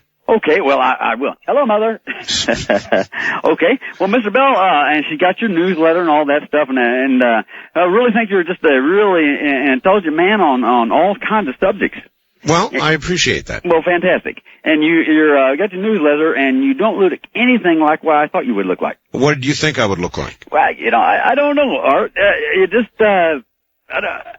it didn't really, when I see the picture, I said, is that Art Bell? Sure enough. Maybe I pictured a Rush Limbaugh. Oh, don't take that as an insult. No. Nowhere close to Rush Limbaugh. Okay. Now, in concern, okay, can I ask you a question about just something off the wall here? Sure. Okay, I got a chance. They had a liquidation on trailers. I just moved back here to Kansas City. Right. And they were liquidating trailers that were condemned at a mobile home place. Yeah. Okay, it was 14 by 70 foot. Yes. I went down there and worked my behind off and got it out of there. Now, is there any way that I can get that thing titled and make it my own? or the city condemned it. I think that what you need to do, thank you very much, is call Bruce Williams. He gives that kind of advice. I wouldn't have the slightest idea. I'm sorry, I don't give out that kind of advice. You need to be an attorney or something or another. I don't know what it would take to get it titled. Dear Art, I cannot imagine why anyone would want to get married, period. I tried it. I didn't like it. But if gay people want to marry, they should have the same right of choice as any other citizen. To equate gay marriages with extreme or bizarre behaviors is a reach. That's from Liberal Sue in Illinois. A lot of liberal calls been coming from Illinois this morning. Interesting. West of the Rockies, you're on the air. Hi. Yeah, is there a chance I could ask Art Bell a question? This is Art Bell, sir. We don't screen calls. Whoa, I got my radio on. I guess I'm on the West Coast. I must be on a delay. We're all on a delay, sir. Okay, I'll turn your radio off. We don't screen calls, and yes, we do have a delay, so you've got to turn your radio off right away. All right, go ahead. Art, I listened to you. I'd like to get on the on your mailing list there for the newsletter. Okay. Do you know the number? No, I don't. Okay. Do you want to know it? I sure would. 1-800-917-4278. 4278. Yep. All right. I'm in a situation here as a divorced, non-custodial parent. I'm here in Spokane, Washington, and my 4-year-old and my 19-month-old daughter are back with their mother and grandmother in Ohio. There's no basis as far as communication goes for being able to reason with these two ladies, because they cannot comprehend that children need a father and a mother. The conversations that you've had on tonight, because I'm an insomniac, don't sleep too much, so I listen to you. Right. It's been funny listening to people who talk a lot about God, but they don't really know God at all, because they just don't believe in Christianity. And in the other half, they really do. And well, I thought the last debate was interesting. The man was making the case that Christianity is on its last legs. To survive, he said, it's going to have to embrace all that it does not embrace. That's right. And I except for a few minutes there at the break, I heard most of everything that he said. When it comes to communicating, I need to ask your advice on how to do this with a mother of 2 kids who doesn't believe fathers have any rights. She doesn't believe that if right now I'm negotiating with her for getting my son for the summer, I don't get my daughter until summer of '97. She left while I was at work. She left Spokane here in the dead of winter back in '94. And it's just every time I call to talk to the kids, it's a fight. Every time I go back there to actually visit them, either for a birthday or for Christmas, I get my daughter for maybe 30 minutes or an hour at a time. Well, and your redress, obviously I could give you things to say to her, but she doesn't sound like she can be reasoned with, so go to court. Well, we've been there, done that, a lot of waste of money. The attorneys won. They got the money out of us, and we're... Well, yes, but you must have certain visitation rights. On paper, I do. The thing is, the boy is registered as being from the state of Washington, and this is where this thing was handled. They're living in Ohio under a different set of rules, and it's like I hear you got to buy attorneys back there, you got to buy attorneys here. I know. And I'm going back to school to get a better career in a different field so I can take better care of the kids. And I didn't know if you've ever dealt in a situation like this. Most women that I have met, most women who call in to somebody like you, who get on the radio or get on the talk shows, their attitude is, I would love to have an ex-husband that wants to take an interest in the kids. I would love to be able to communicate and work things out. This is an individual where it's like this was a grandmaster scheme and a plan to begin with, way up front. Well, look, she's probably manifesting her dislike active dislike, even hatred for you, by punishing you, by not allowing you to see the children. So I don't think you're going to get anywhere with her. You're doing the right thing. Get yourself a career going, afford a lawyer, hire one in Ohio, and go after her. That's all you can do. Yeah. My father-in-law, who's about the only friend I have, said, Scott, my daughter's hated me for the last 15, 20 years, and you just now misplaced that hatred onto you from her. Yep. But he says, you got to realize she's always been tied to her mother. That's why her mother and I divorced back in the 70s.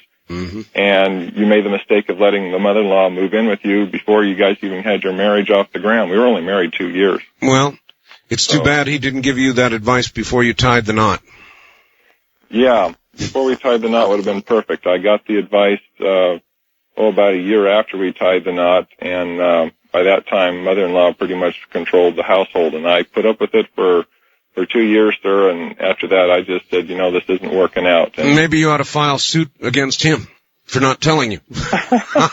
Listen, sir, I honestly don't have the answer. I think you're on the right course, though. I would develop your career. I'd hire lawyers, and it's going to be expensive, like most things in life are. I wish I had more advice for you than that. I don't. Once a child is taken to a different state, the laws of that state are the ones that count. And if you're going to try litigation, it's going to have to be in that state. All right. We're going to break here at the top of the hour. Those of you who leave us at this hour, take care. For everybody else, we'll be back in about 5. This is Premier Networks. That was Art Bell hosting Coast to Coast AM on this Somewhere in Time. You're listening to Art Bell Somewhere in Time. Tonight featuring Coast to Coast AM from March 25th, 1996. Would somebody out there do me a big favor and fax me, do you remember what I read last week, the psychiatric hotline? If you're schizophrenic, do this. If you're manic depressive, do that. Press this or that. Would somebody fax me that or email me that? I lost my copy. It definitely is one of my favorites. Art, I can't put my hands on the reference source right now, but I know I've seen studies of isolated pre-technological societies that practice plural marriages, and curiously, their family values are very strong. The social groups practically free of all forms of violence. Now, I don't recommend that we adopt these practices ourselves, but you cannot convince me that such a society is inherently immoral. The church I grew up in would hold that such a society must be saved, and that I do consider profoundly immoral. So why should I listen to them concerning gays? Your pal in Escondido, Tom D. P.S. I know what Leviticus says, but Jesus never said one word. Not one. By the way, there's somebody who keeps faxing me, and I can read the top of it. It says, dangerously mind-opening. Don't read it. And no problem, because I can't. This guy's been faxing me for a long time. There's something terribly wrong with his fax machine, sir.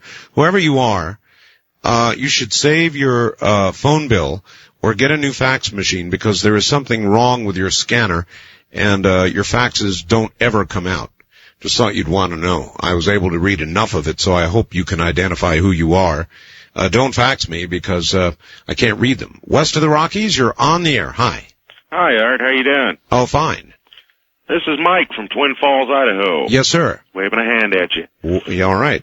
We still doing a debate on this marriage thing for homosexuals? These are open lines, sir. What do you want to talk? Right. Talk about whatever you want. Well, first off, I just want to say that I think I know why the sperm count is down. Why is that? Well, homosexuality, number one. Maybe one of God's little punishments, Sounds to me like you're still talking about the same topic. Well, God created man. Man was lonely. Asked God to create woman. Okay, fine. Everything's great and dandy. Man destroys God. Woman inherits the earth. All right. Thank you. There was a little bit somebody sent me last week, which I really liked. It was a man having a conversation with God. Actually, it was Adam. Adam, having a conversation with God, and he said, God, I'm lonely.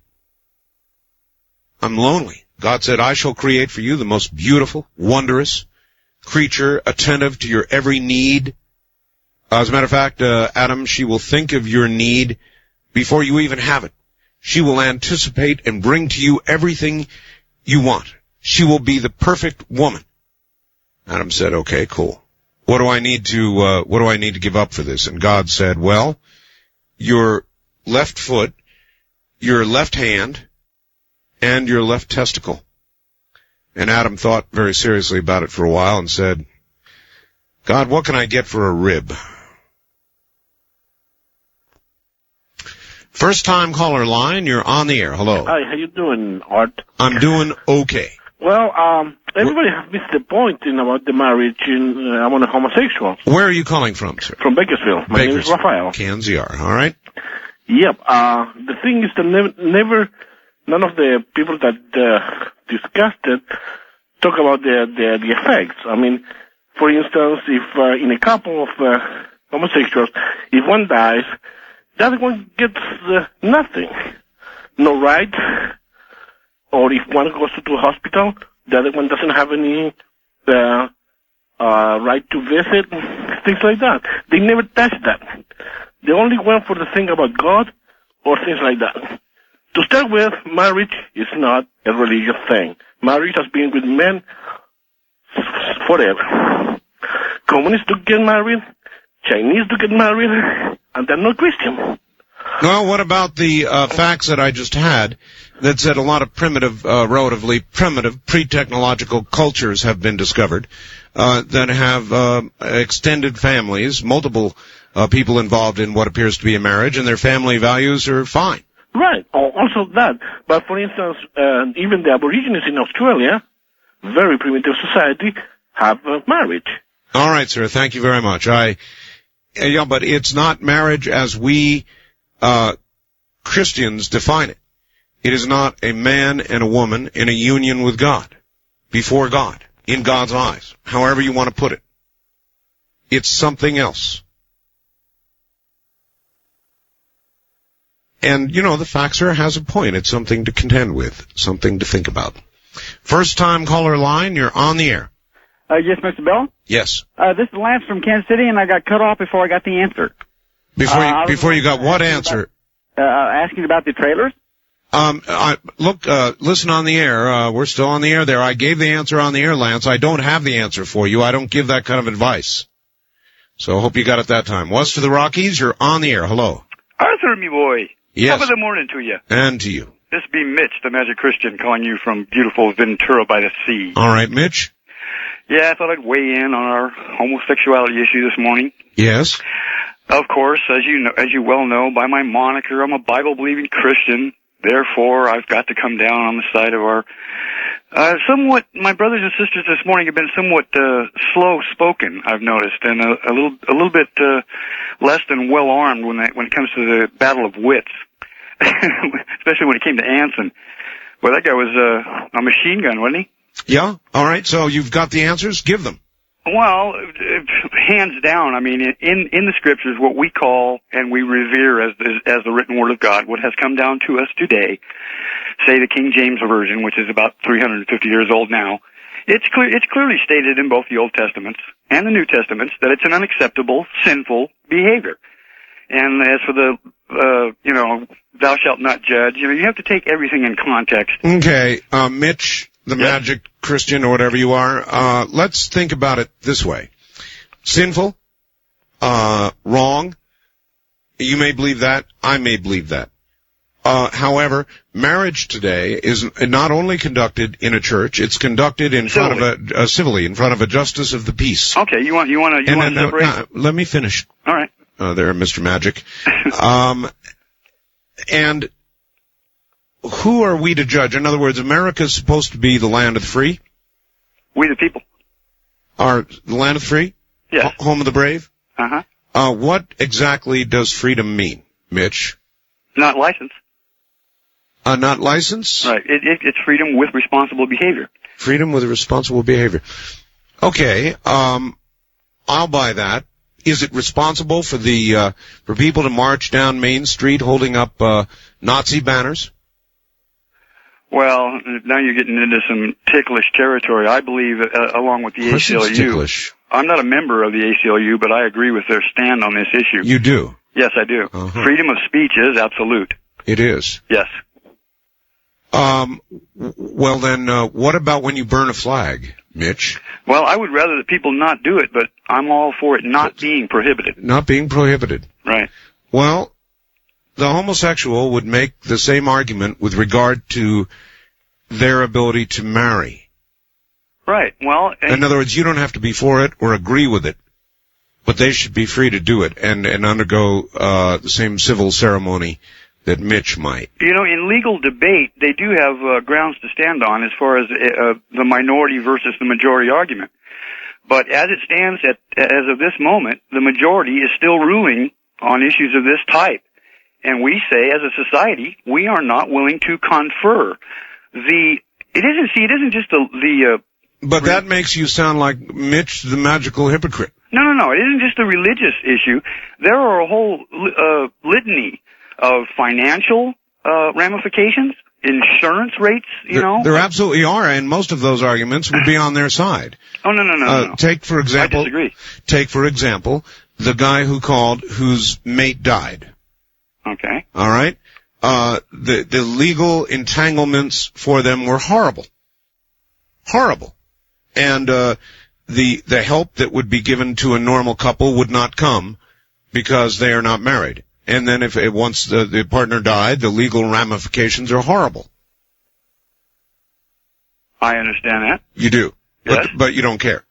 Well, it's not that I don't care. I mean, I am a caring individual. We're, as Christians, to love all men, just hate to sin. No, I'm talking about things like, anal sex, for one thing. I'd be willing for there to be laws allowing insurance companies to deny policies to people who have been proven to practice anal sex, whether it be heterosexual or homosexual. But, of course, as we well know, it's practiced far more frequently in the homosexual community. Yes. But it is a medically Well, I would think that an insurance company would be well within its rights to take that risk as it assesses other risks when it insures. Right. It's a risky behavior, though, but that isn't what we're discussing, though. We're discussing whether or not there should be marriage. Well, that's one of the. See, when you start giving legal imprimatur to a marriage between two people, you are putting your social compact behind it as well. I mean, it affects the whole fabric of society. Jay Sekulow, I don't know if you're familiar with him. He's a lawyer. Well, an insurance company presently has a right to assess a higher premium rate to somebody who smokes. Correct, and they should be able to do that. And that's a risky behavior. So is anal sex. Yes, it is. But I don't think it makes your argument. It doesn't make your argument. It just makes the argument that that somebody should be assessed a higher premium rate based on increased risk. I have no argument with that. Nor, by the way, do I agree that homosexuals should be married. I just say their argument is fairly profound legally. The only place that it doesn't work is morally. And so then we get down to the question of what America means. Does it mean freedom? What does freedom mean? Does it mean the freedom to be wrong? Does it mean the freedom to sin? Does it mean that society must put some sort of stamp of approval on sin if necessary?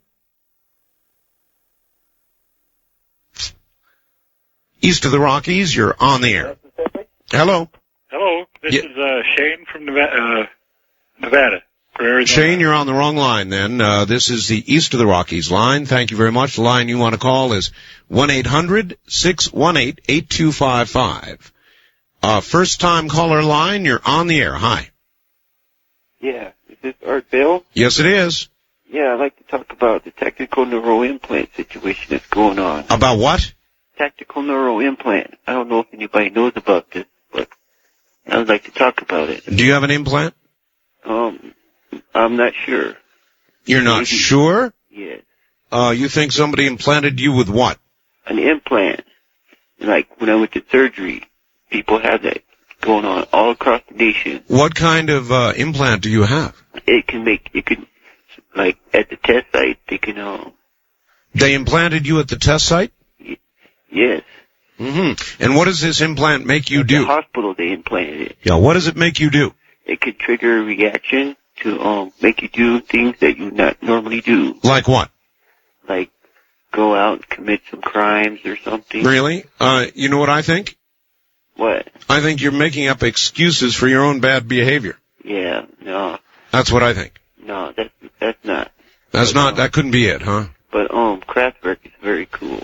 All right, well, thanks. Goodbye. Tell it to the judge. Judge, the implant made me do it.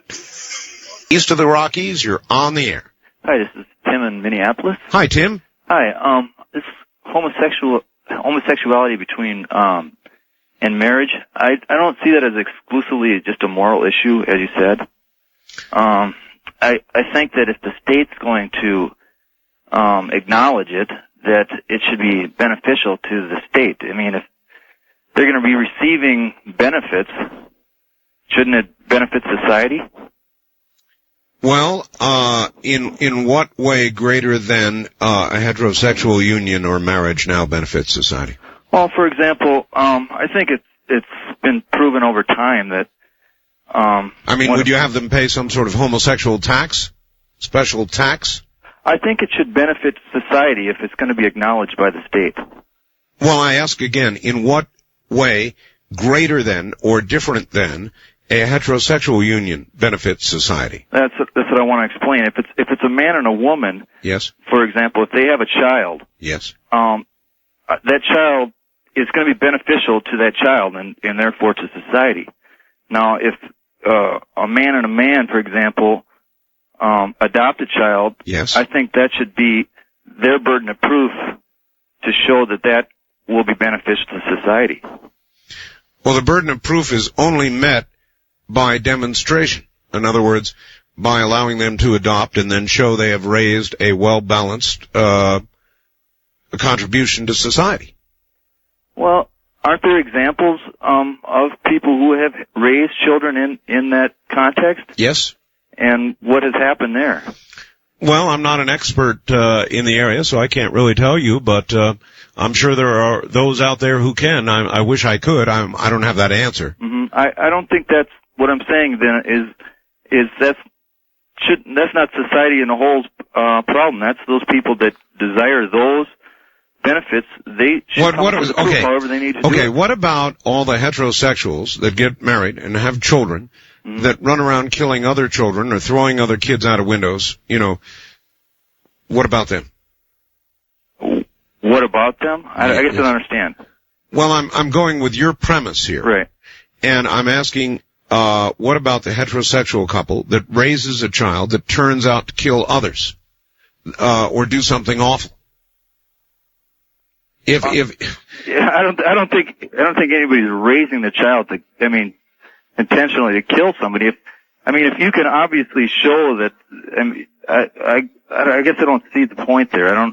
Well, all right. Listen, I've got to run. I'm sorry, but the point I think I do see, at least I saw your premise, and you just couldn't figure out a way to answer what I said. You were suggesting that the burden of proof be on those who raised the child. And I was saying, well then, okay, fine. What about the heterosexuals who raise a child that doesn't turn out well? What should happen to them? We'll be back. This is Premier Networks. That was Art Bell hosting Coast to Coast AM on this Somewhere in Time.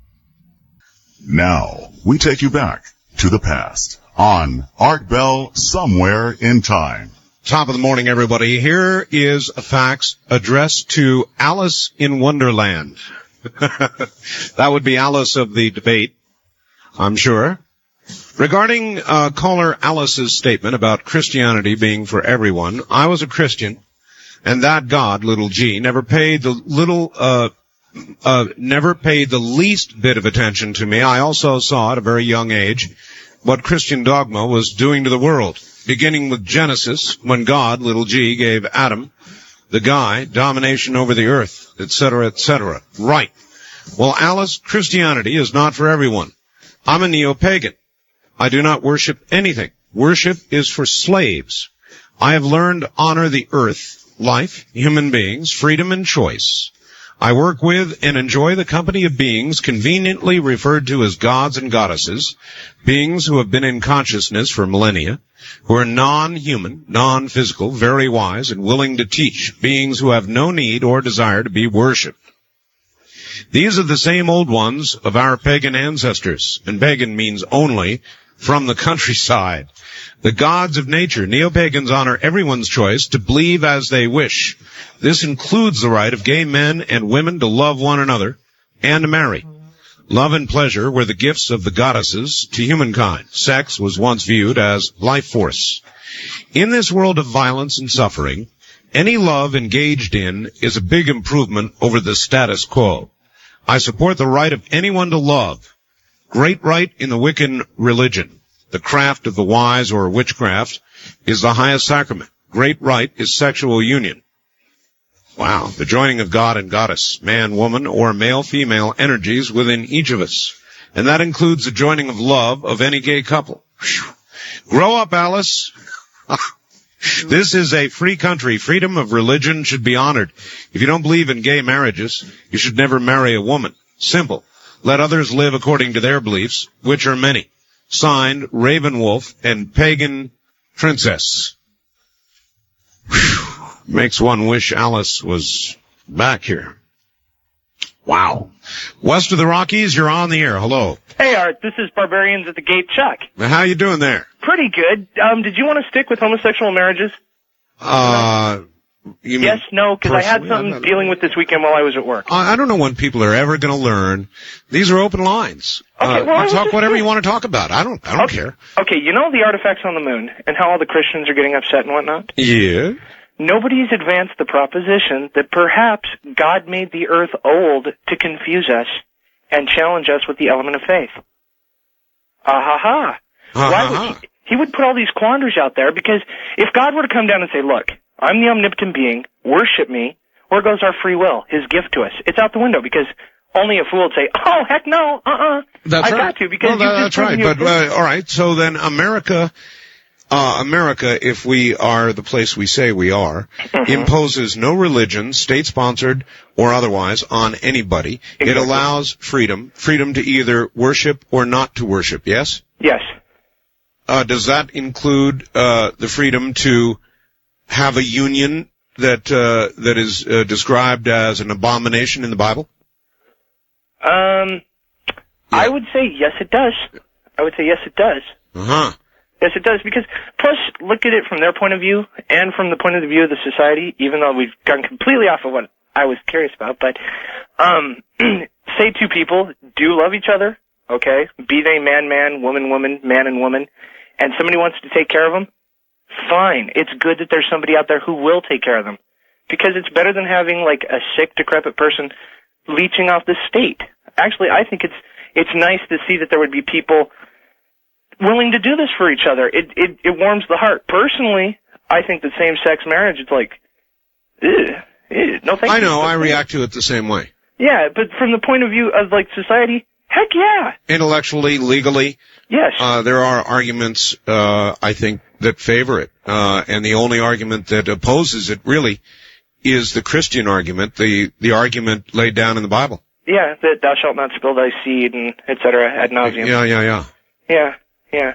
But what about them creating the earth? Then there's one other thing, whether it's ancient civilizations that challenge the current paradigm. Yes. Or it's current pressure regarding gay marriages or all of the other things. Mm-hmm. What do you think the odds are that the Christians, the religious people, are right? And as we turn away from all of this, yes, what I call the quickening gets a little quicker. Yes. Yeah. Okay, and then we turn away from all this. Are you saying that we turn away from religion and God and it gets quicker? Yeah. Okay, it's possible, because you have to remember Pascal's argument, what's the danger, and if you believe and you're wrong, what do you know? No big loss, but if you believe and you don't believe and, the Christians are right, you're out for eternity. Yep. So you might as well believe, it's sort of like the cosmic insurance. And one thing about the quickening, have you ever noticed how, for some strange reason, we want to draw, like, oh, it's fate, all these, random happenings all mean something? Well, let's put it this way. There are a number of people I can think of whose premium for cosmic insurance ought to be much higher. Precisely. Oh, and by the way, yes. At first I was thinking, all right, shut up, quit whining, couldn't be that bad. I take it all back. You ought to tell people. Yeah. You were on Vidian, right? Yeah, exactly, just a little bit ago. Yeah, America, his thumb is munched. There's like 4 little bite holes. I was thinking like a little nick. No. That was savage, right in the meat. Yeah, you should have seen it Saturday. Oh, it was about twice its normal size. All right, thank you very much. Talk to you later. Take care. Yeah, I got savaged. That's a good word for it, savaged. And were it not for the modern miracle of penicillin, antibiotics, I'd probably be history right now, or at least my right arm would be. Oh, I got mauled. No question about it. All right. Let me take a second out and do a couple things here, get my mind back together. And back to the phones we go. It has been a very, very interesting evening. East of the Rockies, you're on the air. Hello. Yeah, you talk about these homosexuals. And where are you calling from, sir? Oh, I'm calling from St. Louis. Hey, by the way, 630 KHOW, got any idea where that's out of? Denver. Oh, Denver. All right. Well, anyway, you talk about these homosexuals, and I want to know, what about the homos that have these kids? They're going to be screwed up. You know what I'm saying? I know what you're saying. I'm not sure if it's true. I think it certainly is possible to be true. Thank you. In other words, simply, I'm not saying that two people of the same sex cannot raise a child who will turn out okay. I would think the odds of it would be very much against them. Not necessarily because of their behavior, but because society lays such a pressure on the norm, in quotes, heterosexual relationship, that child would be up against some pretty tough odds. Wouldn't you think that would be true? The child would be against some pretty tough odds. Now, that was once true, and maybe still to some degree is, of mixed marriages. Those children, though to a much lesser degree in today's society, were once up against some pretty damn tough odds. The half-black child or the half-brown or whatever. They were against some pretty tough odds. There's no question about it. Now, society has changed. It's come a long way, baby, as the commercial says. But still, to some degree, that child has a rough time in school. That child has a rough time in life. With regard to a homosexual marriage and the union, and then the child that would be not produced but nurtured in such a relationship, I would think that child would face a very difficult road. I think that is a fair statement. Wildcard line, you're on the air. Hello. Hello, Art. Good morning. Good morning. Mike, Colorado. Yes, sir. Yeah, I've been listening to some of your callers then, and I myself am a marriage counselor at one time, marriage and family. Yes, sir. And personally, I'm a Christian, and sometimes I was listening to various, your debates going on earlier. Yes. And I find that it was really almost amusing how some of the people use some of the terms, and they're so misdefined, and you asked for certain definitions for them to explain it. Well, I said divine marriage, and one guy paused for about 5 seconds and hung up. Yeah, I caught that. A couple of things, just a few things, so, people don't twist themselves in circles. When they say, does God acknowledge or does God bless the marriage? Mm-hmm. Well, God is the giver of life. And that's pretty universally accepted in all religions. Yes, sir. In anything. And either a male and a male or a female and a female cannot be blessed, and the definition of blessed is to be made happy, by the giver of life, because there's going to be no life given, strictly in that type of relationship. In the strictest sense, yes, correct. Okay, and then the other thing I thought was sort of somewhat amusing was they keep saying, well, I can love anybody I want if I want to love another man, or or if another woman wants to love another woman. Well, before you love anyone, you have to love yourself, and you have to accept yourself. And part of accepting yourself is your sexuality. And if you have a quality in you that's worth passing to someone else, then you would want, and you have that value, it would seem to me, and I think anybody with any logic, that you would find a person of the opposite sex to take whatever those little nuts of value that you see in yourself and pass them on in procreation. And so I find that when they're saying, well, I can love anybody, it's not. And here's another thing. In what way would such a relationship be different than a heterosexual relationship in which a decision is made not to have any children?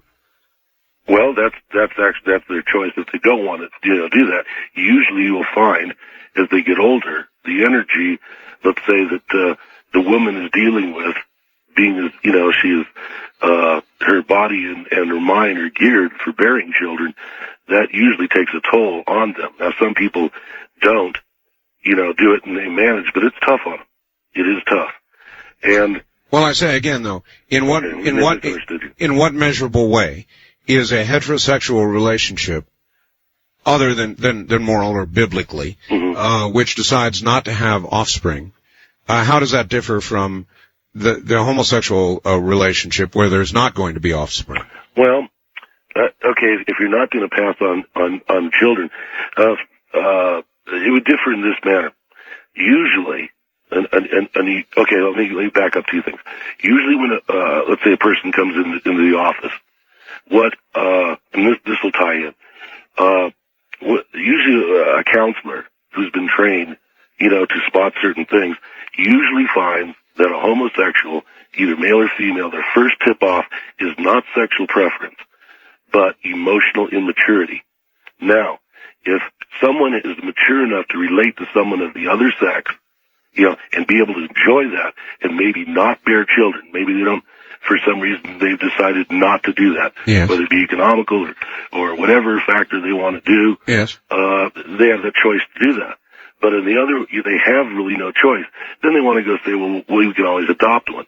And you're right in what you said, that the cards are stacked against them. I think so, yes. Being as is you are being raised by two people of the same sex who actually has been united not through a strength, but by a weakness and by actually an emotional disability to get outside of themselves to relate to someone of the other sex who's willing to do that, meet them, and what role model does the child have to do that? And if the child, let's say, grows up. Okay, but you're basing that though on a judgment about their mental condition that I'm not sure you can verify scientifically. Oh yeah, that any of us can. Up until it was politically, now first and again, political soundness has nothing to do with psychological soundness. Political correctness has nothing to do with psychological soundness. Okay, up until recently, homosexual was defined in the medical dictionaries as a mental illness. And now, with the pressure, the being politically changed, just like they do textbooks and anything else. Yes, sir. We're being made to accept this. This is not normal. It is, and it usually comes from emotional focus, where somebody found something either with a woman or with their parents that they focused on, and life and maturity went and passed them up while they focused on this thing. All right. Look, I appreciate your call, but I'm not sure that I entirely agree with you. And I think that the evidence is still not in, period, on homosexuality. Is it a mental illness? I don't know. Is there a physical difference that defies homosexuality? I don't know. There are studies out there right now that would lean towards saying that there is a physical difference, but they are controversial. They are not proven. We don't know one way or the other yet. Medically, scientifically. Maybe we never will. I don't know. But I'm unwilling to make the judgment that it is a mental illness and that the only change in definition has come as a result of political pressure. That's just not true. Some of it is scientific inquiry. And the last word on all of that is simply not in yet. That is the scientific truth. Now, I realize there are moral, ethical, societal arguments that you can make, and that's fine. But the last word, the final word, is not yet in. It certainly is in the minds of those who know what they believe and have faith in. And I wouldn't even begin to try to argue with that. East of the Rockies, you're on the air. Hello. Hey, this is Owen from Princeton, Minnesota. Hello, Owen. How are you? Not too bad. Now, I just called 2 minutes from the end because I want to say that thing. But, you talked about the parents that choose not to have children. And I like that argument. But there's always, if you're infertile, does that mean you're not allowed to get married? Well, I know there was a day, I believe, where infertile women had their heads chopped off. Well, go to China. Wasn't there? Go to China. Well, that's where female babies are still drowned like puppies. That's right. It's awful over there. And homosexual marriages, do you think they'd fly in China? Well, it depends on what you're talking about. Flying, heads flying is more like it. Thank you, Owen. You didn't quite make it. You came close. First time caller line, you're on the air. Yes. Is this Art? Yes, it is. Oh, Art. Hi. My name is Nate, calling from Northern California. Hi, Nate. And I want to change the subject a second here. Speaking of the quickening, I'm an American citizen, and you notice that no one has heard anything about this Unabomber lately, have they? Not a word. That's because he hasn't bombed anybody lately since they published him. Yeah. Well, I was investigated along with, I guess, anybody else that has the initials NR. You were investigated as possibly being the Unabomber? That's correct. Really? Yeah. And in fact, anyone that had the initials NR. Oh, yeah, I understand. Are you the Unabomber? No. You're not? No. How can we know that? Well, you have to take my word. I mean, but you have the right initials. Well, yeah. What do you think about technology? Is it going too fast? No, I've been in technology all my life. So you don't have a problem with technology? Oh, no. The faster, the better. Well, I don't know. Listen, NR, listen, we gotta go. Say goodnight, America. Good night, America. From the high desert, good night, America.